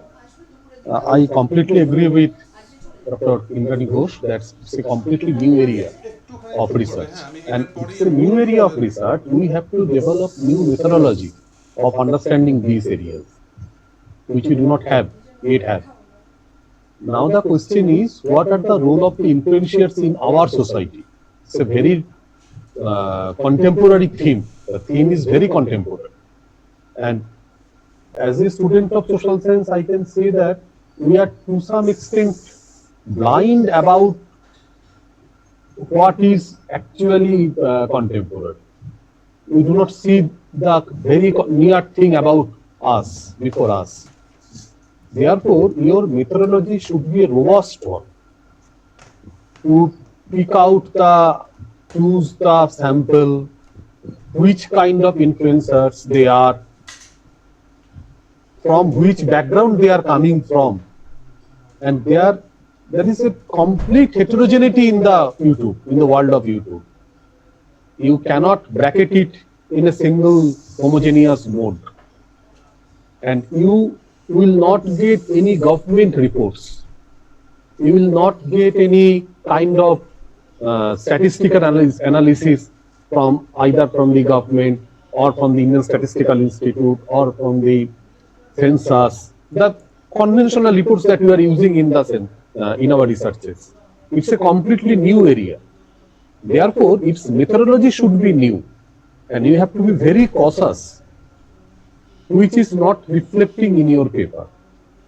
It's not your. I am not criticizing you, but it's for your betterment of your paper that you have to be very cautious when you are dealing with the emerging areas of these short videos, shorts, reels, public videos in the YouTube, blogs.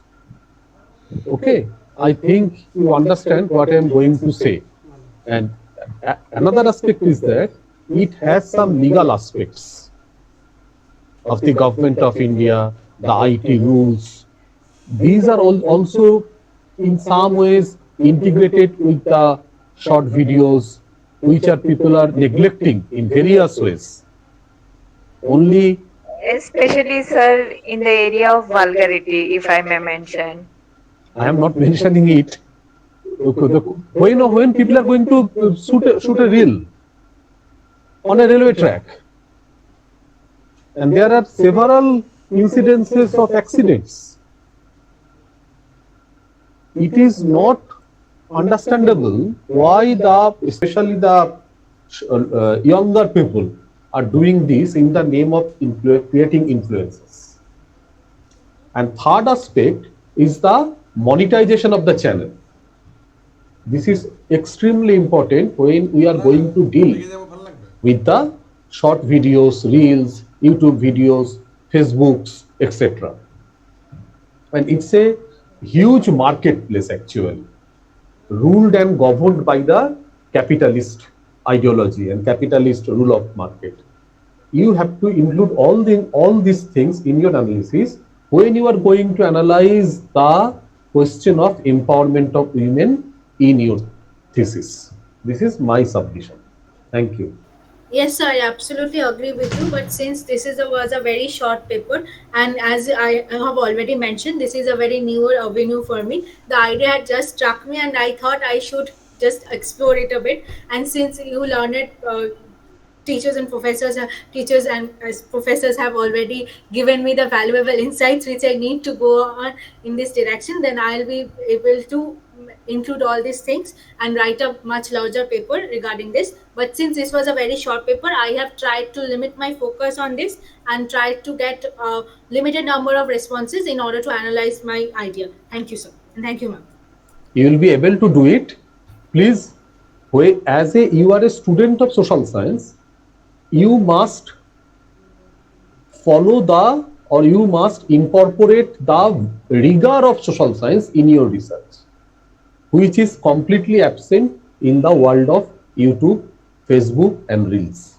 This is my submission. Thank you. Absolutely, sir. Thank you, sir. Thank you. Thank you. Sir, one of the participants actually raised hand, Debjani Halder. Hi, sir. May I ask just 1 minute question? So because I have a query, so I need the permission of chairpersons there. May I? Yes, absolutely. Yeah. So, Devapriya, I mean, very minutely, I have followed your presentation. It's really interesting. But I have just one query is that, okay, I mean, what the Professor Indrani and Professor Chandan, they had mentioned that about the sampling, about the legalities, especially the ethical permission, ethical value of your research. So my question is that what is the theoretical understanding of your theoretical framework of your paper? Because I mean, since you are the students of social science, and I found that this all kind of the influence, I mean, those who are the influencer, and also they have a kind of a psychological, also the kind of a understanding, because it's a maybe the self love or maybe the self obsession. So I will just suggest you, I mean, if you are not, I mean, if you will not go through it, so you can just go through the Lacan's concept of the mirror image and also the Freudian concept of the self obsession or self love. So because it will help you, I mean, to strengthen your paper more theoretically, because I know it's a sampling, I mean, you are main focused on the sampling, but the theoretical background will always enrich your, I mean, the field survey or kind of the data analysis. So much for this valuable insight. It was really helpful for you to mention that.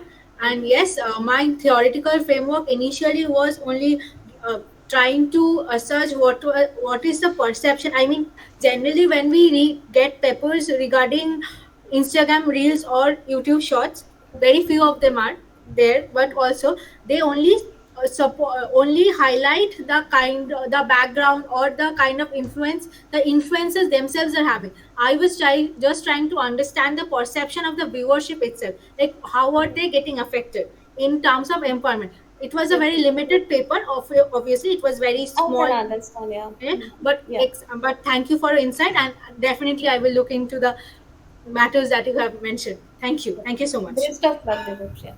Thank you. Okay, thank you all the presenters. So now I would request our two honorable chairpersons to deliver their concluding remarks and conclude this session.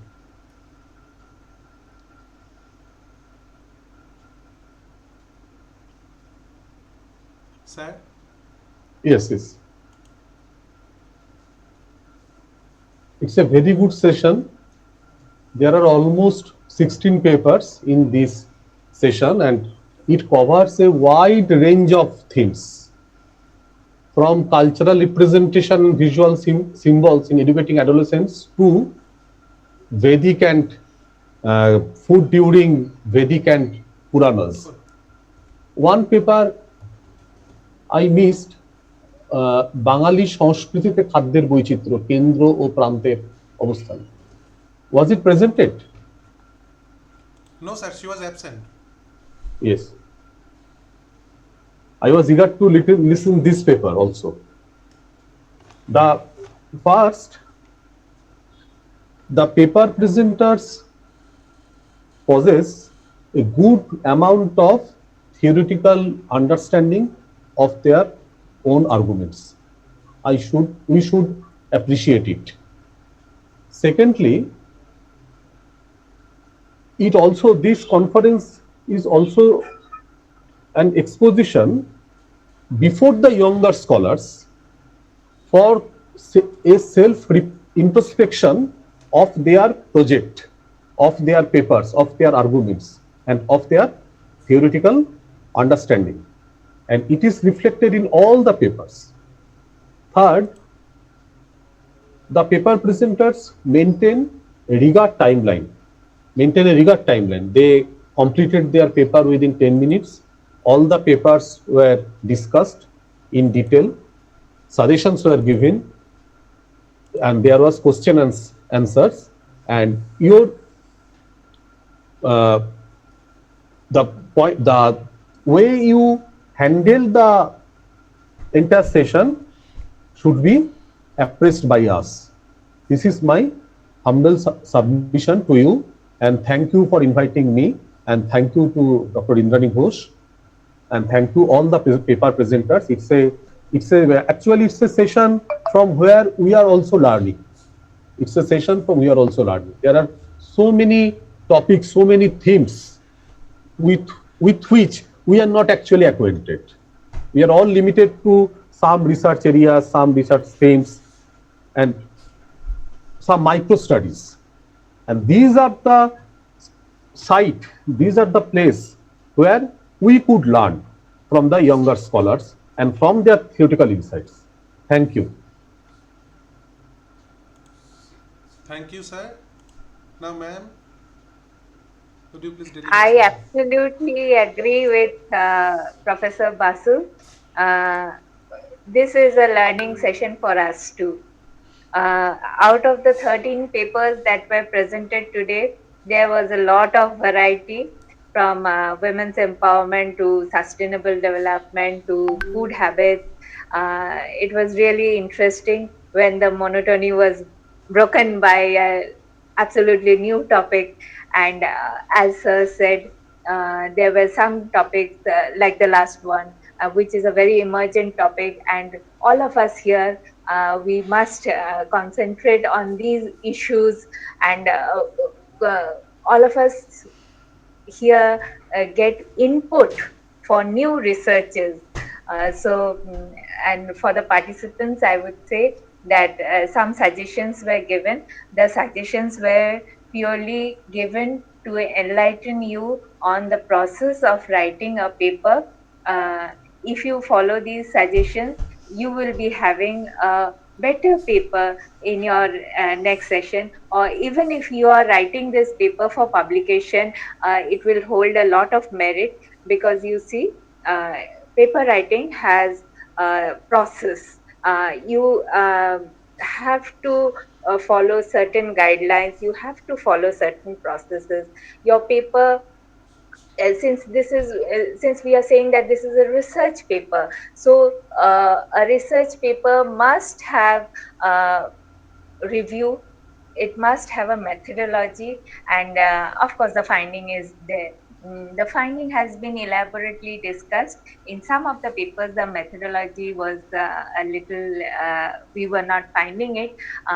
Many a times it so happens that in social science, the research methodology, mm, in some of the disciplines in social science, the methodology is not taken so seriously. But my suggestion, my submission is that please take it seriously, because this is an international seminar, and if you are going to present this paper, or if you are going to modify this paper and present it somewhere else, uh, which is also international in nature, so you must have these guidelines. And then in some of the papers we found that you wanted to say something, however your title did not reflect that. So I would suggest that take a little more time and develop a title. See, it's not necessary that you have to develop the title in the beginning only. See where the work is going, and at the end of the work, evaluate it and write a title which is appropriate, because your title is the reflection. You see, we are saying that don't judge a book by its cover, but the cover must be attractive and the cover must be meaningful. So the title is very, very important in case of research papers. And one more thing is that the application of the research work, that is very important.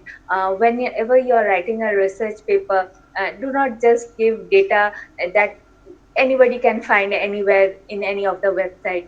uh, a little a little input from your side, a little survey, a little looking into the facts of the things, a little uh, highlighting the consequences of that project or whatever it is.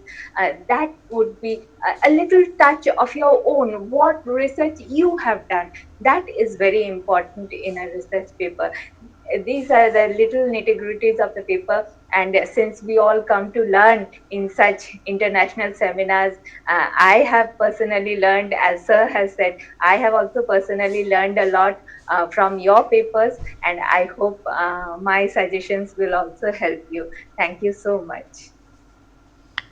And thanks to the organizers also. Thank you, madam. Okay, Thank you. so we have to conclude here, but before that, would it be possible for all of us to just uh, show your faces actually, so that we can take a screenshot and send it to the organizers? Would it be possible? Okay, I am also not visible here, I know.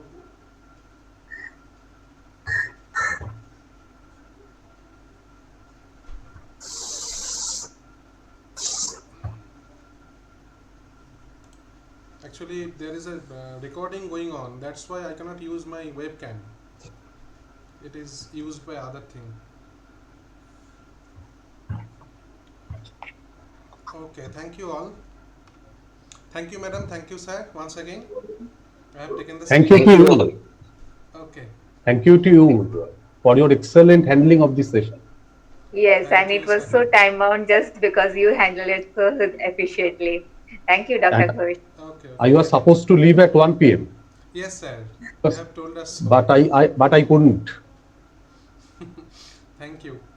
Thank you. Thank you. Okay, okay. Okay, the participants will be contacted soon for their certificates. Okay, you will get your certificates through online, and you will be mailed. Okay. Thank you for your presentations. Thank you. You can leave the meeting now. Okay. Thank you all. Thank you. Thank you.